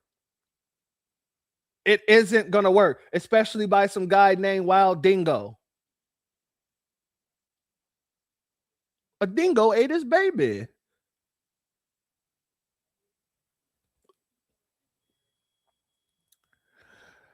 Shout out to our sister Angelic. He could be. Maybe it's maybe it's just me, but all Toure did was swap one colonizer for another colonizer. And it's not just you, my sister, at all. That was one of my biggest critiques about him. You get from up under one colonizer and everybody celebrates you. You talk like you're about to bring this black power within your whole community. You're going to be representing for Africans within Burkina Faso and Burkina Faso alone for the most part, but you're willing to extend a loving hand to all your African brothers and sisters, all that stuff sounds great. And then you go and align yourself with Russia. In the very same way that Ghana was over here talking about reparations and all this other stuff. And then they go and sign a deal with the EU in order to have a defense deal against Burkina Faso. You're going to be the first line of defense against Burkina Faso. Now, who put a gun to either one of their heads to make these decisions? Nobody that I know. But Toure damn sure went to the Russians after he got from up under the French or whatever. French or British, whatever, whichever one it was there. I confused them in Burkina Faso because there was so much. I believe it's the French. In the very same way that the Ghanaians went over to freaking the EU in order to sign the contract. They're both signing deals. They're still signing deals after hundreds and centuries. They're still signing deals with these people that keep on throwing them under the bus with these deals.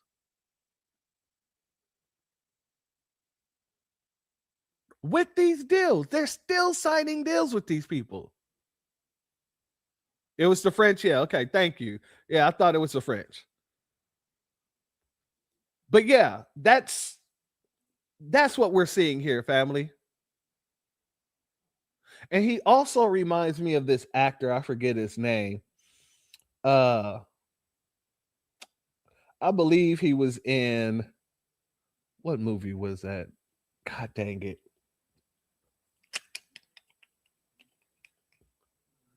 I forget that movie. He plays a scientist or something like that. They asked him to go get his god dang card. He had to go all the way back to the car and got pissed off. I forget the colonizer's name, but he reminds me of him. But I digress.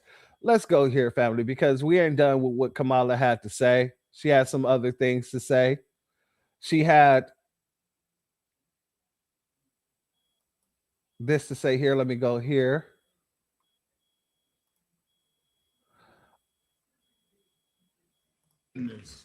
To talk to the American people, as I said in introducing you, you and I go back over a quarter century. Yes. And if there's anyone that has had open communication, is you and I. Mm-hmm. So are you going to run again in 28? So Okay, I tried to be subtle, but I just figured I'd go right Well, at that's as subtle as Reverend Al Sharpton could ever be. We love you for many things, but not being subtle.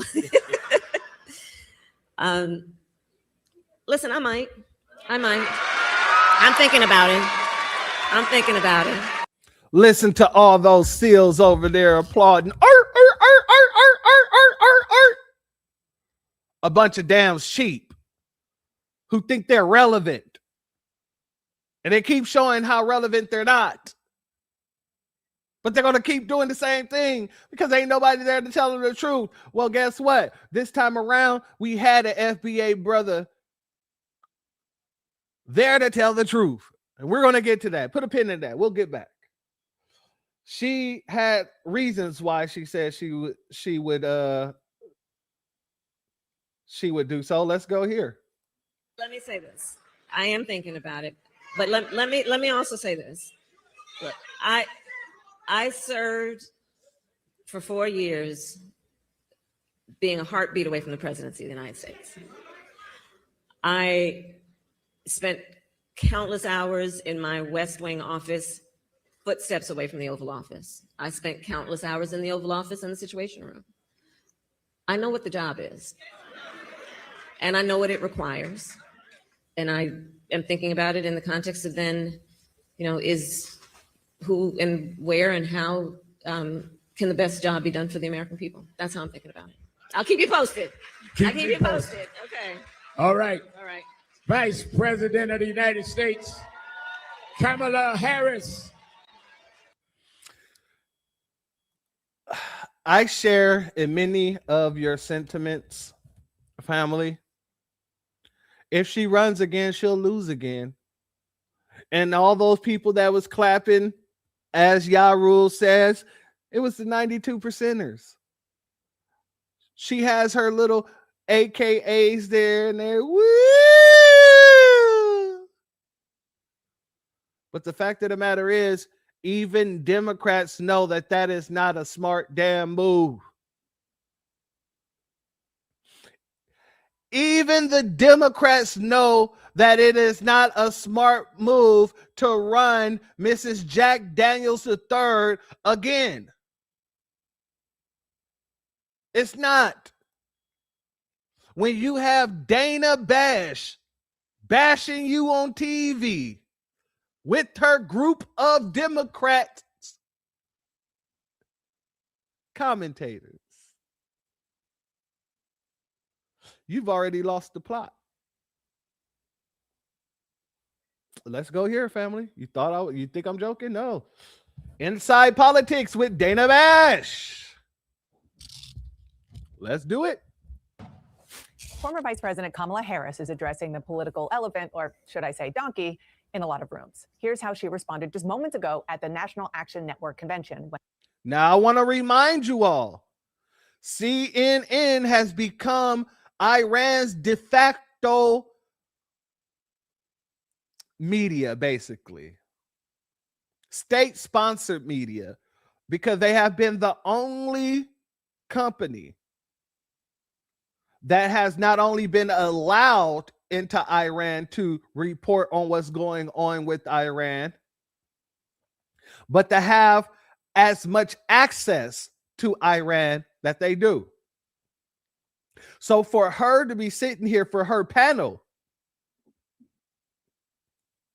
to be sitting here talking about Kamala like this, you have to understand the gravity in what she is doing, or the gravity in what she is doing, excuse me. Let's get back to it, shall we? And Reverend Al Sharpton asked point blank if she's running for president again in 2028. Listen, I might. I'm thinking about it. Look, the American people have a right to expect that anyone who wants to run for office and be a leader, that it can't be about themselves. And what they want for themselves, it's got to be about the American people. And that's how I think of it. And I am thinking about it in the context of then, is who and where and how can the best job be done for the American people. My panel is back. Molly? I was wondering how long the word salad was going to go on. It was. What? Can the best job be done for the American people? My panel is back. Molly? I was wondering how long the word salad was going to go on. It was It was pretty clear there. Waiting for the end of the sentence, but no, she was admirably definitive, I guess, about not being definitive. But she didn't try to beat around the bush or pretend that it's the last thing on her mind. Right. She was Exactly. thinking about it. We all know she's thinking about it. Of course, she's thinking about it. I wonder how seriously she's thinking about it and what she's doing, and how much juice she's going to have in what is likely to be a very large field. Because I think my sense of the Democratic base is they don't think she was treated fairly. They don't really blame her for the loss of the election. At the same time, they're ready for something new. They're ready for fresh blood. Yeah. As we speak, Pete Buttigieg is at this have in what is likely to be a very large field, because I think, my sense of the Democratic base is they don't think she was treated fairly. They don't really blame her for the loss of the election. At the same time, they're ready for something new. They're ready for fresh blood. Yeah. At the same time, they're ready for something new. They're ready for fresh blood. Yeah. And at the same time, they're ready for something new. They're ready for fresh blood. Yeah. Family, translation to this Democratic babble. When it comes down to Kamala Harris, the base has made it very clear. Fuck him, goddammit, and fuck anybody with his ass. Yeah. And anybody who thinks that Kamala should run, the base has made it very clear to ask a very simple question of them, folks. Did you take a stupid pill with your breakfast this morning, Admiral? And when you say that people are excited about Kamala Harris running again, they're not mad at her. They don't think she did anything wrong. They're just ready for someone else. All the people with logical minds and thinking brains and pulsating skulls will say the same thing to you. Nigga, please. And I know I said pulsating skulls, but that's because, your brain pulsates. I know the skull don't move, but I was talking about the brain. I said skull, but I meant brain. All right. I don't want anybody coming after me. All right. But I am saying, simple and plain, there is no one in the game that wants to go and vote for that lane. Should I say that again? That was bars. I am saying, simple and plain, that is no one in the game that want to go and vote for that lane. Shout out to our sister Allie Alex in the building. That's the translation.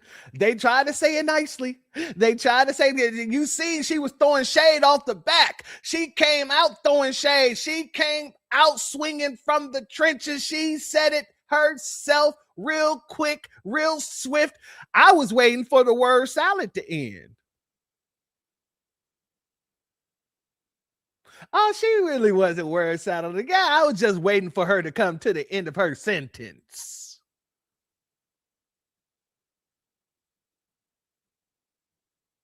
Yeah, family.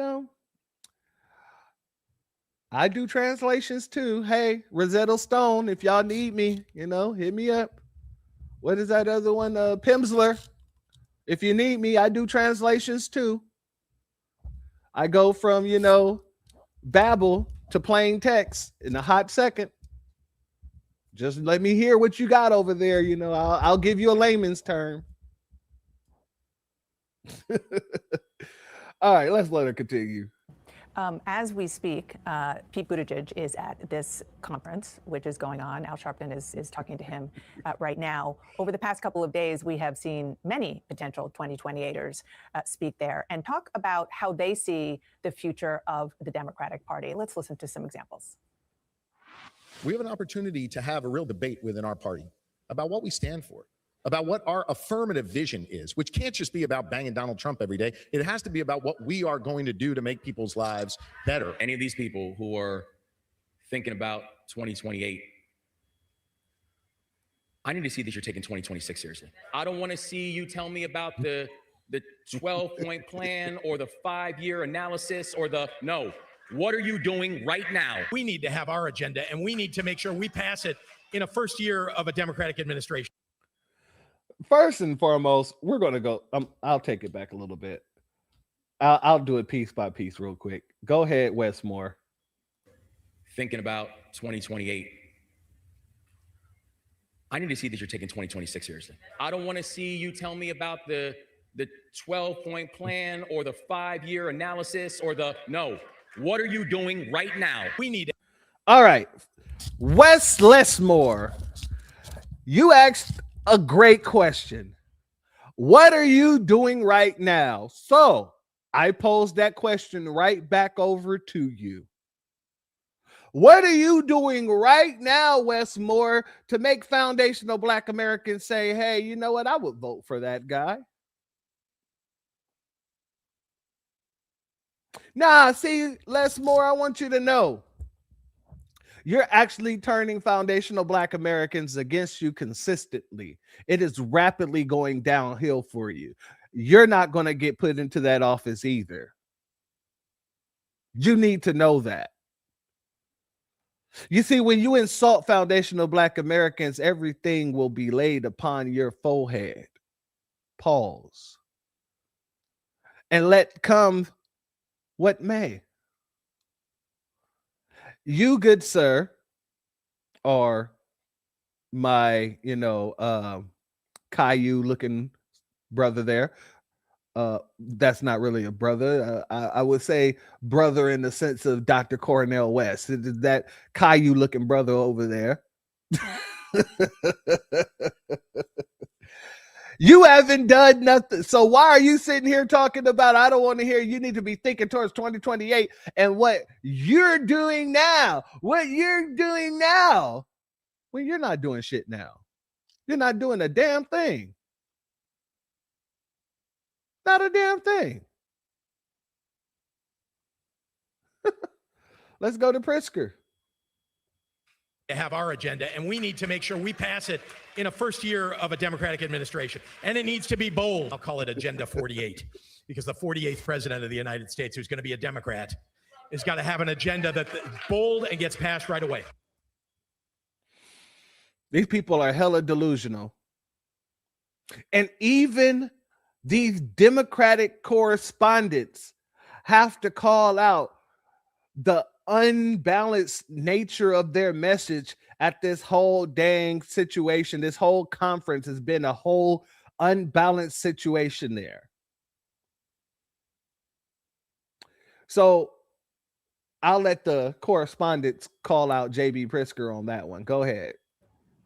It was funny to see Wes Moore saying, I don't want to hear about your plan. And then Pritzker saying, let me tell you, we got to have a plan. I mean, look, I don't want to hear about your plan. And then Pritzker saying, let me tell you, we got to have a plan. Or saying, I don't want to hear about your plan. And then Pritzker saying, let me tell you, we got to have a plan. I mean, look, there is a premium right now on trying to figure out what this party is going to be about in 2028. At the same time, they have the great uniter right now, which is the thing that they are all against, which is becoming more fruitful to be against by the day with the Iran war, without, with Trump's approval ratings falling. The uniting good. Thing for Democrats to do right now is to focus on that, to focus on opposing Trump. But when you're trying to differentiate yourself from other people who are going to be running for president in 2028, you do need to kind of start crafting that agenda, start having more of a forward-looking thing. And I think that's what we're starting to see from cattle calls like this. Yeah, and just to add to what Kamala Harris said this morning, she also said the status quo is not working. People want results, not bureaucracy. Yeah, I mean, the big difference here that I kind of track compared to the last time we had an open Democratic primary, that last time was about the policy papers and how specifically are you going to do these specific agenda items. This is largely about vibes. It's about putting out that you want a different candidate, that you are going to have a plan that's bigger than Donald Trump, but also that you're not going to have to, you don't want to get into the weeds this early. You want to just kind of show that you have the energy and that also you can carry a crowd, that Kamala Harris can prove she can still be a viable candidate on her own if she gets a chance to run a full race. The energy and the fight. That's right. I mean, look, I think this campaign is going to be a battle of ideas on both sides, right? I mean, that's the premise of the book I'm working on. So of course I would say that. But you have two parties that are in the throes of a massive identity crisis. And I think to Adam's point, yeah, these candidates aren't going to be talking about their white papers right now, but voters want to hear a vision. They want to hear a substantive vision. And I think they're going to want to be hearing more than just, who do I find the most likable?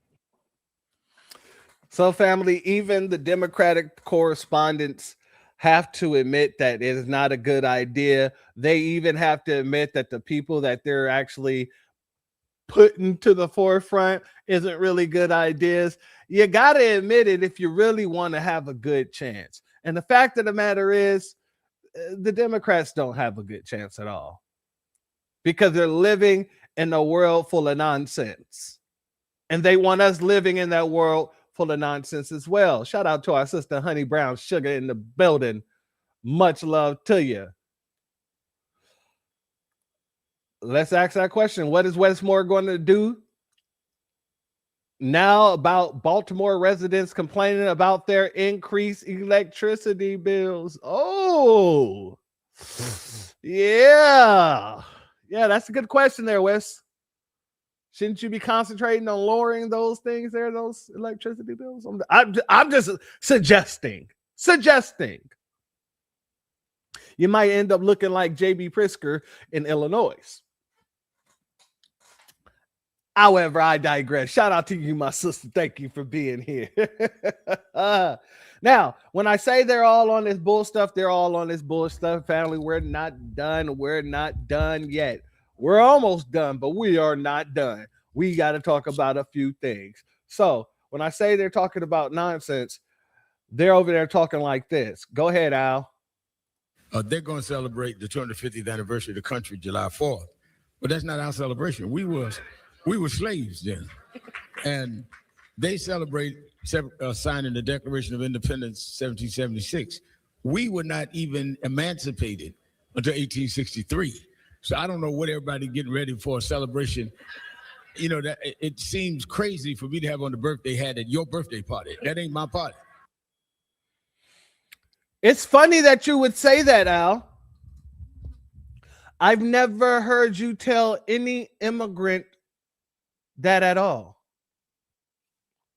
I've never heard you say that America wasn't free truly until after the emancipation of the slaves. I have never heard you say that, God dang it, if America wants us to celebrate this holiday, then America should go ahead and pay us the reparations that we are owed, whether it is a Republican in office or a Democrat in office. I have never heard you say. And y'all rules, much love to you, but I would disagree on that. POWs, there are rules against POWs not being treated in certain ways. Slaves had no rules here in America. If you were a POW, they would treat you a lot better than they would treat a slave.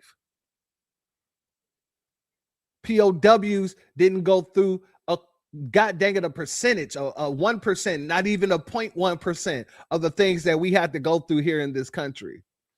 And that's why saying slave really matters, because if you're just taking yourself to be a POW, and that's fine, we are in a sense POWs because we fought against these people and they took us into war, but then they turned us into slaves by actually creating a whole system where you can abuse and do anything to a slave.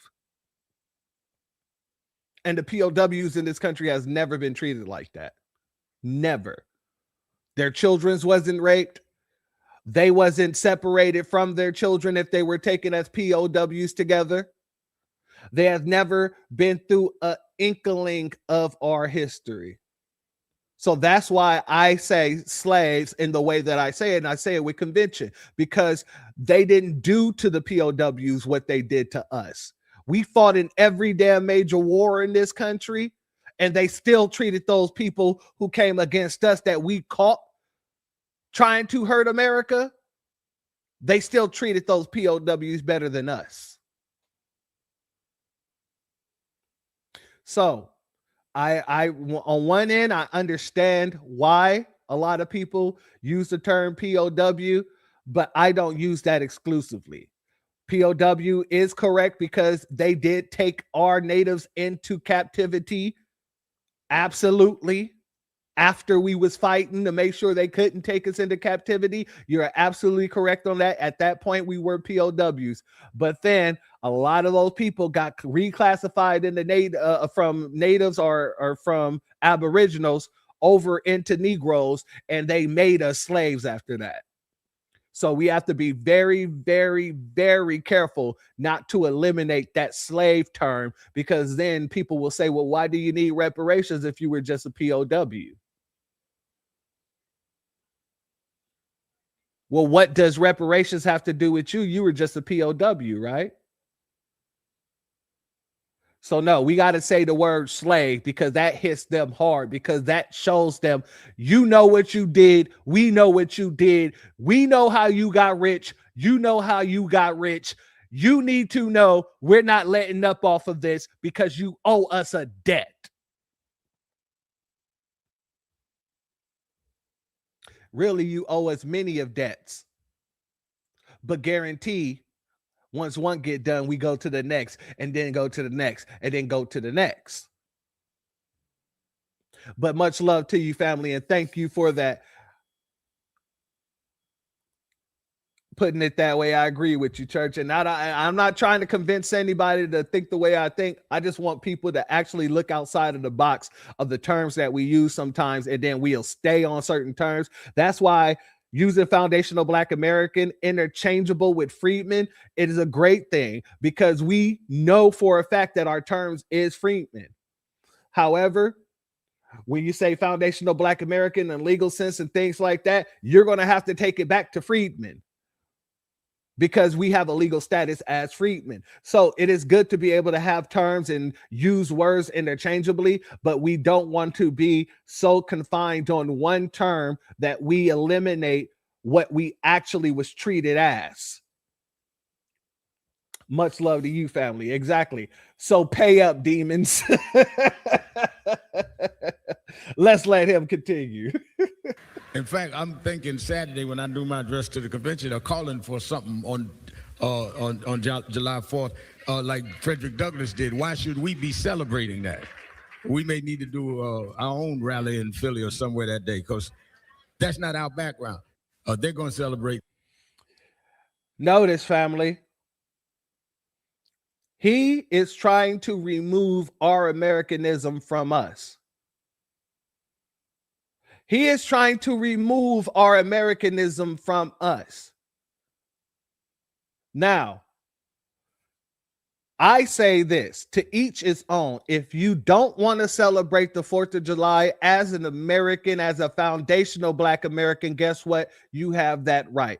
But if you want to celebrate the 4th of July because your family done fought in every war and your family that made sure America became what it was supposed to become, then God dang it, you have all god dang right to go out there and support and celebrate the 4th of July, because there would be no 4th of July without your ancestors. There would be no Declaration of Independence without your ancestors, which means there would be no America without your ancestors. So if you want to go and celebrate, family, go and damn celebrate. If you don't want to celebrate, then don't celebrate. That is absolutely your choice to make. Nobody else's. Nobody else's. You're not seeing any of these people running around telling the Mexicans, hey, you know, you wasn't American citizens at the time that this declaration was signed. No one telling Asians you wasn't American citizens until after the 14th Amendment. So you shouldn't have to worry about the 4th of July. You don't see that.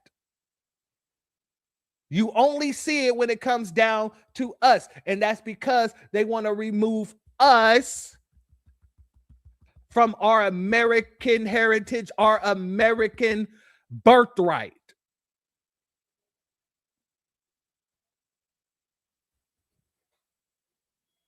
Now, why don't Al Sharpton promote Kwanzaa?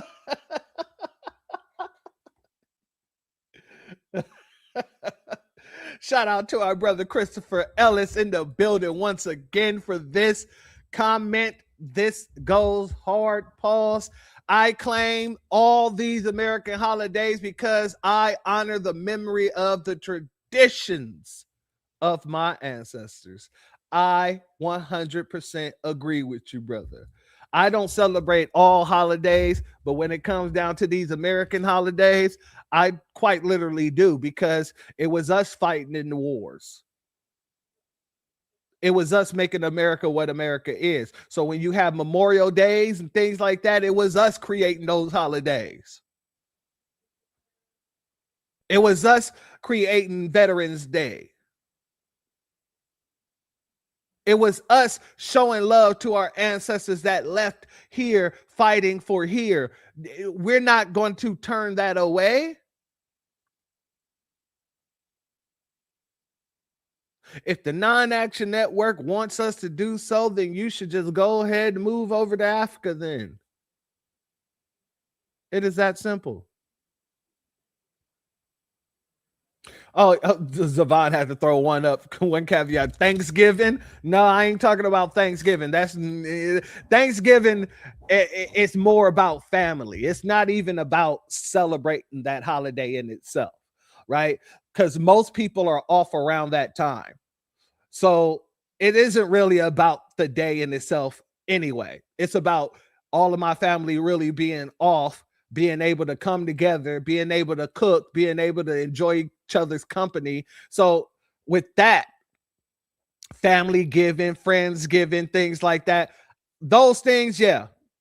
But when it comes down to Thanksgiving, it isn't really about the quote unquote history of Thanksgiving, which we're celebrating. We're not. Shout out to my good brother for dropping that, because you're absolutely correct. That I said all of them, but technically I still celebrate Thanksgiving because I'm eating on Thanksgiving, so that's that, unless we do it the day after, but we don't celebrate it for the same reasons as these Nabiscos. However, family, I want you to look at who he's sitting in front of while he's spewing all of this nonsense. Do y'all recognize this woman here? Do you guys recognize this woman here? Well, this woman here, in case you don't recognize her, her name is LaMonica McLever, Representative LaMonica McLever. And I must ask, if you do remember her, where do you remember her from? I'm going to give you all a quick second. For those who remember who you're looking at, this woman here, LaMonica, where do you remember her from? Shout out to our sister Angelic. That's the weirdo that was fighting ICE agents on behalf of illegals. So he's sitting here talking to her about how we shouldn't be celebrating holidays in America, even though our ancestors fought in every damn war and created most of the holidays that actually gives love and reverence to people who lost their lives fighting for the country. Yeah, he's sitting in front of her and telling her that we shouldn't celebrate it.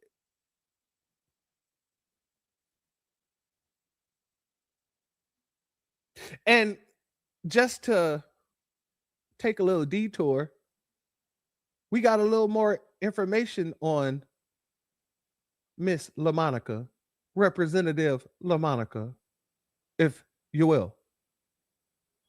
Oh, my sister. Let me tell you, they might not have locked her up yet, but she's going through a hell of a lot of court. So much so, she's begging people to help her with the court fees. Oh, let's go here. Perfect segue, my sister. Let's go here. Well, thank you so much, Michael, for that. And it's good to see you, Simone. Good to see you, Jackie. Look, I think there's a lot more that can be done, obviously, right? We need more resources fighting this case. As I've mentioned multiple times on the show with you all, the case is extremely expensive. In this case, a lot more that can be done, obviously, right? We need more resources fighting this case, obviously, right? We need more resources fighting this case. We need more resources. We need more resources. We need more resources fighting this case. As I've mentioned multiple times on the show with you all, the case is extremely expensive. I'm not getting pro bono legal help. I'm paying $1 million, which this case is costing me, which, I'm running crazy trying to make sure I have all that I need to be able to fight these people. But at the same time, I think, these uncertain times that we're not used to, just as us as a caucus, as members of Congress, it comes from for us to think about measures that we need to be taking that are, you know, unusual for us. And I think everyone is still trying to navigate that, even a year plus in. Well, thank you so much, Michael, for that. And it's good to see you, Simone. Good to see you, Jackie. Look, I think there's a lot more that can be done, obviously, right? We need more resources, more resources.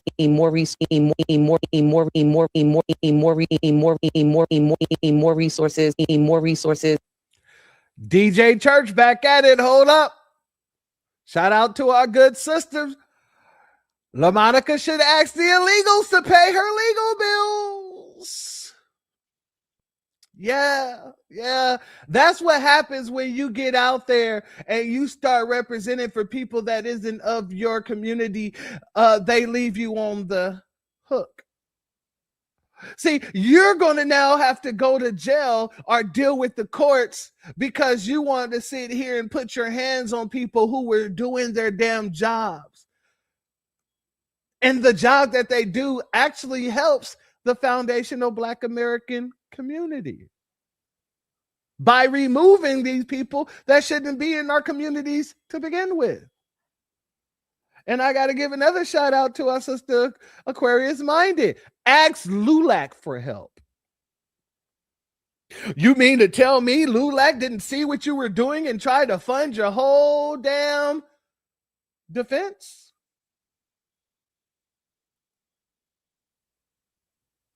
Why is a member of Congress getting $1 million? Well, that is the amount that the bill of this court case is going to cost her. So she's going to have to pay up to $1 million.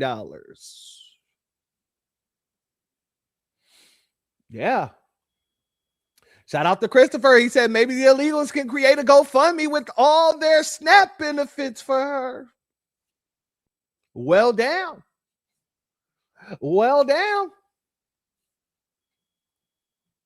Shout out to our brother. He said she thought that the Democrats was her friend. She's finding out right now the only people that got her back is her pockets. Oh yeah, family. And it's getting good. All these people are open enemies. We're done. And I'm with you 100% fold. Where is Carlos and Maria? Where is Carlos and Maria?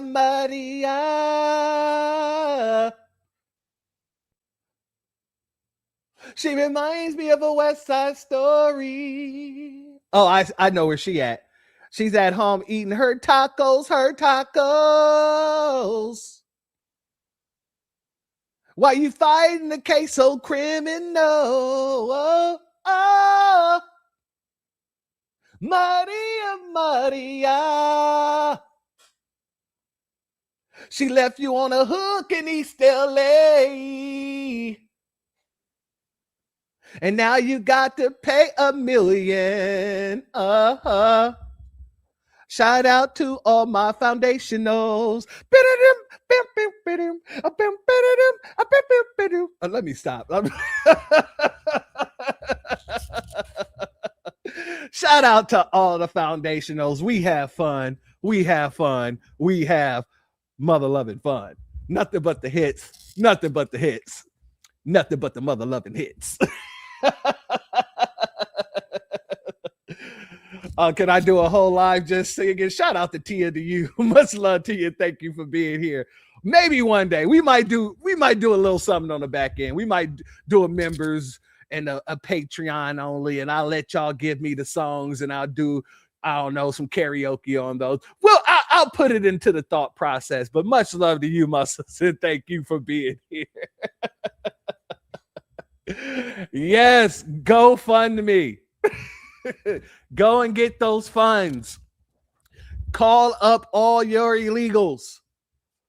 Call up all of your illegals. Hell, call up your migrants, not just the illegals, because the migrants, y'all been out here saying the migrants built America, right? Then the migrants should have the funds in order to make sure that you can get through the system of America when it comes down to the justice system, right? So go ahead and make that work out for you. Look how mean everybody looking on the. Look how mad everybody looks, family. You got Simone Mammy Sanders over here. Hold up. You got Simone Mammy Sanders. You got Michael over here. I forget his last name. I don't even know this Nabisco tramp, but yeah, I called her a tramp too. This Nabisco tramp, but she's there. Everybody's looking mad and pissed off that this woman has to go and fight her own legal battles. That's a good question. She didn't get paid for this appearance? That's another great comment. Call up Schumer and Jeffries. I'm just saying. Old lumberjack herself. You're talking about the linebacker over here. Look, she even got her shoulder pads fight on. In this case, as I've mentioned, she even got her shoulder pads on. She never takes them off. She goes to sleep in these shoulder pads. She don't even need a helmet. That goddamn almond-headed skull is enough. She out here knocking people clean the hell out. Warren Sapp ain't got nothing on her. God dang it. Oh, yeah, that's right. Michael Steele, the broken tool of the Republican Party. You are absolutely correct, my good brother. Shout out to you. Shout out to you. Now, that's Simone cut down trees. I am through. Oh, not Brock Lesnar. Not Brock Lesnar. Looking like she. Oh, yeah. Simone looking like she ready to fight for Zaddy. Yeah, just like when she had to tackle Joe Byron. Y'all remember that? Y'all remember that? I remember that. I know the bitch that make these rugs. You know that chick. You know Juanita. I remember that chick. This is a tackling chick. I know the chick that tackled that dude. You remember Simone, right? I remember Simone. I know Simone. Oh, man. Let's let her continue. Multiple times on the show with you all, the case is extremely expensive. I'm not getting pro bono legal help. I'm paying $1 million, which this case is costing me, which, I'm running crazy trying to make sure I have all that I need to be able to fight these people. But at the same time, I think, these uncertain times that we're not used to, just as a caucus, as members of Congress, it comes for us to think about measures that we need to be taking that are, unusual for us. And I think everyone is still trying to navigate that even a year plus in. Not the new age Lawrence Taylor. Hey, leave Lawrence Taylor out of this. All right. I actually got some love for Lawrence because he got my same name, damn it. Don't throw LT up in there, damn it. He worked. LT love the kids. All right. Simone don't love the kids. LT love the kids. Shout out to our brother Devon. Oh man. Oh man. Yes, yes, yes. In these uncertain times. Oh man. Roughhousing with her husband. Oh man. Is she married? Is Simone Sanders married? If she is, she's the man of that relationship. I can guarantee you. Her husband walks around in expensive Temu wigs. She buy dresses for him, not the other way around. Oh, she is married? Okay, yeah. That husband of hers is the wife. I'm going to guarantee you that right here and right now. Allegedly, just in case they try to come back and hit me. But family, that wasn't the only nonsense there going on over there at the Non-Action Network. Mandani sends his little representative to go and speak on some of the things that was happening, and she got over there. She's married to a black man. Are we sure that he's a black American and not a black Matumbawan or a black Caribbean? I'm just asking, because God dang it, she don't seem like she like to protect black men at all. That's crazy. But okay, let's go here. To raising property taxes 9.5%. That is unacceptable. It is a path of last resort, one that we will spend every single day looking to avoid as we pursue a path of working with Albany to increase taxes on the wealthiest New Yorkers, the most profitable corporations, and end the drain that has characterized the city's relationship with the state. And so I encourage everyone who shares in that opposition to a property tax hike to join us in that advocacy. We have set a hard... All right, so he's talking about the property tax hike that he was doing on the quote unquote millionaires and billionaires. But at the end of the day, yeah, that didn't work out so well. And he's over here trying to explain that away as well. Hold on. Mondami threatened $700 property tax hike on New Yorkers.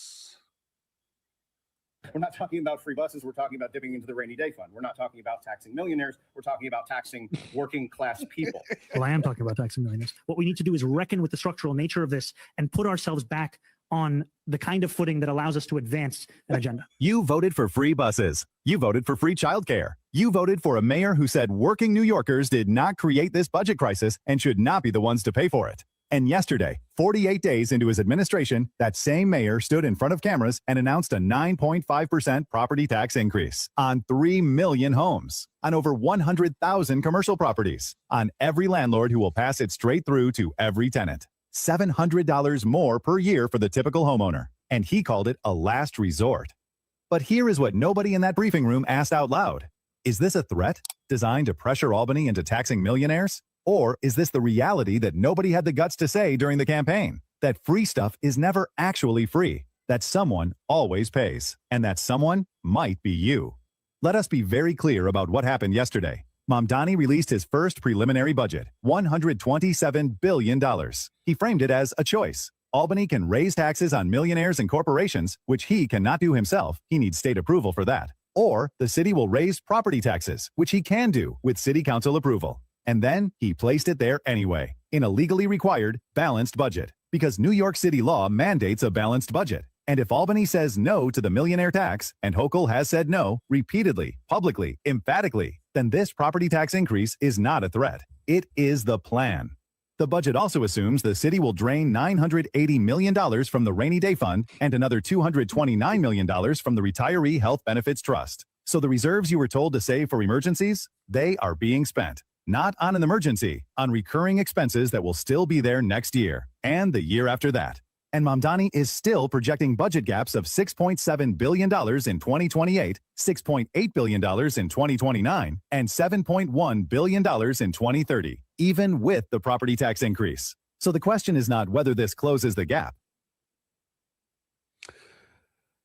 Family, now with Mamdani doing all the things that he's doing over there in New York, and shout out to New York and shout out to our sister Brooke and everybody out there, including our good brother, President Devine, and our good brother Melrose and all our family out there in New York. Now people are having buyer's remorse out there in the city of New York. Shout out to our good sister Rosemary in the building. Much love to you, my sister Queen, and thank you for being here as always. Let's go here, family. Now they're having buyer's remorse, and you know what happens when these people get out there after spending their time voting on somebody and they're disappointed. You know what happens when they get buyer's remorse? They hit the streets. We all voted for you because you promised to stand with working people and end the abusive 24-hour workday. We all voted for you because you promised to stand with working people and end the abusive 24-hour workday. We have to end the 24-hour workday. Andani, cumple tu promesa. Zoran, it is now week 3 of home care workers sitting in. Why have you said nothing? Instead, you're parroting the racist, sexist lie that immigrant women choose 24-hour workdays. Andani, come outside. We all voted for you because you promised to stand with working. Yeah, it looks like it ain't working out too well out there for Donnie. Mum's the word, Donnie.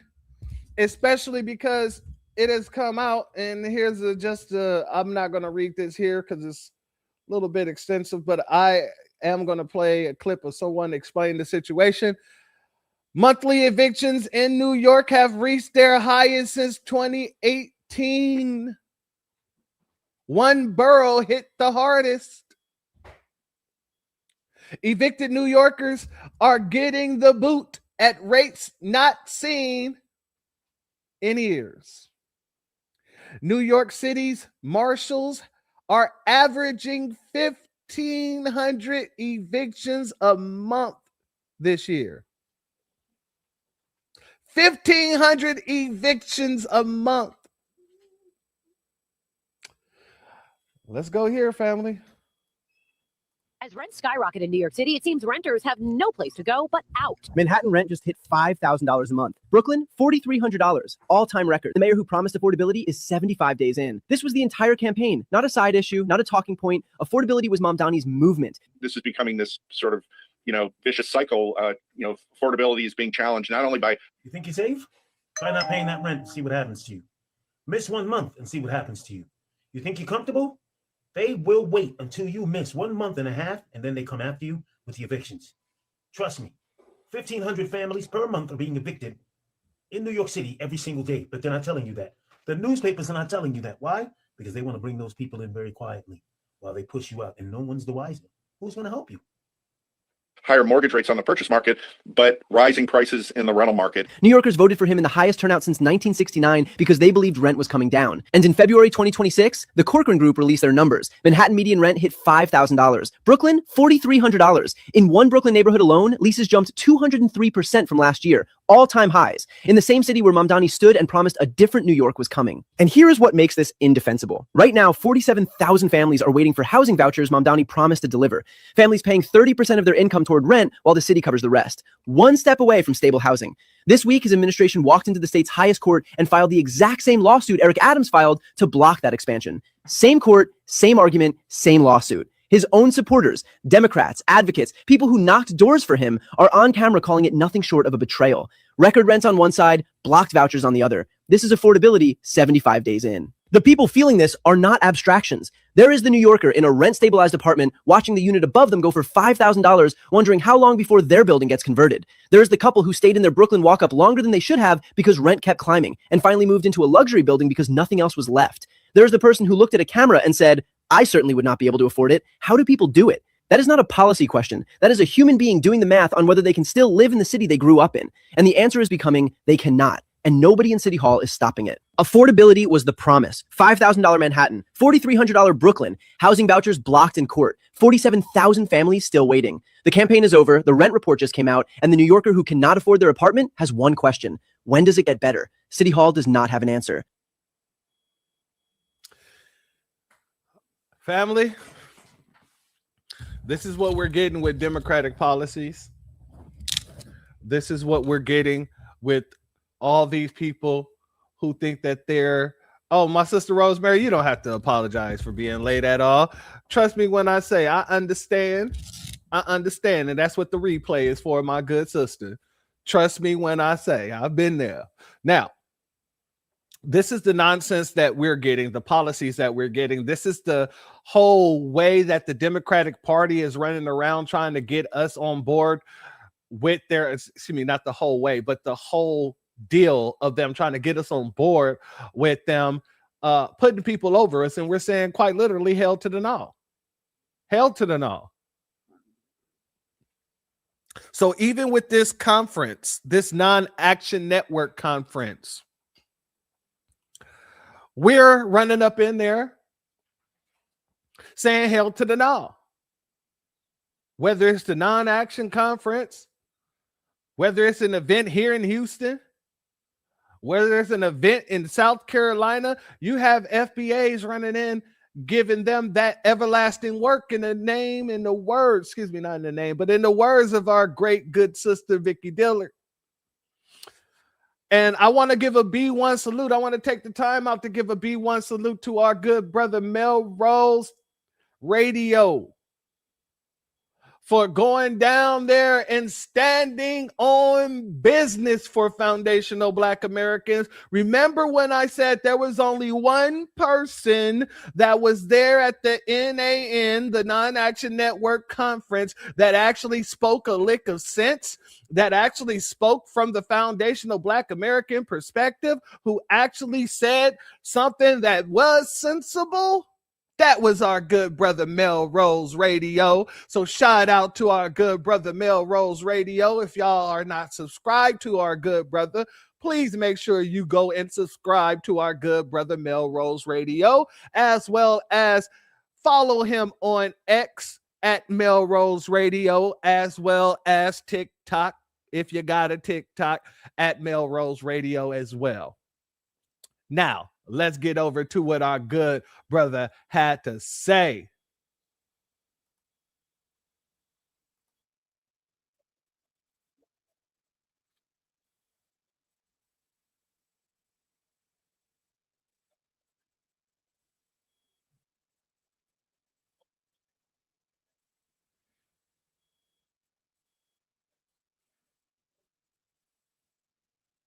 I am sorry, family. Well, I'm not sorry. Sorry is a sorry word for a sorry person. You have my apologies. I didn't bring up the screen. Let's go here. Briefly, we have to get going in one moment. Step up, tell us your name, and briefly, what's on your mind? Hey, yo, as I look around this room, if you're 35 years old or younger, raise your hand. 4 people. So here's the thing. Y'all in trouble. Yesterday, you had Al Green up here talking about we need a Secretary of Reconciliation, and then that's going to include what he said was reparations, which, by the way, wasn't reparations. Reparations is more than a check, but the very first thing it is a check. And come this year during the midterms and in 2028, if you don't have our check, you won't get no vote. No check, no vote. Yeah, I know that ain't what you want to hear, but that's what's happening.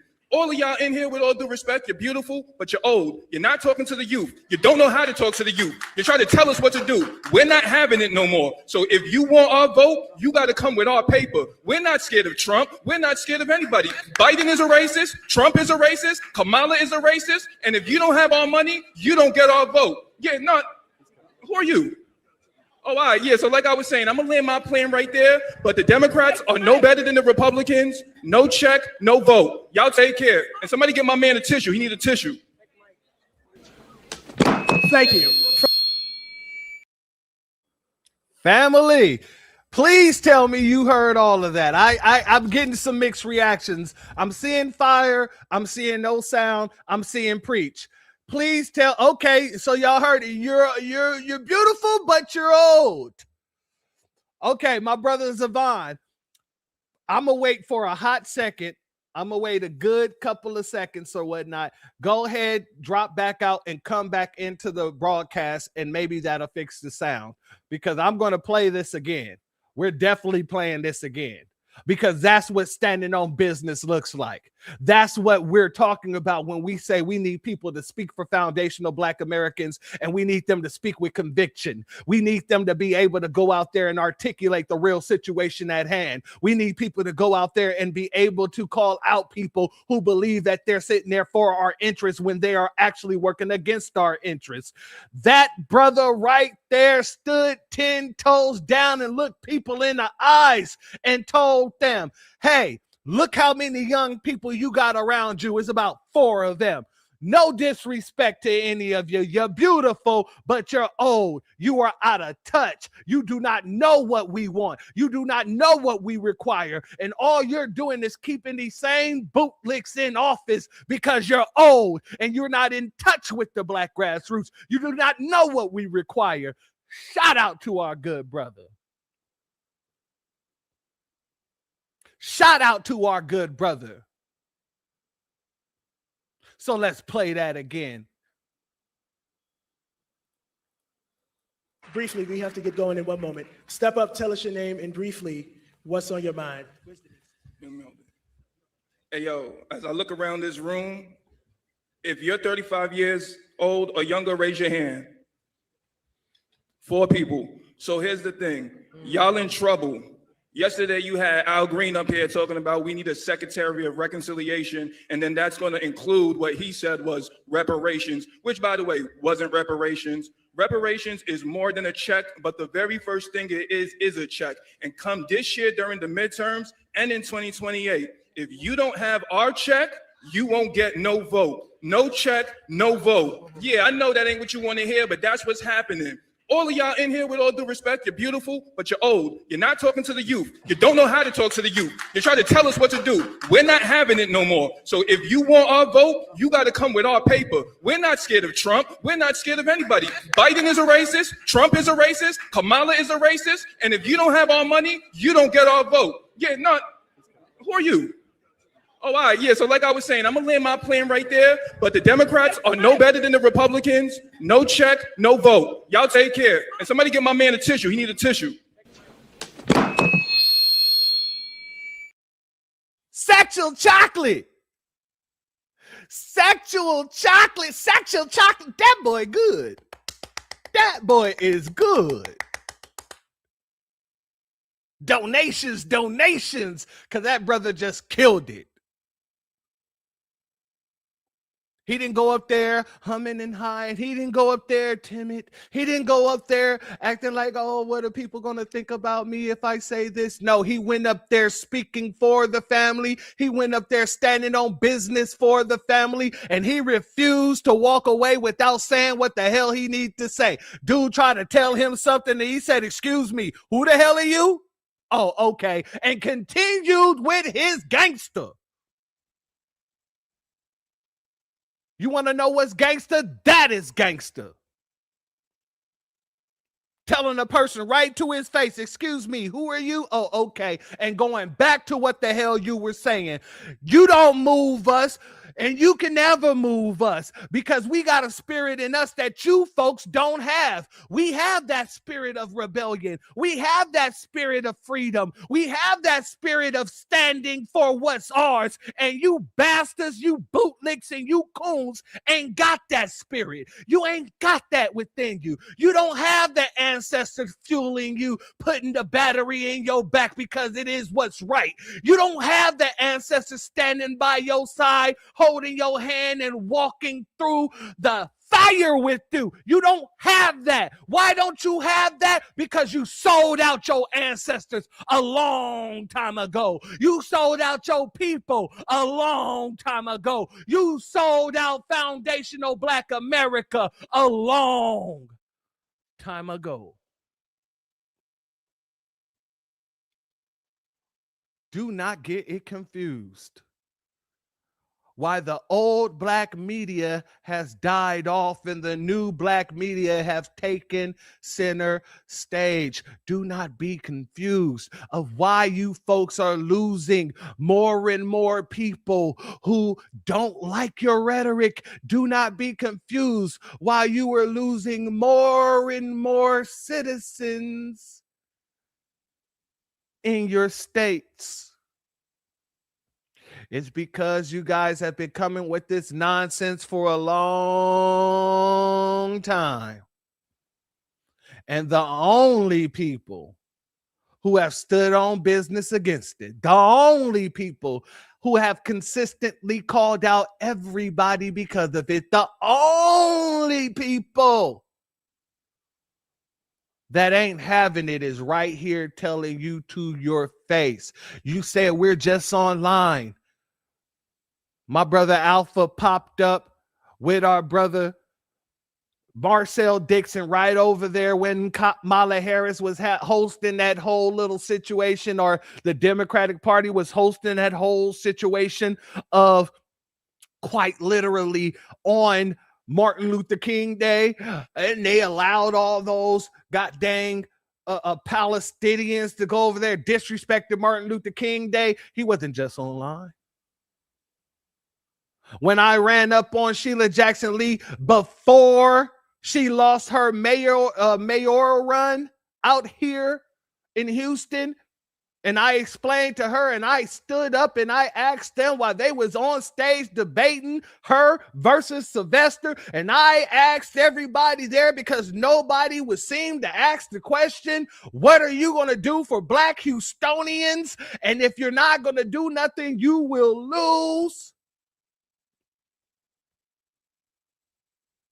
I wasn't just online.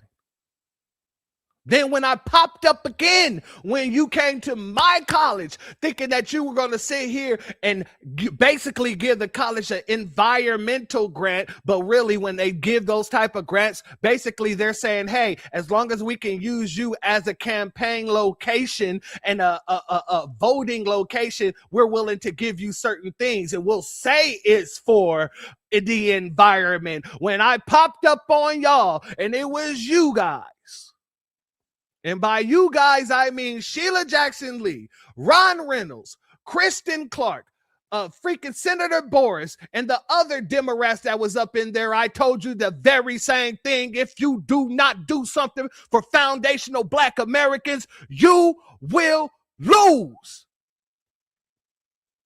And in 2024, you lost. In the very same way that our good brother Melrose Radio, Melrose Mike, www.melrose.com, melroseradio.com, that is, showed up and let y'all know, if you do not cut the check, you will lose. He wasn't just online. I think it's about time that you slow-thinking people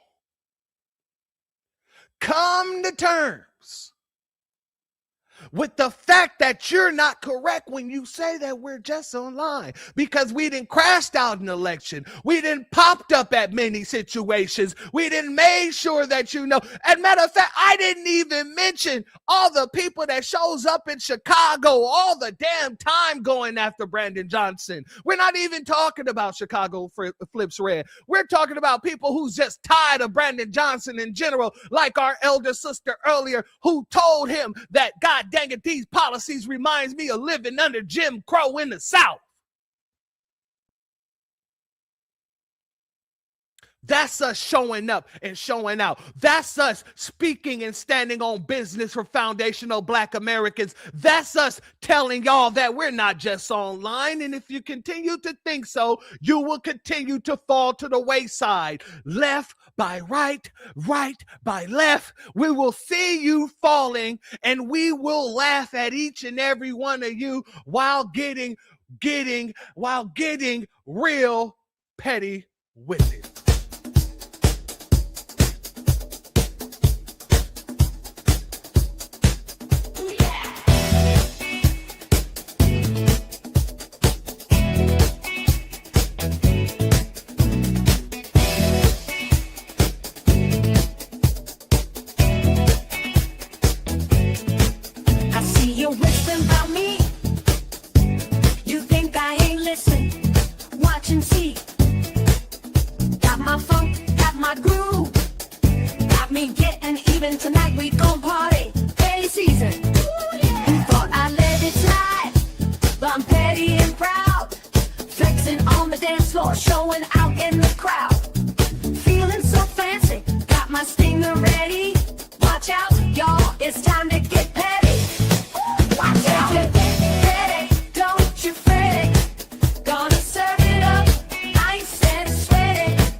And family, I want you to hear the rebuttal that this tap dancing coon bucking little piece of nothing had to say after our good brother stood up there and set the world on fire. This is what this little, hold on. This is what this coon right here had to say after our good brother walked away from the microphone, flaming and on fire. And I know he burned his face because he had to hold the mic so close. Thank you. First, let me clarify something.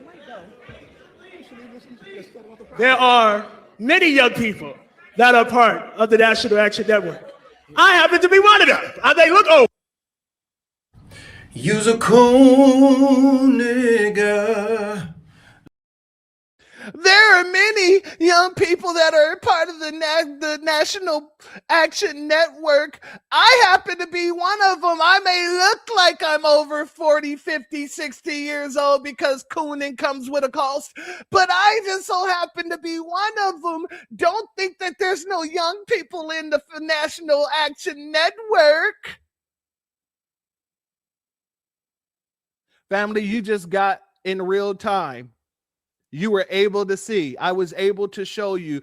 We were able to check out the exhibit of a real one versus a bootlicking, tap dancing, sandy butt ass Negro.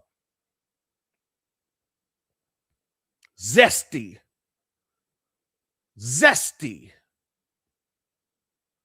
Oh, I see it in the chat, family. Shout out to Christian right in the building. Much love to you, family. I shall oblige. Send in the clowns. We're going to run it back. First, let me clarify something. There are many young people that are part of the National Action Network. I happen to be one of them. They look. No. You don't look old in the way that we're saying. You do look old. But you know what you look like? More than old? More than anything. You know what you look like? A tap dancing sound. Massa, is we sick, Massa?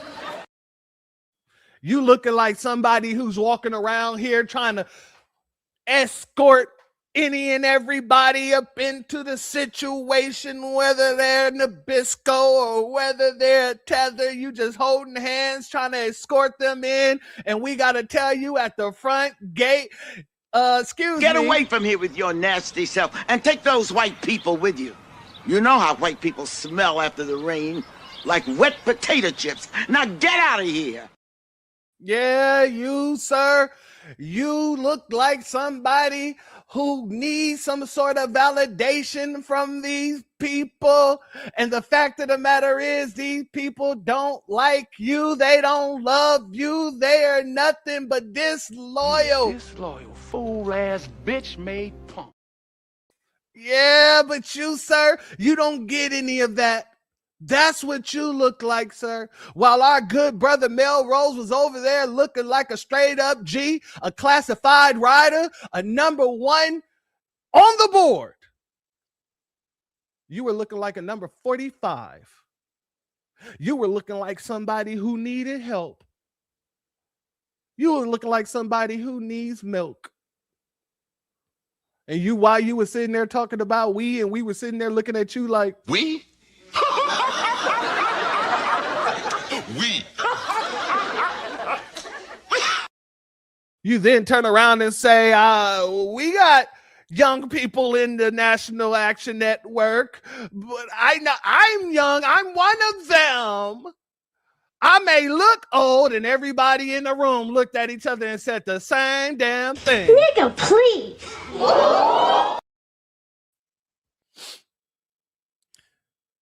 And then right after, somebody in the background must have yelled, because I thought I heard something. I thought I heard something along the lines of, sit down and shut the fuck up, bitch. Oh, family. These people are losing. They're losing the narrative. They're losing the conversation. They're losing citizens across the board. So you wonder why they're still trying to target us after doing all the nonsense that they did to us, after talking to us the way they've been talking to us, after ignoring us the way that they've been ignoring us. So, family, they're quite literally losing people. So when you see them talking like this, we're going to continue to articulate an affirmative vision to the American people of what we as Democrats will do if they give us the opportunity to lead in the majority. We're going to fight hard to lower the high cost of living, to fix our broken healthcare system, to get ICE under control, to end this reckless war of choice in the Middle East, and to focus every single day, every single week, every single month on actually making life better and more affordable for hardworking American taxpayers. Why isn't that breaking through? The Democrats in Congress are almost as unpopular as the president right now. Well, one of the things that I will say is breaking through is that consistently for the last 15 months, Democrats have been winning elections all across the country, up and down the ballot, including most recently in deep red states. Then why do y'all still need 4 seats in order to, throw off the interest or the balance of the Republican Party in the Senate? Now, even if y'all win a couple of seats in the House, I don't believe that you will win anything in the Senate. I'm gonna be honest with you. If you win anything, it'll probably be 1 seat. 1 seat. But I want you to understand what they just said, what the commentator just asked him, or basically just told him. The Democratic Party is less popular than Donald Trump. And Donald Trump is completely unpopular right now, family. Especially with the Iran situation going on. His popularity has dipped. So if he's telling you that the Democratic Party is less popular than the sitting president whose popularity has taken a nosedive, what makes you think that your message is even relaying to the people? Go ahead, continue. Like Texas, like Louisiana, and of course a few weeks ago in Florida, particularly in Mar-a-Lago. So at the end of the day, when the American people evaluate who's going to push back against Republican extremism, who is going to actually make life better for them and focus on the issues that matter, consistently they're choosing Democrats. Now, as it relates to the parties being perceived as unfavorable across the country, we understand that dynamic because the American people want to see action. Things haven't been working out for them over the last several decades. Family, this is how delusional these people are. When he is approached about being more unpopular than the most unpopular president as a party, not as a person. Your party is more unpopular than the most unpopular president. And you're sitting here telling everybody that it's because people want to see action, rather than actually taking an honest audit of the Democratic Party, of the policies that you guys have been promoting, of the policies that you guys have been fighting for, the reasons why people are looking at you crazy. You're not taking an honest audit of these things, because Americans all across the United States of America have called you guys out for being more pro-illegal immigrant than American citizen. Donald Trump plays you all so freaking well, even though he is a dumbass. That shows you that if a dumbass can play you better than you guys can play yourselves, then y'all are dumber than the dumbass, because the dumbass was able to get you guys to show how anti-American citizen you are by saying, if you believe that the number one priority of the government is to take care of the American citizens, then please stand up. And everybody continue to sit the hell down. Yeah, no, it isn't because people want to see more actions from you guys. It's because you have quite literally shown yourself to be anti-American, more specifically anti-foundational Black American, because we were your base.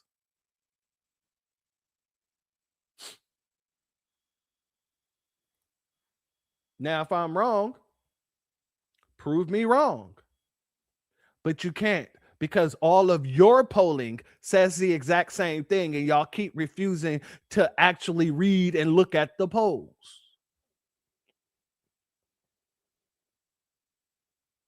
But go ahead, because you look like he's reminding me of Forrest Gump right now. He's reminding me of somebody with slow issues. Look at the way his teeth sit. This all just look real iffy to me, family. Everything within here is just iffy. He got the forehead for it, the goddamn ears that just doesn't match the forehead. His whole goddamn top eyebrow area is stretching backwards. like this whole part right here, I can watch a movie on. I'm just saying. But the teeth family, I'm not one to talk about people's teeth, but God dang it, come on. You look like you're about to say something that's full of bullshit. Full of it.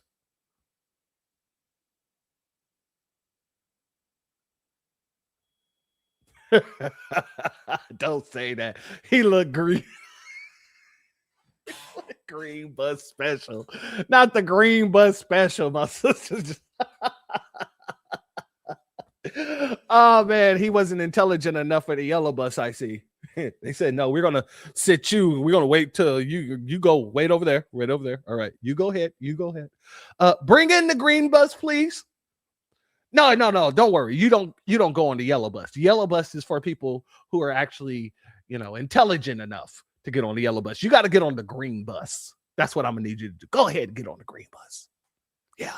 And yeah. I tell you what, don't even put on your helmet. If anything happens, you'll just hit your head and maybe you'll gain a little bit of knowledge in that. But don't worry about it. Just get on the green bus. Shout out to our sister Cooking with Miss D. Let's let them continue. Far too many people are struggling to survive and certainly can't thrive paycheck to paycheck in this country, which should not be happening in the wealthiest country in the history of the world. And so we're going to continue but yet it's happening in the greatest country in the history of the world because of the fact that the Democrats in your party is trying to crack open the door to a bunch of people who are lowering the pay wage, who are taking over cheap housing because you guys are putting them in Section 8 housing or putting them in cheap housing. You're talking about an American population who has to deal with a bunch of illegals because you guys put that into our communities. But go ahead. Forcefully push back against the extremism being unleashed on the American people, push back against the chaos, while at the same period of time convince every single American that it's us who are determined to do the things that are necessary, bring about the bold transformational changes necessary to support working class Americans, everyday Americans, and middle class Americans in a manner consistent with who we are when we are the best version of ourselves here in America. My sister, Miss D, say you got a question. Go ahead and hit me with it. I might have an answer, as my grandfather used to tell me. Let's go ahead before I go to the next clip here, because like I said, they're talking like this. And at the end of the day, he's losing. All these Democratic states are losing people left and right. Left and right. The small hats are trying to steal black people property. Is that the question? Or is that a prelude to the question?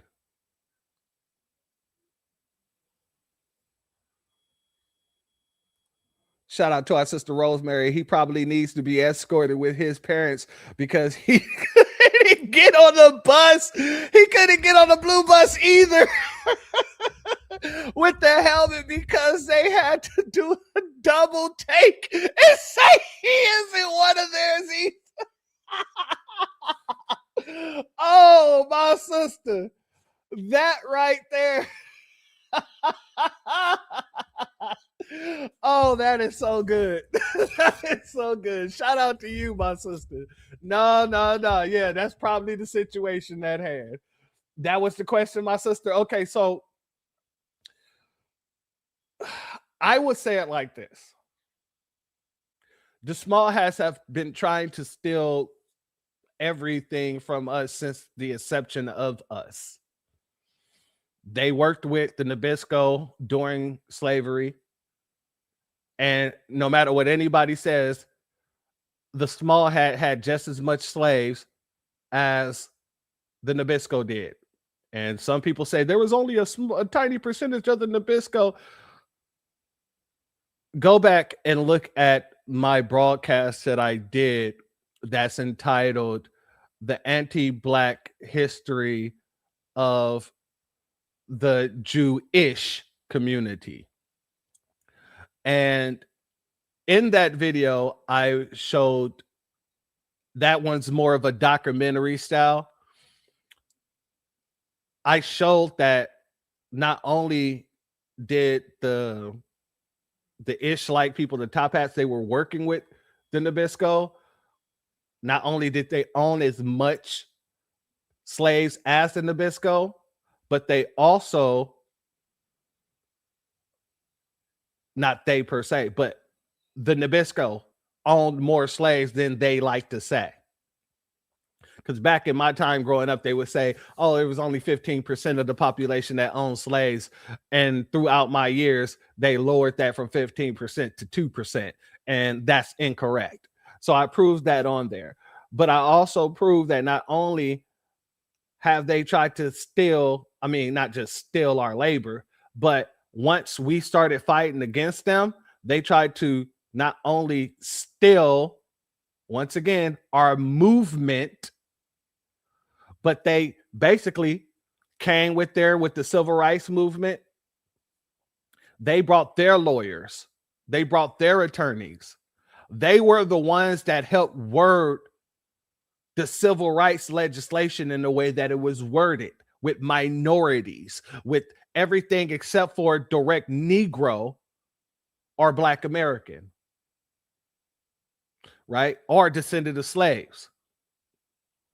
So as a general rule of thumb for me, yeah, I will say that they, always trying to steal from us. Even when they're not in the country, they're overseas talking about foundational Black American children are the biggest threat that Israel has. How? It's because at the end of the day, us speaking up and us actually not rocking with them like that, that is going to fall back on them.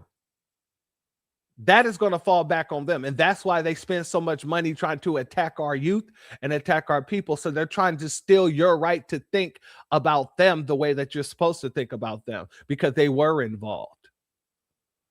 Think about it like this. There's so many people who were involved with the slave trade, and the only people that they say that you can't talk about the slave trade for is the goddamn top hat community, the Jewish community, the people who ish to be like, because they are not. So as a general rule of thumb, my sister, the answer to your question is yes. They're always trying to steal something from us. Consistently, all over these United States, including the resources. But thank you for that question, my sister. Moving forward, they'll come out and talk to you like this as if they're so confident of what people want, what people need, and why they're losing people. But they will never tell you the truth about these situations. Los Angeles has declined in its population from 2024 to 2025 by 54,000 residents thus far in just that year alone. Imagine how many people have left LA or California as a whole outside of just Los Angeles. Let's go here, family. The exodus continues. We've got shocking new figures showing Los Angeles losing tens of thousands of residents, one of the biggest population drops in the nation. Experts pointing to soaring costs, shrinking opportunity, and policy failures driving people out. And Taylor, normally this sounds good, and you've been talking about the potential of trying to, get a reasonable governor in that office and change things. My problem is this: anybody reasonable has left. Who's left to vote? Yeah, there are a few people left to vote who are still clinging for the Reagan days. I think maybe my parents included in that, who don't yet want to leave because they've been there their whole lives and they're holding on to it. But maybe I'm going to repeat what I said. I think I said this about New York. You should be taxed at 100%, Jackie. You're not paying your fair share. Everyone should leave LA who wants to. Good, because that will force the system to change. Eventually that system collapses, because the problem with socialism is you run out of other people's money. So if that system collapses, if enough people leave, and I know we're just talking about LA, but then eventually these states, that system can't support itself because there isn't the tax base to support all of the public funds that you want. If that's the way we have to learn, good. Tax everyone 100%. The reasonable people will leave. But the reasonable people tend to have money. It's easy for them to leave and make those accommodations. Everybody else who's left, Dagan, is the middle class, lower class, hardworking people, who most of these people have promised they're going to help. And then they end up suffering as a result of that system breaking down and having to correct because the revenue is gone. Right. Well, but they have to, No, go ahead. I hate to say it, but to your point, they make all these promises. If you heard what Zohar Madami said, it's going to be free this, free that, free this. I'm going to take care of everyone. I'm going to tax the rich. Don't you worry about it. You stay right where you are. Well, guess what? How's that working out? The state's not going to raise income taxes on the wealthy. It's an election year. Kathy Hochul, she'll do it in January if she gets reelected, but she's not going to do it now. And so Mandami's been forced to now raid the reserve fund. How do people feel about that? So I hate to say it, but you really elections matter, and you have to pay attention. Whether or not you get involved in politics, you have to understand what's going on in politics so you can make a decision that you recognize the decision you make has consequences. Thoughts? Me? Either. Oh, sorry. I thought you were. No, go ahead. California, we're talking about Los Angeles. California has, am I right about this, Taylor, 58 counties? Ooh, maybe. We have lots. 30 of them lost population overall. Yeah. And the reason is because California has been built for years as a haven for migrants, illegal migrants. Right. The whole system runs on that. Right. So when you shut down that system, it doesn't work anymore. It's crazy. It siphons money from the federal government. It siphons money from wealthy taxpayers. It's built for illegal migrants. And when you shut off the flow, the whole house of cards falls apart. Now somebody's got to figure out how to rebuild California for the people who legally want to be there, which is an increasingly shrinking population. Before we let them continue, I want to address this comment here and shout out to our sister, Honey Brown Sugar, as always. Thank you for being here, my sister, and thank you for this fantastic comment because it's absolutely correct. The political pundit stated, a state can lose delegates and seats due to residents leaving the state, and this is one of the major reasons why these blue cities fight for illegal immigration to continuously happen. It's because it doesn't necessarily say that that person in law have to be a citizen. So they use the population of the state, but it doesn't necessarily mean that they're using the citizen population. And this is why these folks continuously fight to keep these people in the country, because their policies is continuously pushing people out of their states, which means that you're going to end up losing seats, which means you're going to end up losing delegates, which means that you're going to put your state in a place where you don't really have a say when it comes to Congress. So yeah, that's exactly what they're doing all of this for. Is to make sure that these democratic states can still have some sort of power. And I've long stated that they need to go in and change the laws when it comes down to the census, because the census is what gives you seats. And you should not be counting anybody who is not a legal citizen, especially when there are seats on the line, when there are electoral college votes on the line. You're stealing away from the American people by doing so. That's what it is. It's theft. It is theft. Whenever a state allow illegals in their country, in their state, excuse me, not the country, but allow illegals in the state and fight for them to be in the country because that's the only population that they can maintain.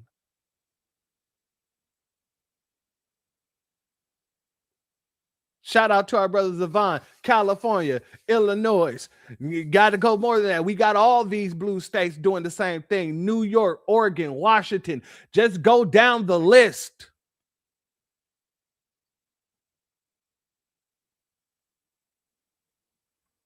It's all about making sure the Democrats maintain power while offering policies that does not give power to the citizens that are supposed to be held over anything and anybody else, which is American citizens. Zavon said he tried it in Indiana. But Indiana is full of back row racists. I'm not surprised that it didn't work out in Indiana, to be honest with you. Because there's too many back row racists in Indiana for that to go through. like Texas or Florida, I don't expect that in Texas or Florida. I wouldn't expect that in Indiana or Ohio either, to be honest with you. Colorado, though, shout out to our good brother Jesse. Colorado, though, I do expect it. I do expect it. And that's why, and excuse me, not that's why, but the reason why is because Colorado was one of the first states to pass through the marijuana situation. And I'm like, oh, if they do that, I guarantee you they're opening the doors for a lot more things to happen. Like a bunch of illegals. Y'all remember those Chinese people that was caught in Colorado who was actually working on weed farms and things like that? And they were all from Asia. And Asia was actually funding the freaking weed farm. Yeah, after Colorado opened that door up, I was not at all surprised. At all, my good brother. But thank you for that. You are absolutely correct. All of them crashing out. You are absolutely correct, my sister. And they should be crashing out because they're realizing that people are waking up to the scam that's going on. We talk a lot about scams. We talk about a lot about scams. But there is no bigger scammers than these states that have sanctuary city laws. Because not only are they forcing the taxpayers to take care of all of these illegals, but they're forcing the taxpayers to not only take care of their health care, but they're forcing the tax people to not only take care of their housing and et cetera, but then also they're nullifying these people's votes while doing it.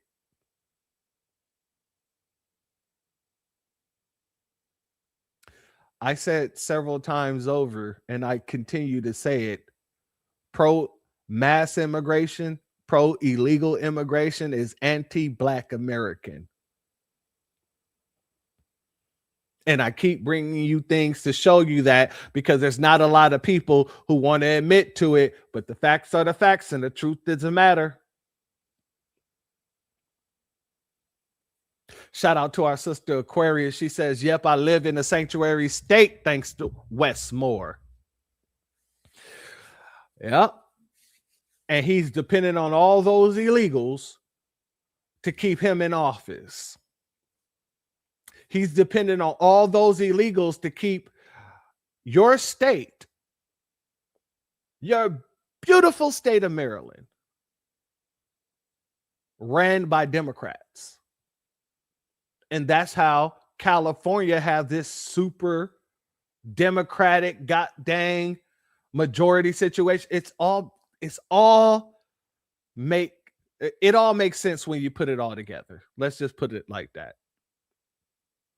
It all makes sense when you look at how things work when it comes to gaining votes in the Senate, the House, and gaining electoral votes.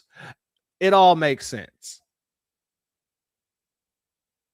Because some people like Jasmine Crockpot might lose their seats in the Senate or in the House.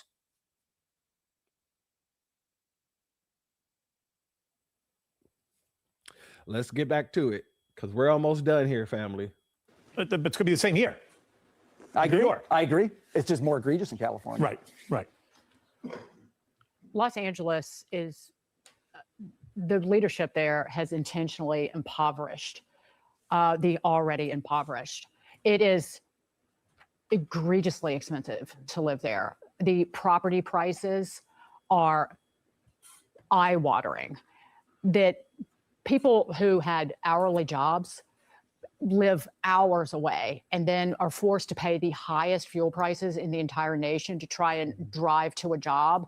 And the leadership, as far left as it comes, starting with Mayor Karen Bass, you know, as she worships at the altar of the scumbucket that is Newsom, they have done nothing to make the lives better of the people who actually have to work for a living in Tinseltown.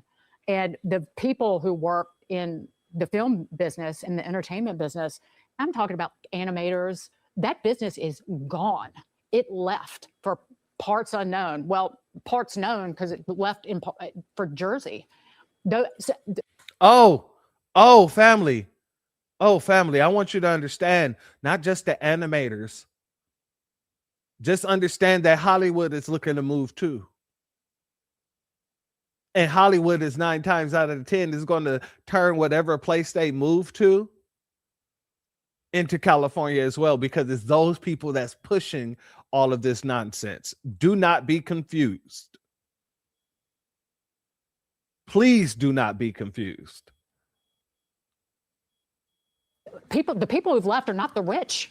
It is people who can't afford to live on their measly wages in that part. And the left, as much as they talk, they don't stand up for these individuals. They turn their backs on them because they're worried about fundraising from the rich people who are the only people who still can afford to live. All right, family. Shout out to our sister Angelica. It's a concrete effort. That state is on the top 10 for the numbers of FBA freedmen living there. You are not lying. You are not lying. It is all a gameplay. It is all a gameplay. And that's why the new black media move in the way that we move. We act the way we act because, God dang it, we're the only people that's going to actually speak this to the people. We're going to bring this to the people. We're going to make sure everybody know what's going on, because otherwise people will sit here and act as if our sister Angelic say it, then all of a sudden she's MAGA. If our sister Aquarius say it and she lives in the goddamn state where all this is taking place and she can speak from this situation, she's MAGA, she's far right. That's because a lot of people don't have the know, because nobody is giving them the know. Nobody's telling them the truth. That's why you are important, family. That's why the black grassroots are important, because you hold everybody to the factual situation and not what you're hearing on TV or what you're hearing from mainstream media or anywhere else. Everybody and this is another reason why I love Black Alpha when he does the whole sound off for the FBA, because no matter where you are around these United States, you are quite literally our boots to the ground. You are quite literally the ear to the street. You are quite literally the people that's telling everybody what's going on all around these United States. And we're the people that echo that. We're the people that make sure everybody understands what we're going through, because we know what we're supposed to do. It's everybody else that's confused. It's everybody else that think that if we come out speaking against the Democratic Party, all of a sudden are automatically we are MAGites, or all of a sudden are automatically we are Republican representatives, or all of a sudden and automatically we don't represent the good of all Americans, when we've been the only people to do so.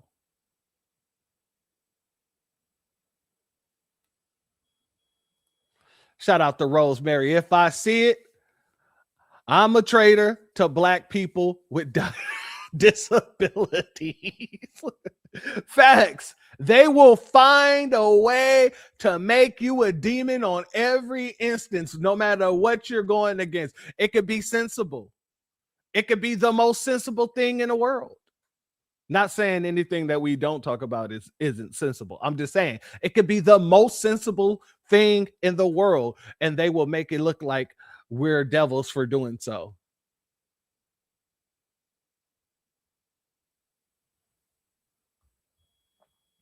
Now, family, much love to you, and I appreciate that, but I'm not the only one that actually acknowledges the people. All of our family really acknowledges the people, to be honest with you. Black Alpha, Afro Elite, our good brother, God dang it, why am I spacing right now? I'm not meaning to space on this name, but I do. Jason Black, excuse me, the Professor Black Truth, God dang, Dewan B, all of us really engage with the family. All of us really acknowledges the people. You feel what I'm saying? Our sister ZZ, our sister Vicky Diller, our sister Lisa Cabrera, we all acknowledge the people. We do it in our own specific ways, or we do it differently maybe, but we all take the time to acknowledge the people, because we all know that we're not just here to speak our minds. It's not about us. And anybody who is within the new black media, they know that it's not about them either. They know that it is more about our people and our next generations being able to benefit from what our people in this generation did. So shout out to you for that. But I can't sit there and take all the credit. I'm not the only person that acknowledges the people. I'm gonna be honest with you, because I learned from other people how to make sure that I'm acknowledging my brothers and sisters, how to make sure that I'm asking for your advice. I'm asking for your opinions. I'm asking for what you guys want to see and hear and things like that. I learned that from other people within the new black media. So I know I'm not the only person doing it.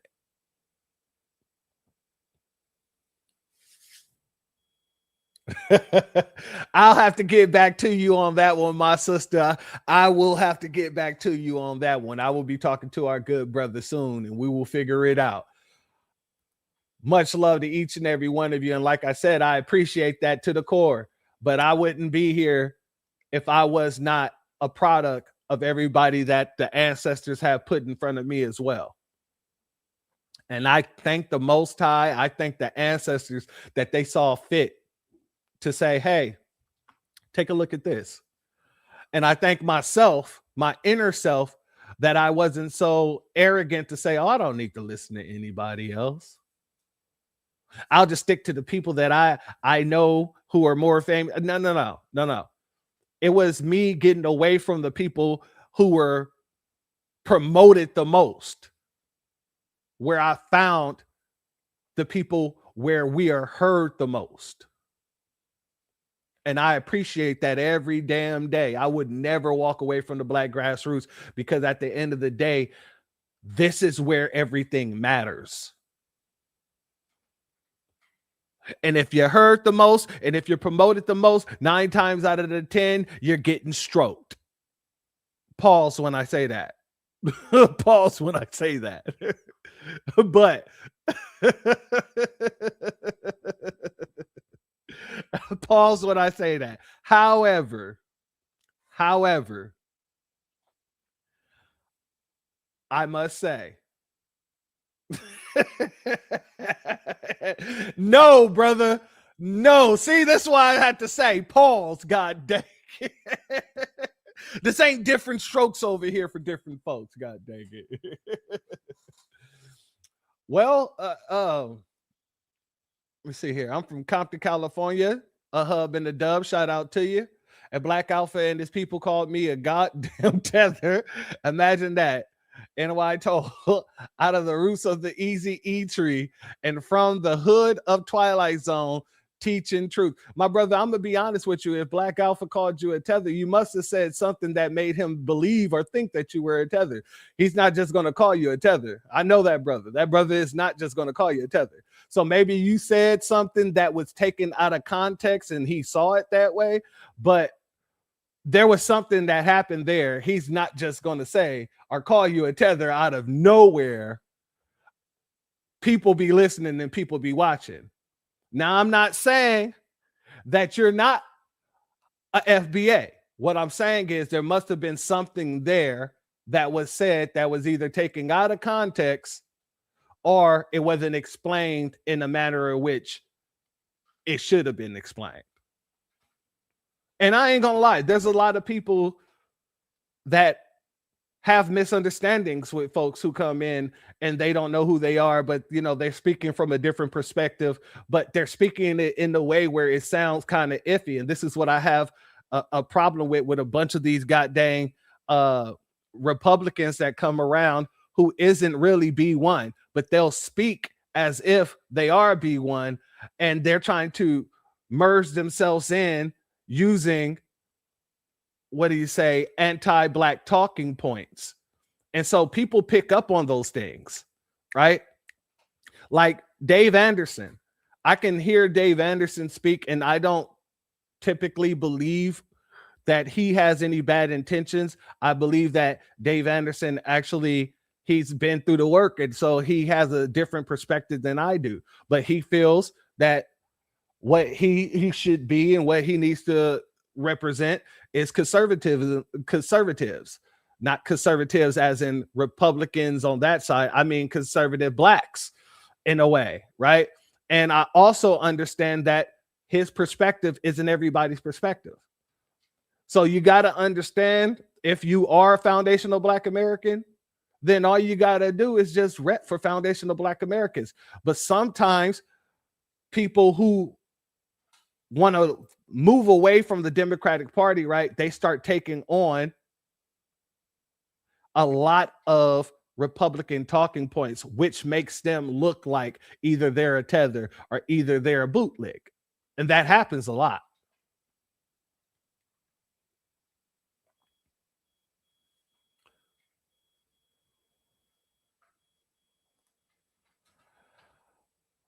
That's why I keep telling him, let's scrabble and go back to being brothers.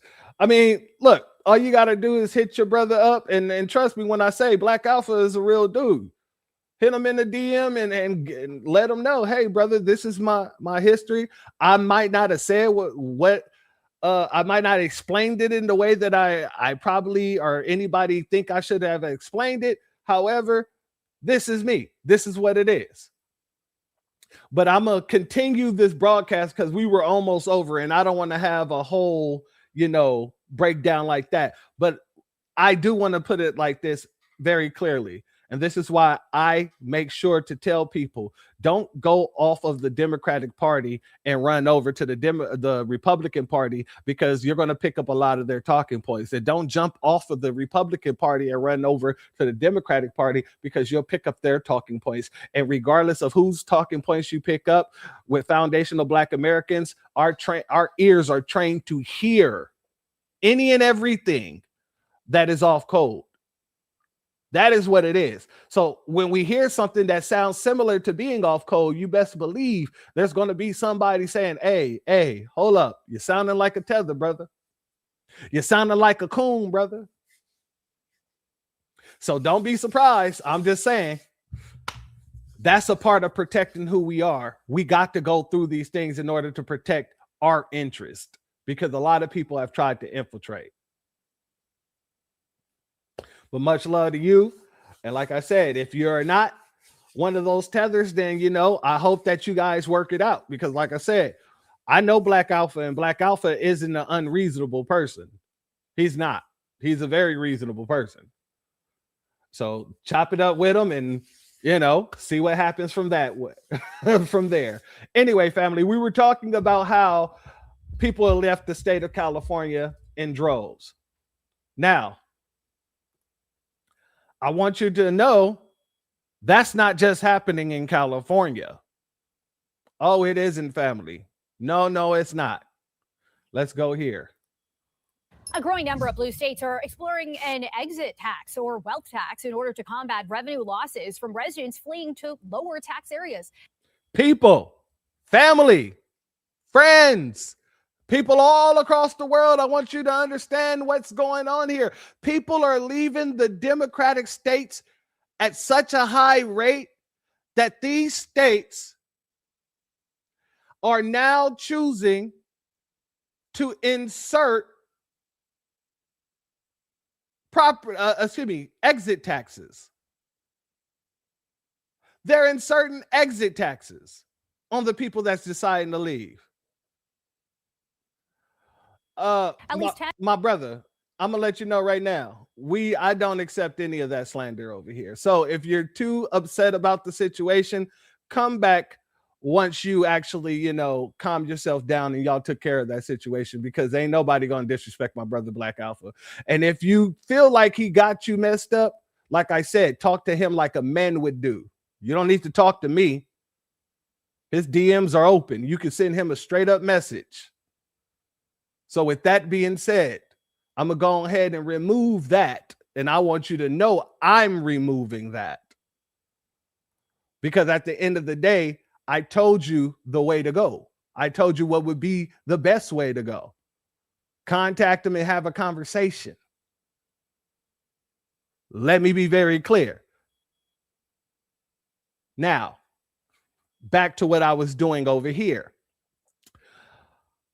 They're losing so many people, they're putting a tax on the people leaving. And it's not just the lower people. Oh, no, they're putting the tax on the corporations that are choosing to leave. Let's go here. And have recently explored proposals, including California, Michigan, and Washington State. The National News Desk, Jeff Harris, joining us. And we know it's not just notable high net worth people, Jeff, that are leaving these tax states, but also businesses like Chevron and Uber. Tell us more. So major corporations, financial firms, and also people continue to relocate their headquarters or operations from high tax states like California and New York to more business friendly areas like Texas and Florida. The moves come. Oh, no, Trey. No, Trey. It ain't the fact that they're taxing everyone but the rich. No. These states are now trying to tax businesses that are leaving out of California, family, that are leaving out of New York, family, that are leaving out of Washington, family. Starbucks is moving from Washington completely out of Washington State. They're taking all of their locations out of Washington State. So this is why they're putting that tax on their family. It is, don't get me wrong, it's about us, but it isn't about us. It's more about now they're going to lose money they can't take care of their social programs without the money of these companies. Let's continue, shall we? High tax states like California and New York to more business friendly areas like Texas and Florida. The move's coming as more blue states explore these wealth and also exit taxes. Across the country, at least 10 states are now exploring or have already passed an exit or wealth tax in order to combat revenue losses from residents fleeing to lower tax areas. That includes California, New York, and Michigan. Tally up the value of your home, your cars, your furniture, your assets, your stocks, your bonds, your art. And there's a tax on that value. Sandra Swirsky, founder of Integer, a government relations and advocacy firm, tells the National News Desk, among the most prominent, California's proposed Billionaire Tax Act, which would impose a one-time 5% tax on the total net worth of anyone worth over $1 billion living in the state, impacting at least 200 people. The value of these assets, of your net worth, in some cases is very easy to calculate, stocks and bonds and the like. In other cases, it's really difficult to calculate. Also, Washington State, who just passed a 9.9% tax on incomes over $1 million. The bill's passage coming around the same time, Starbucks CEO Howard Schultz, who has an estimated net worth of over $3 billion, announced his move to Florida. Family, when I said $3.9 billion, they said, announced his move to Florida, family. As our sister Black Spider just said, this is basically a hostage tax. A hostage tax. And ain't that, my sister, you're over in the Washington area, ain't you, my queen sister? God dang. Or are you in the Oregon? You're in the Oregon area with our brother Beat Zilla, but you still in Oregon and Washington are right there. So God dang it, I know you know, my sister. Let us know. Let us know the tea. Let's continue. The bill's passage coming around the same time, Starbucks CEO Howard Schultz, who has an estimated net worth of over $3 billion, announced his move to Florida. Not just move himself down to Florida, but he's moving his entire company, Starbucks, out of the state of Washington. That's huge. JP Morgan Chase CEO Jamie Dimon taking a swing at New York City officials this week, saying high taxes are causing a surge of businesses to leave the Big Apple. Quote, the truth is that while New York City has much going for, particularly for financial companies, it also has the highest city and state corporate taxes and the highest individual income and state taxes. Thoughts? Family. So the CEO of JP Morgan Chase, one of the biggest corporations within New York, is saying, damn this stuff, I'm out, do. What do you think is going to happen to these states that are losing these major corporations? So yeah, implementing these taxes, I can see why. Let's continue. CEO Howard Schultz, who has an estimated net worth of over $3 billion, announced his move to Florida. Not just move himself down to Florida, but he's moving his entire company, Starbucks, out of the state of Washington. That's huge. JP Morgan Chase CEO Jamie. You're not right, Trey. You're not right for this one, Trey. Come on, man. Where the LGBT going to hang out now, church? They can't go to Florida. Oh, man. You ain't right. They're going to have to find them a whole new coffee shop. That is cold. Cold beans. Cold beans. Gas hit $6 here in Seattle, Washington. God dang. And they're over there still protesting, opening that goddamn refinery down there in California. They're protesting with California to open that refinery when it would benefit the whole West Coast. That is wild. I did not know that. God dang it, Seattle, $6. Damn. Here in Texas, it is $3.47 right now. $3.47, and that's high because usually it's about $2.59, $2.60. When it gets to $2.70, niggas is looking at the damn pump like, all right now, hey, take that shit back down. So I am completely, but in California, I think it's like $9 per gallon. $9 per gallon. So yeah, I'm not surprised too much, but that is a harsh number to hear. Gas in DC is $4.17, and that's high here. Okay, yeah. Miss D said the gas is $3.89. In Michigan, it's $3.69. All right, well, Michigan, you ain't doing too bad right now, apparently, because god dang it, Texas is at the same place. So that means when the gas prices start going down, y'all be back in the $2 realms or something like that, or y'all mostly in the $3 range. That's what I want to know. Are y'all mostly in the $3 range, or are y'all usually somewhere in the $2 range?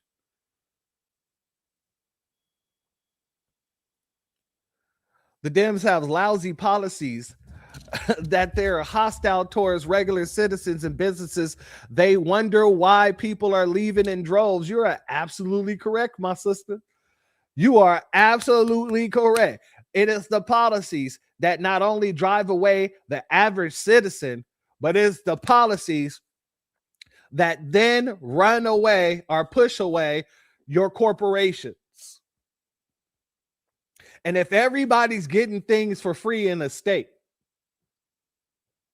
and you depend on the tax dollars to pay for these programs and things like that,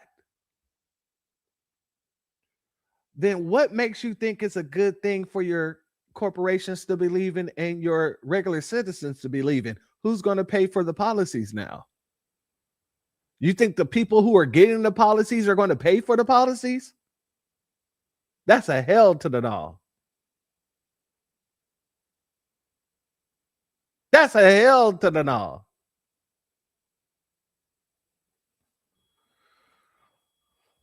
Shout out to Rosemary. And you say that you care about everybody. You care for everybody. But most people can't afford their rent when you're supposed to be a party for everybody. You won't talk about lowering the prices. Yeah, you are not lying. You won't talk about lowering your prices to make it livable. You ain't lying there. As a matter of fact, they go up in the prices. They go up in the prices. Before I left California, California had put in a law into effect in order to have rent control so that America didn't go through the roof. Whatever happened to that? I don't know what happened to that because I ain't heard nothing about it since I left. And it was supposed to be implemented, if I'm remembering correctly, in 2024. I left in 2019. So yeah, I feel you 100-fold, my sister. Thank you kindly.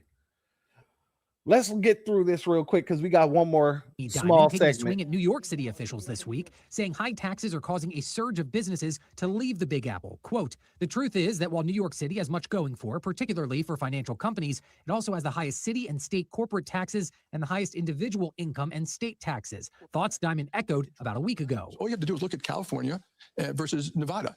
New York versus Florida, and there's a huge exodus taking place. Meanwhile, New York Governor Kathy Hochul acknowledging that the state's tax base has been heavily impacted by an exodus to low-tax states, urging wealthier residents to come back. I need people who are... Okay, I'm going to pause this one more time, and then I'm going to make this statement, and I'm going to let this play out completely through because there's not that much left to go through here. Our good brother, and our brother, shout out to Trey Messiah for saying this, our people need to buy land in the South. And he first started off with this one. I'm going to be honest. Our people need to buy land in the South. Blue cities ain't it anymore. I have to agree with you. I'm going to be honest with you.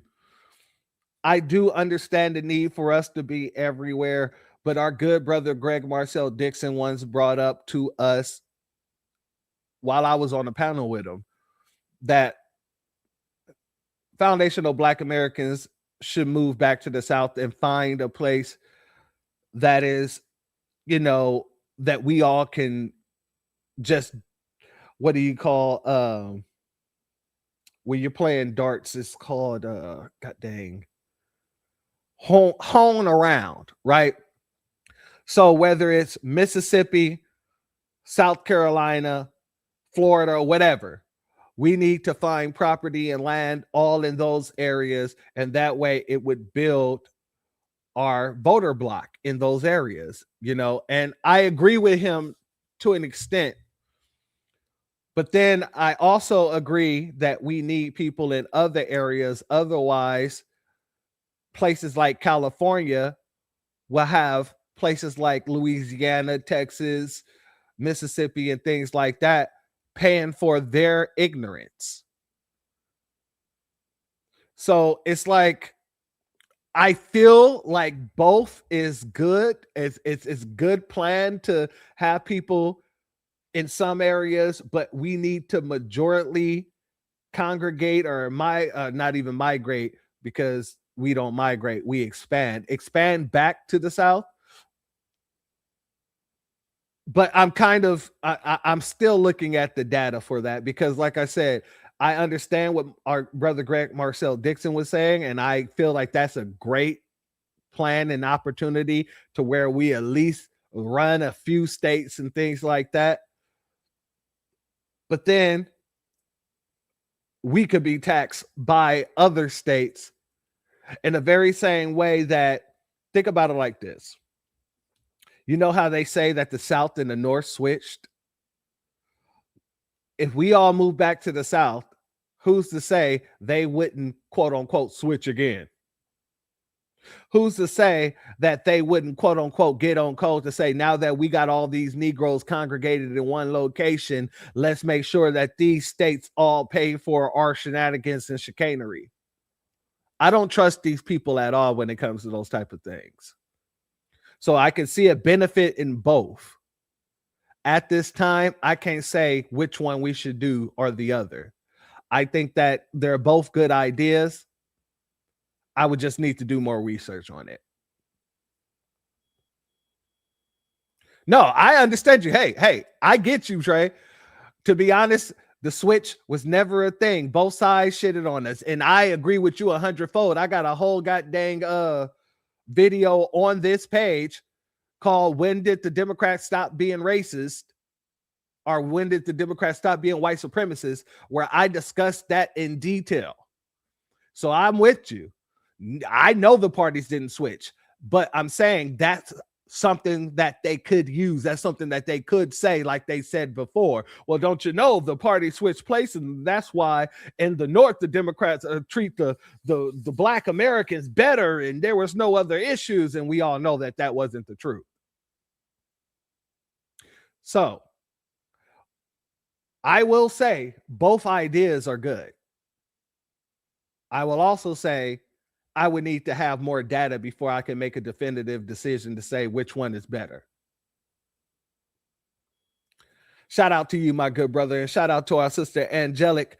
I see what Marcel Dixon is saying, but I'm wholeheartedly with my FBA family that lives in other states and cities. That said, they ain't going nowhere. Yeah, and that's what I'm saying too. Like, you know, you got to understand that we're 50 million strong plus. We're not going to be able to pull everybody out of the areas where they're most comfortable, especially the old Negroes. Yeah, they're not going to want to leave anything. But like I said, they're both good ideas. I just need to do more research on which stance to take on that, because to be honest with you, I understand both sides. Now let's get back into this and let this person finish out so we can get into this last but short. It's last, but it's short little segment here. Let's go. High net worth to support the generous social programs that we want to have in our state. But maybe the first step should be go down to Palm Beach and see who we can bring back home, because our tax base has been eroded. Now, according to the most recent IRS service data from 2022 to 2023, due to migration from blue to red states, California lost just under $12 billion and New York $9.9 billion, while Florida gained $20.5 billion and Texas $5.5 billion. Our research are also finding... Oh, no, we ain't going to let that go. Hold on. Snapshot, ladies and gentlemen. Snapshot. While people are saying Democratic cities do the best, while they saying Democratic policies are the best for the people, the numbers say differently. The number says differently. What? Facts. Not leaving Little Rock, California. Shout out to the Antelope Valley, Lancaster, Palmdale. Hey, much love to all of those places. I love Lancaster, even though I don't love the people of Lancaster. I love foundational Black Americans in Lancaster, as well as the foundational Black Americans in Palmdale, because they are hilarious. Do not get me wrong. Afro Man was one of those folks that came from Palmdale that put Palmdale on the map. No more rats and no more roaches living next door to football coaches. Now I got a new place to sell my... Now I got little white kids, Jack. Shout out to Palmdale. Anyway, shout out to our brother Damon on Our research are also finding a massive population shift, with data showing from 2024 to 2025, California lost nearly 230,000 residents. Reporting for the National News Desk, I'm Jeff Harris. California has lost 230,000 residents. So I'm wondering why they haven't lost as many seats as they should in the Congress. Oh, that's right, because they're gung-ho off of fighting for illegal immigration, and they're a sanctuary state for the most part. So California didn't lose any of his seats or any of his electoral college votes because the people that left, they allowed in. Let me rephrase that. The number of people that left, they allowed to come in illegally.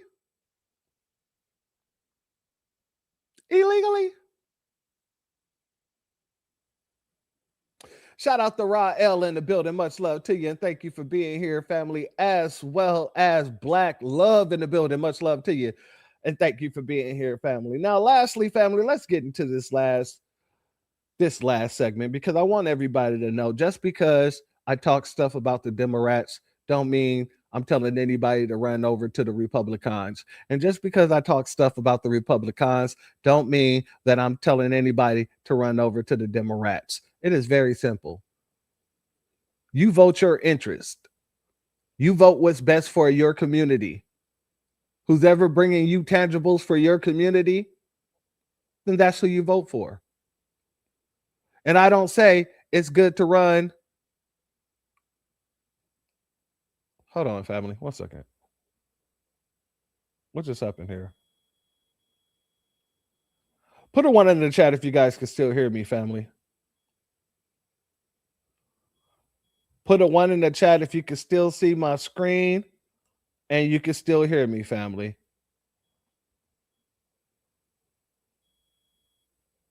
Put a 1 in the chat. All right, perfect. So I'm trying to figure out what's going on here on my playback. Okay, I see what happened. All right. Yeah, it just looked like for some reason my whole screen just stopped and froze, and then it wasn't showing nothing. I'm like, what's going on? But family, I don't talk about people running from one location to the next, because both parties, neither party likes us, neither party rocks with us, neither party is for foundational Black Americans. Let's be very clear about that. So for all the people who are excited and were excited due to the Republican Party getting these illegals up out of here, even though we know it wasn't for us, it wasn't put into place for us, but by proxy, we benefit from it. Do not think that they're not going to go and do something to spit in your face too. Because right now, Republicans have introduced the bill to grant mass amnesty to a bunch of folks who are here illegally. Let's go here, family. For decades, the presidents have agreed the U.S. must crack down on illegal immigration. You saw Democrat and Republican, right? Now lawmakers are trying to turn that shared goal into policy. At least one is. And hopefully Democrats will flash back and understand that you still agree with this. It's a bipartisan bill known as the Dignity Act. It promises tougher. Now notice, this is Fox News. This is Fox News sitting here saying, hopefully the Democrats will remember they used to agree with this. And what are they agreeing with? Let's go. Turn that shared goal into policy. At least one is. And hopefully Democrats will flash back and understand that you still agree with this. It's a bipartisan bill known as the Dignity Act. It promises tougher enforcement and worker protections while offering certain undocumented immigrants legal status without citizens if they pass background checks, pay taxes, and stay employed. Supporters are calling it reform, while critics are calling it amnesty. Let's ask the Republican New York Congressman Michael Lawler, who co-sponsored the bill, and Democratic immigration attorney Michael Wiles, who is the immigration attorney of Melania Trump. Welcome to both. So not only do you have somebody who co-sponsored the bill, who is an American, by the way. When I say is an American, I mean there are foreign backgrounds here. Most of the people who support the bill is a foreign background on the Democratic side and on the Republican side. I want you all to know that. They are working together and calling this a bipartisan bill. Because you got a bunch of illegals on both sides, not illegals, excuse me, immigrants on both sides who are pushing for this. Both of you guys, great to see you. Tell me about the Dignity Act. Expand on it, Congressman Lawler. And is there other Democratic support for this? Yeah, Brian, this has broad bipartisan support. In fact, this Congress, we have added significantly more co-sponsors than last, because I think folks do recognize that we have a problem. Immigration has not been reformed since 1986, the year I was born. And the fact is, our immigration system is fundamentally broken. President Trump was right to focus on securing the border, and he has effectively done that. We've had 9 straight months of net zero illegal border crossings. He was right to focus on the deportation of criminal aliens. This is a Republican, by the way. This is a Republican, by the way, who said the immigration system is broken, but he's not talking about the prison system being broken, is he? That would be equal protection under the law. No, they ignore the prison system altogether. They're talking about revamping ICE. They're not talking about revamping police enforcement overall. No. That would be too correct. They're talking about specifically enforcing ICE, right? Retraining ICE. Is what they're talking about. Holding people accountable within the ICE realm. But they're not mentioning anything that hurts our community, are they? And this is a Republican. And notice he's sitting there with a Democratic lawyer. Apparently, they said it was Melania's lawyer. Exactly, Rael. Shout out to you and thank you for putting that in the chat. Dignity Act undermines the 14th Amendment. You can say that 2 more times for the people in the back. 3 more times for the people that's behind them. 4 more times for the people who's outside, and 5 more times for the people who are out the gate. It is an undermining of the 14th Amendment. And here your Republicans are reintroducing it with bipartisan support. Do you see why foundational Black Americans are saying screw both sides? Which one of you are going to bring us policy? They're concentrating on policy for illegals, just like the Democratic Party. So when we say these people are 2 dirty ass wings on the same dirty ass pigeon, do you see what we mean? Do you see what we mean? You can't run from one plantation to the next because I don't know if you guys saw the video that I dropped when I was saying fear-mongering is fear-mongering nonetheless, where the Republican sister was trying to get us to go and vote Republican just so the Democrats wouldn't come back in and do all these crazy things. You got Republicans working with the Democrats to do the crazy thing that you want us to go vote against. This is why we don't run from Democrat plantation to Republican plantation. And this is why we don't run from the Republican plantation to the Democrat plantation, because we understand that both of you do the exact same thing. You both can get on code when it's time to go against foundational Black Americans. So all the bootlick tap dancing coons that ran over there and started being Trump's #1 fan and the Republican Party's #1 fan, and you picked up their talking points and you start talking like them, trying to say that we're our own worst enemy and all that other nonsense, and to all the Democrats over there on that plantation who is running around acting as if we're the worst to be around the folk in America,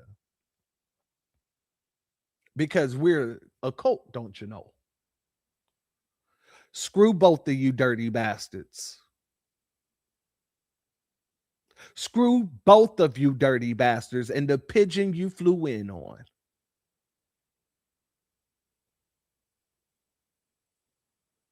You see, we're not slow over here when I say we are the most educated and elevated political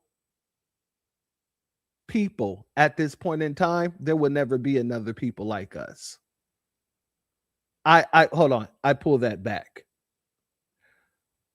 There will never be another people that you can look back on that's like us. From this point forward, our children, our children's children, and our children's children's children will all be like this. Because they saw what mama and daddy got out there and did. They saw what granny was out there fighting for. They saw what uncle and auntie was fighting for. They saw what their cousins was fighting for. They're not going to allow that nonsense either.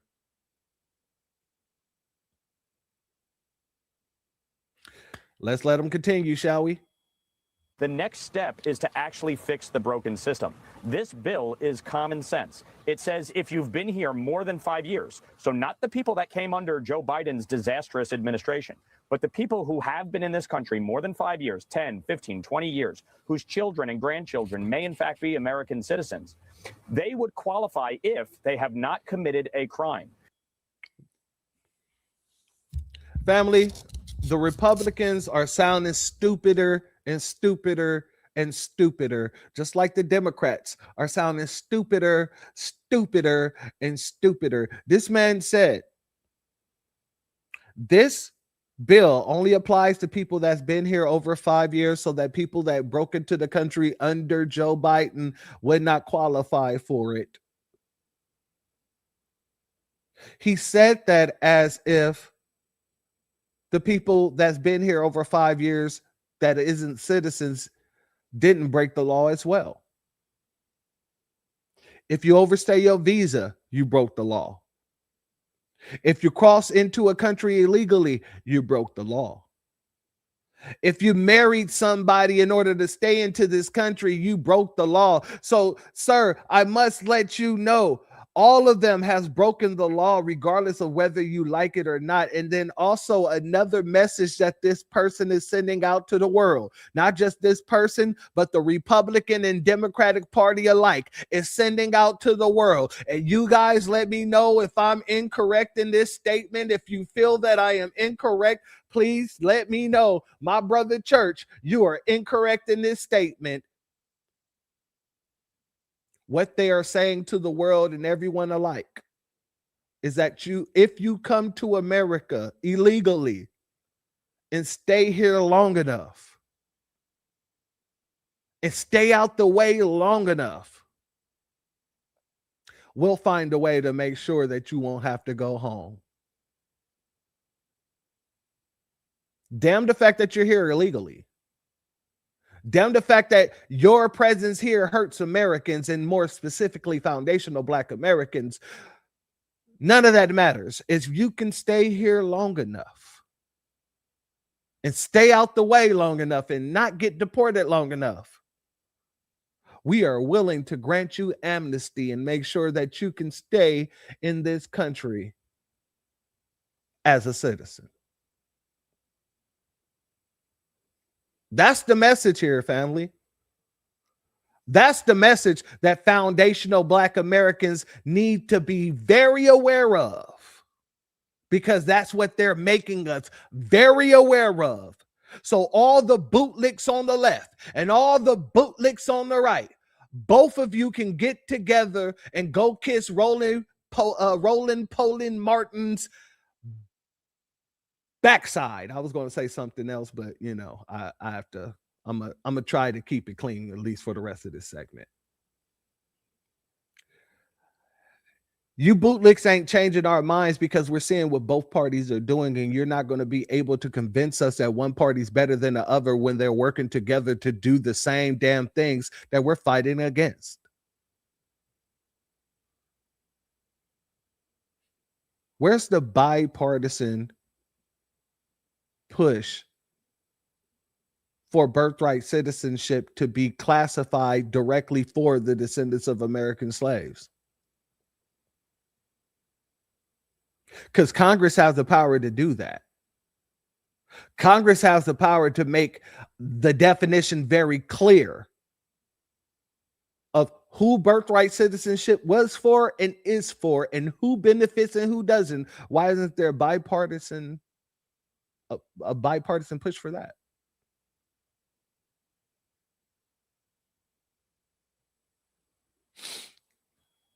I'll let people ponder on that. Let's continue. they pay back taxes, they pay a fine, they have a job, and they do not collect government benefits, they would qualify for a legal status, not citizenship. They would be precluded from citizenship. But this would get people out of the shadows and start to fix the broken system.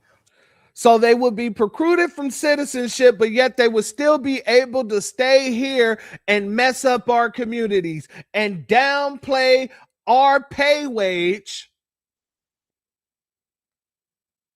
I don't understand why you think that this was a good thing. And this is my point. Republican, Democrat, we're the only people speaking to the interests of foundational Black Americans in this country. It is us, the foundational Black American grassroots. Because everybody else, no matter how good they sound for a period of time, they switch up the freaking narrative when they're ready to. Oh yeah, family, I said we got time today, and this is why we've taken time today. Continue. So that we can address some of the major challenges. The fact is, we have over 25 million people in this country undocumented. You're not rounding them all up and kicking them out. Why not? Why not? So you're telling me you're just going to give up on the mandate that the president of the United States ran on?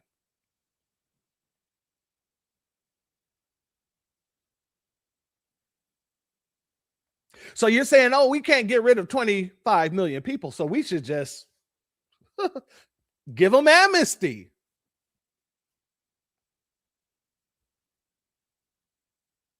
So that they can continue lowering the wage situation, so that they can continue being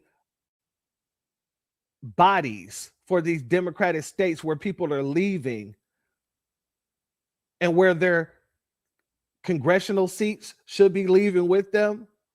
Their electoral college votes should be leaving with them. No. You're saying let's give those people amnesty so that these states can still function in the way that they're functioning now. This is your Republican, sir, and madam, and children. And this is why we don't run to the Republican Party, because we ain't no punk ass bitches. Yeah, I have to say that with conviction. We stand for us, not for some other person, not for some other group. But on the left and the right, that's what they're actually doing right now. They're trying to force you to stand for another person, another group. Because, you know, there's 25 million of them. We can't get rid of all of them. Let's continue. The criminals need to go, and the president has been right to focus on that. And the last thing I'd say, Brian, the president exposed many of the Democrats during the State of the Union when they refused to stand for protecting American citizens over illegal immigrants. I want to end sanctuary city policies. Actually having a comprehensive approach here is the best way to do that, and force the Democrats' hand in the sanctuary cities, deport the criminals, secure the border, and fix our broken system. Michael. Wrong. What will end sanctuary city policies? What will end the sanctuary city policies is it'll happen if people who want sanctuary city policies to end get into office. And you're clearly showing me that you don't want sanctuary city policies to end, because you're talking about giving amnesty to 25 million people that shouldn't even be in the country. What do you think is going to happen with those 25 million people?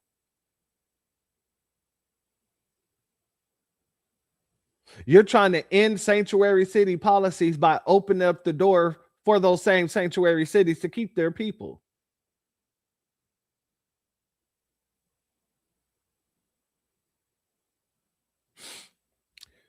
Shout out to our brother Damon. It's 20 million replacements. These Nabiscos in Congress are broken.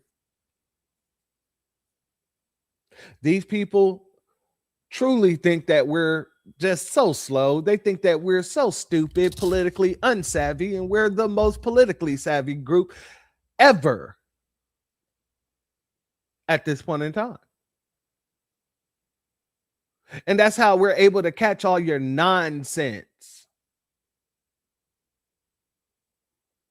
So the country ran on getting these people out of here.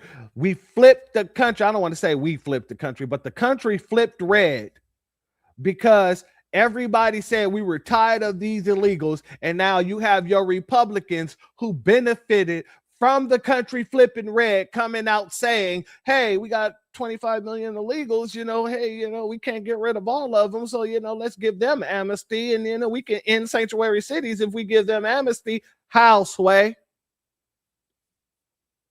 How, Sway? But continue. Could you get behind this? You spend your life and your family, your dad spent a life in the immigration area. Can you get behind the Dignity Act? My late father was John Lennon's lawyer, and I had the privilege of representing Mrs. Trump. We're blessed with wonderful people that have come through America's golden doors. It's a step in the right direction. It may not be what Democrats necessarily want, but the conversation of onboarding America's talent is good business. It's very valuable for us not to only stop bad people from coming through the border. Right. I'm a former federal prosecutor myself, but to also onboard foreign students who are paying tuition, and then we compete against them when they go to another country. But to onboard people into the workforce, to fix the broken immigration system. It was President Reagan, a former Democrat, who later in life as a Republican gave 3 million green cards to people in 1986 that could prove they were here unlawfully in 82. We don't have enough beds, handcuffs, and cars to move 25+ million people out. Y'all not saying that when y'all out here arresting Black Americans, y'all find beds. And if you don't have beds in the state that they're in, you would transport them to the closest state next to you with another private prison. Miss me with that nonsense.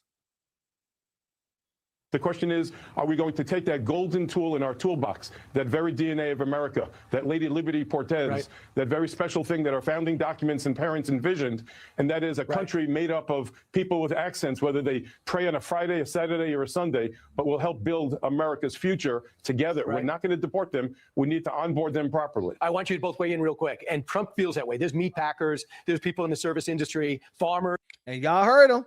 Trump feels that way. Trump has already said, oh, there's, certain people that works in these certain areas that, it would devastate these areas if we remove them and blah, blah, blah, blah, blah. This is what we're going through. These are the people. Hey, Republican bootlicks, are you listening? I hope you are. I hope you're paying attention. Who have voted for Trump, who said, you can't throw out my workforce. Like it or not, they're the backbone of it. And the president's talking about a long-term work visa, Mike Lawler. But some Republicans cringe at that thought process. But he told me on radio, he's like, I'm thinking about doing something for those industries, for the illegals here who came here illegally, but maybe don't give them citizenship, but give them long-term visas. Could that be something you get behind, Mike Lawler?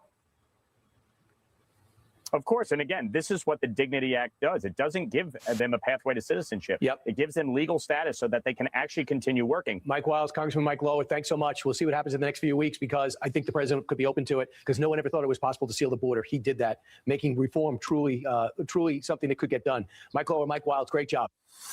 For decades, the presidents have. Now, I want y'all to realize what just happened there. They're talking about reform, but they ain't talking about what would be reformed. You're just opening the gates and letting 25 million people into the country who got into the country illegally. So you're just granting them amnesty. How is that fixing the immigration problem if there is an immigration problem? Because the fact of the matter is, it shouldn't be easy for anybody to get a citizenship in anybody's country. That's crazy.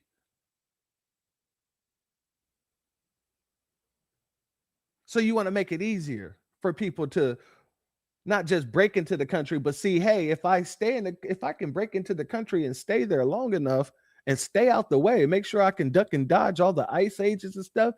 At a period of time, I could get the citizenship way before the people who spend 10 to 15 years waiting on their citizenship, paid all the money,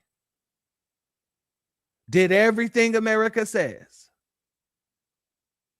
and still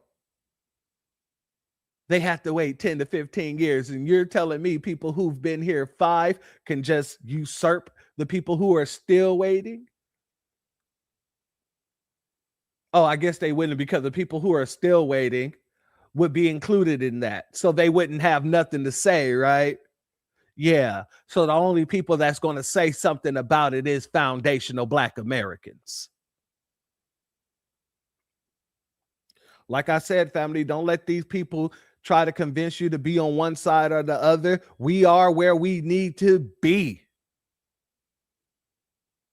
Shout out to our brother Zavon once again. Amazing. No argument from them for FBA. Absolutely, my good brother. And this is why we got to be the argument for FBA. That's why we got to continue standing up and using our voice. And that's why we are here today. And I'm going to land with this one. For all those people who are out there saying, we can't expect anything only for foundational Black Americans, especially from the Republican Party.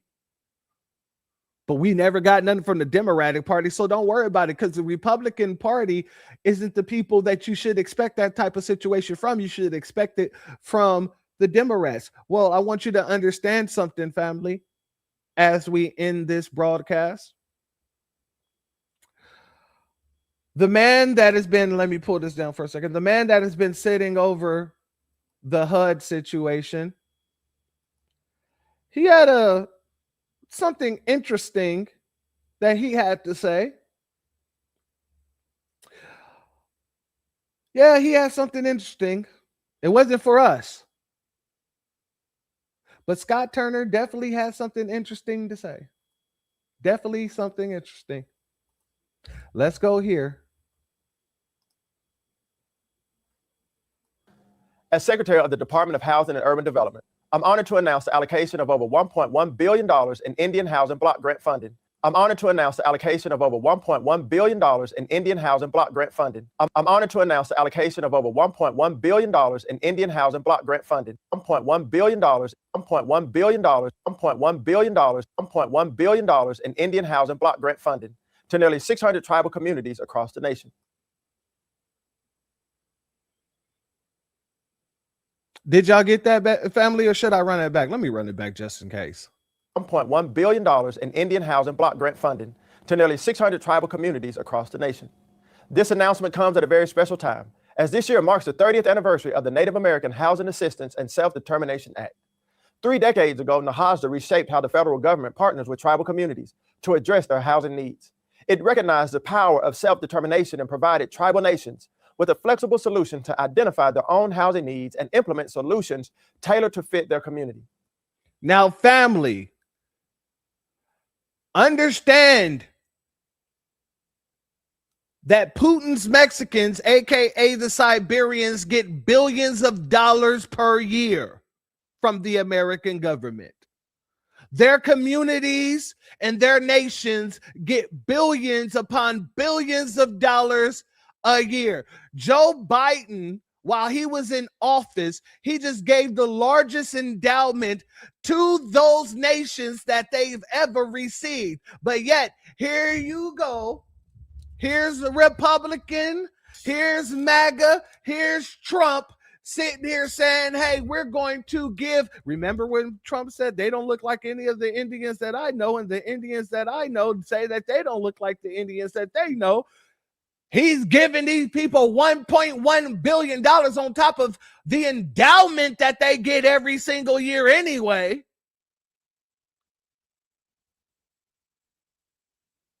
Not just the endowment, but the casinos that they have, the tax-free status that they have. Family, I don't want to hear no Republican bootlick say we shouldn't be asking for anything from the Republicans. Just getting the Democrats out and keeping them out should be enough. No. Not when you have Donald J. Trump out here allocating $1.1 billion to Putin's Mexicans. We ain't having that. Continue. That vision has stood the test of time. Since its passage, Nahasda has helped tribes build, acquire, and rehabilitate more than 160,000 homes across Indian country. These homes are more than bricks and mortar. There are places where families thrive, where traditions are honored, and where communities grow stronger. I have seen some of these units firsthand during my travels. Nahasda replaced heavy-handed mandates from Washington, D.C. with a flexible block grant that have allowed tribes to meet the needs of their local communities. As sovereign nations, tribes are in the best position to know what their tribal members need. And Nahasda recognizes that by upholding tribal sovereignty and tribal self-determination. This milestone is also a tribute to the extraordinary leadership of tribal governments and the dedication of tribal housing professionals. Their hard work has ensured that Nahasda continues to deliver on its promise generation after generation. I hope you will join with us this year in celebrating the important milestone and in acknowledging the tireless efforts of those who have made Nahasda a success. Visit www.hud.gov/NAHASDA30 to explore our anniversary communications toolkit. Together, we honor the past, and we look forward to building a future where every Native family has access to safe, affordable, and culturally grounded housing. Thank you, and I look forward to visiting tribal communities around the country this year to see more outstanding Nahasda projects in action. You's a cool nigga. Family, I'm going to end off by saying this.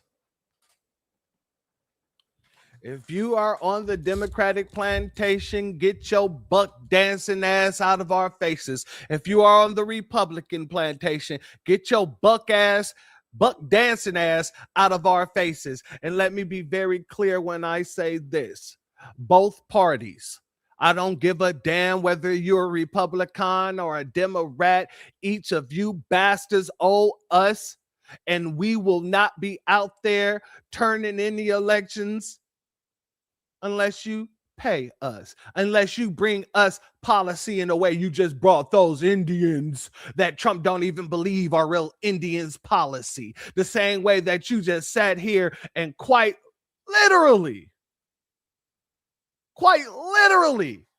put together a bipartisan immigration push. Yeah, you better put together a bipartisan reparations push. You better put together a bipartisan situation for foundational Black Americans who are unhoused, because we make up 56% of America's homeless population. Family, you got me messed up if you think that because we speak against the Democrats that we're Republicans, and you got me messed up if you think because we speak against Republicans that we are Democrats. We are foundational Black Americans that has a foundational Black American interest, and if you are not running our check, then guess the freak what? Y'all going to keep on going head to head because neither one of you have more over the other than the other. It is that simple. It is that plain. Malcolm X said that the Republican Party are wolves and the Democrats are sly foxes. But both of them bastards belong to the dog family, and a dog is going to be a dog, and dog eat dog. So guess what? You dogs, you're messing with the wrong ones, because a dog ain't got shit on a lion. With that being said, family, if you're not subscribed, go ahead, hit that subscribe button along with the notification bell so you can be notified whenever videos like this drop. Please make sure you're hitting that like and share button so we can beat up the algorithm. Make sure we get this message out to the ears that need to hear. And if you have not done so yet, my beautiful brothers and sisters, please click that link in the description, go to change.org and put your signature on the petition for reparations. Because as you see, if we're not pushing our own policies, these buster ass bastards will not either.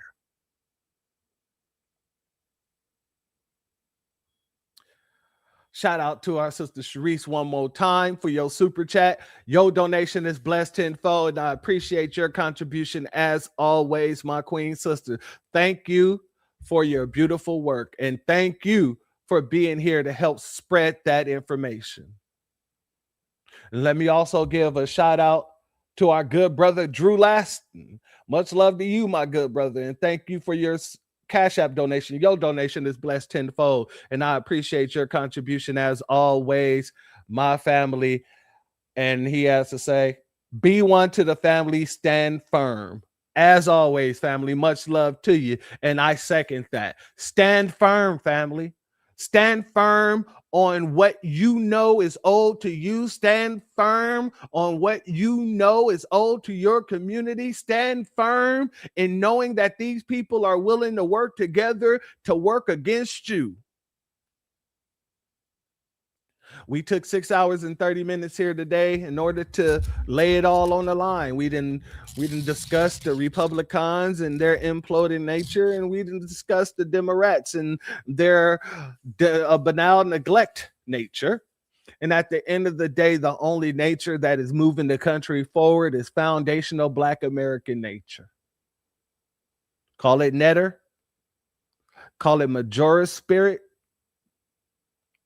We're the only ones that's moving this country where it needs to be. And you should never, and I say never, and I mean never, feel bad about doing such. This is your land. Your ancestors built all this up. And we'll be damned if a bunch of illegals will come around here and tear it down. If a bunch of politicians come around here and tear it down, we're not going to let you. This is us. This is ours. So either come correct or your bitch ass will get checked. With that being said, much love to each and every one of you. Much love to my mods, my members, everybody, my patrons as well. Everybody who donated, whether by Cash App, Super Chat. Much love to everybody who's just 100% full been standing on business. Shout out to each and every one of you. Shout out to everybody who's not in the chat, but who will catch this on the replay. Shout out to all of y'all. Because at the end of the day, like I said, either you're going to eat those tiny fishes or you're going to get ate by a bigger fish. And there is no bigger fish in the pond than a foundational Black American. We're the sharks in the pond. Some people might say, that shark don't belong in the pond. Well, bastard, guess what? I'm here. And all you little tiny fishes, oh yeah, just know who the big dog in the tank is. Whether Republican or Democrat. Foundational Black Americans, we got that. So maybe you should step back. With that being said, family, the doors of the church are now closed. Much love to each and every one of you. Have a fantastic rest of your night, and thank you for rocking with me. Peace, family. My grandfather built this country, man. He fought wars for it. And most places he went wouldn't let him sit down and get a cup of coffee. I can't even catch a cab in New York. You know, it doesn't matter how many degrees I get. All you people see is color. Your grandfather was an immigrant. You're American. My grandfather was born here, Duke. And you people still look at me as just another nigga. I know that the government, whatever can't stand us black people, he's doing everything in the world to make black man be extinct. But I'm going to tell you one thing, us black people going to survive. Yeah. So fuck everybody. I'm out.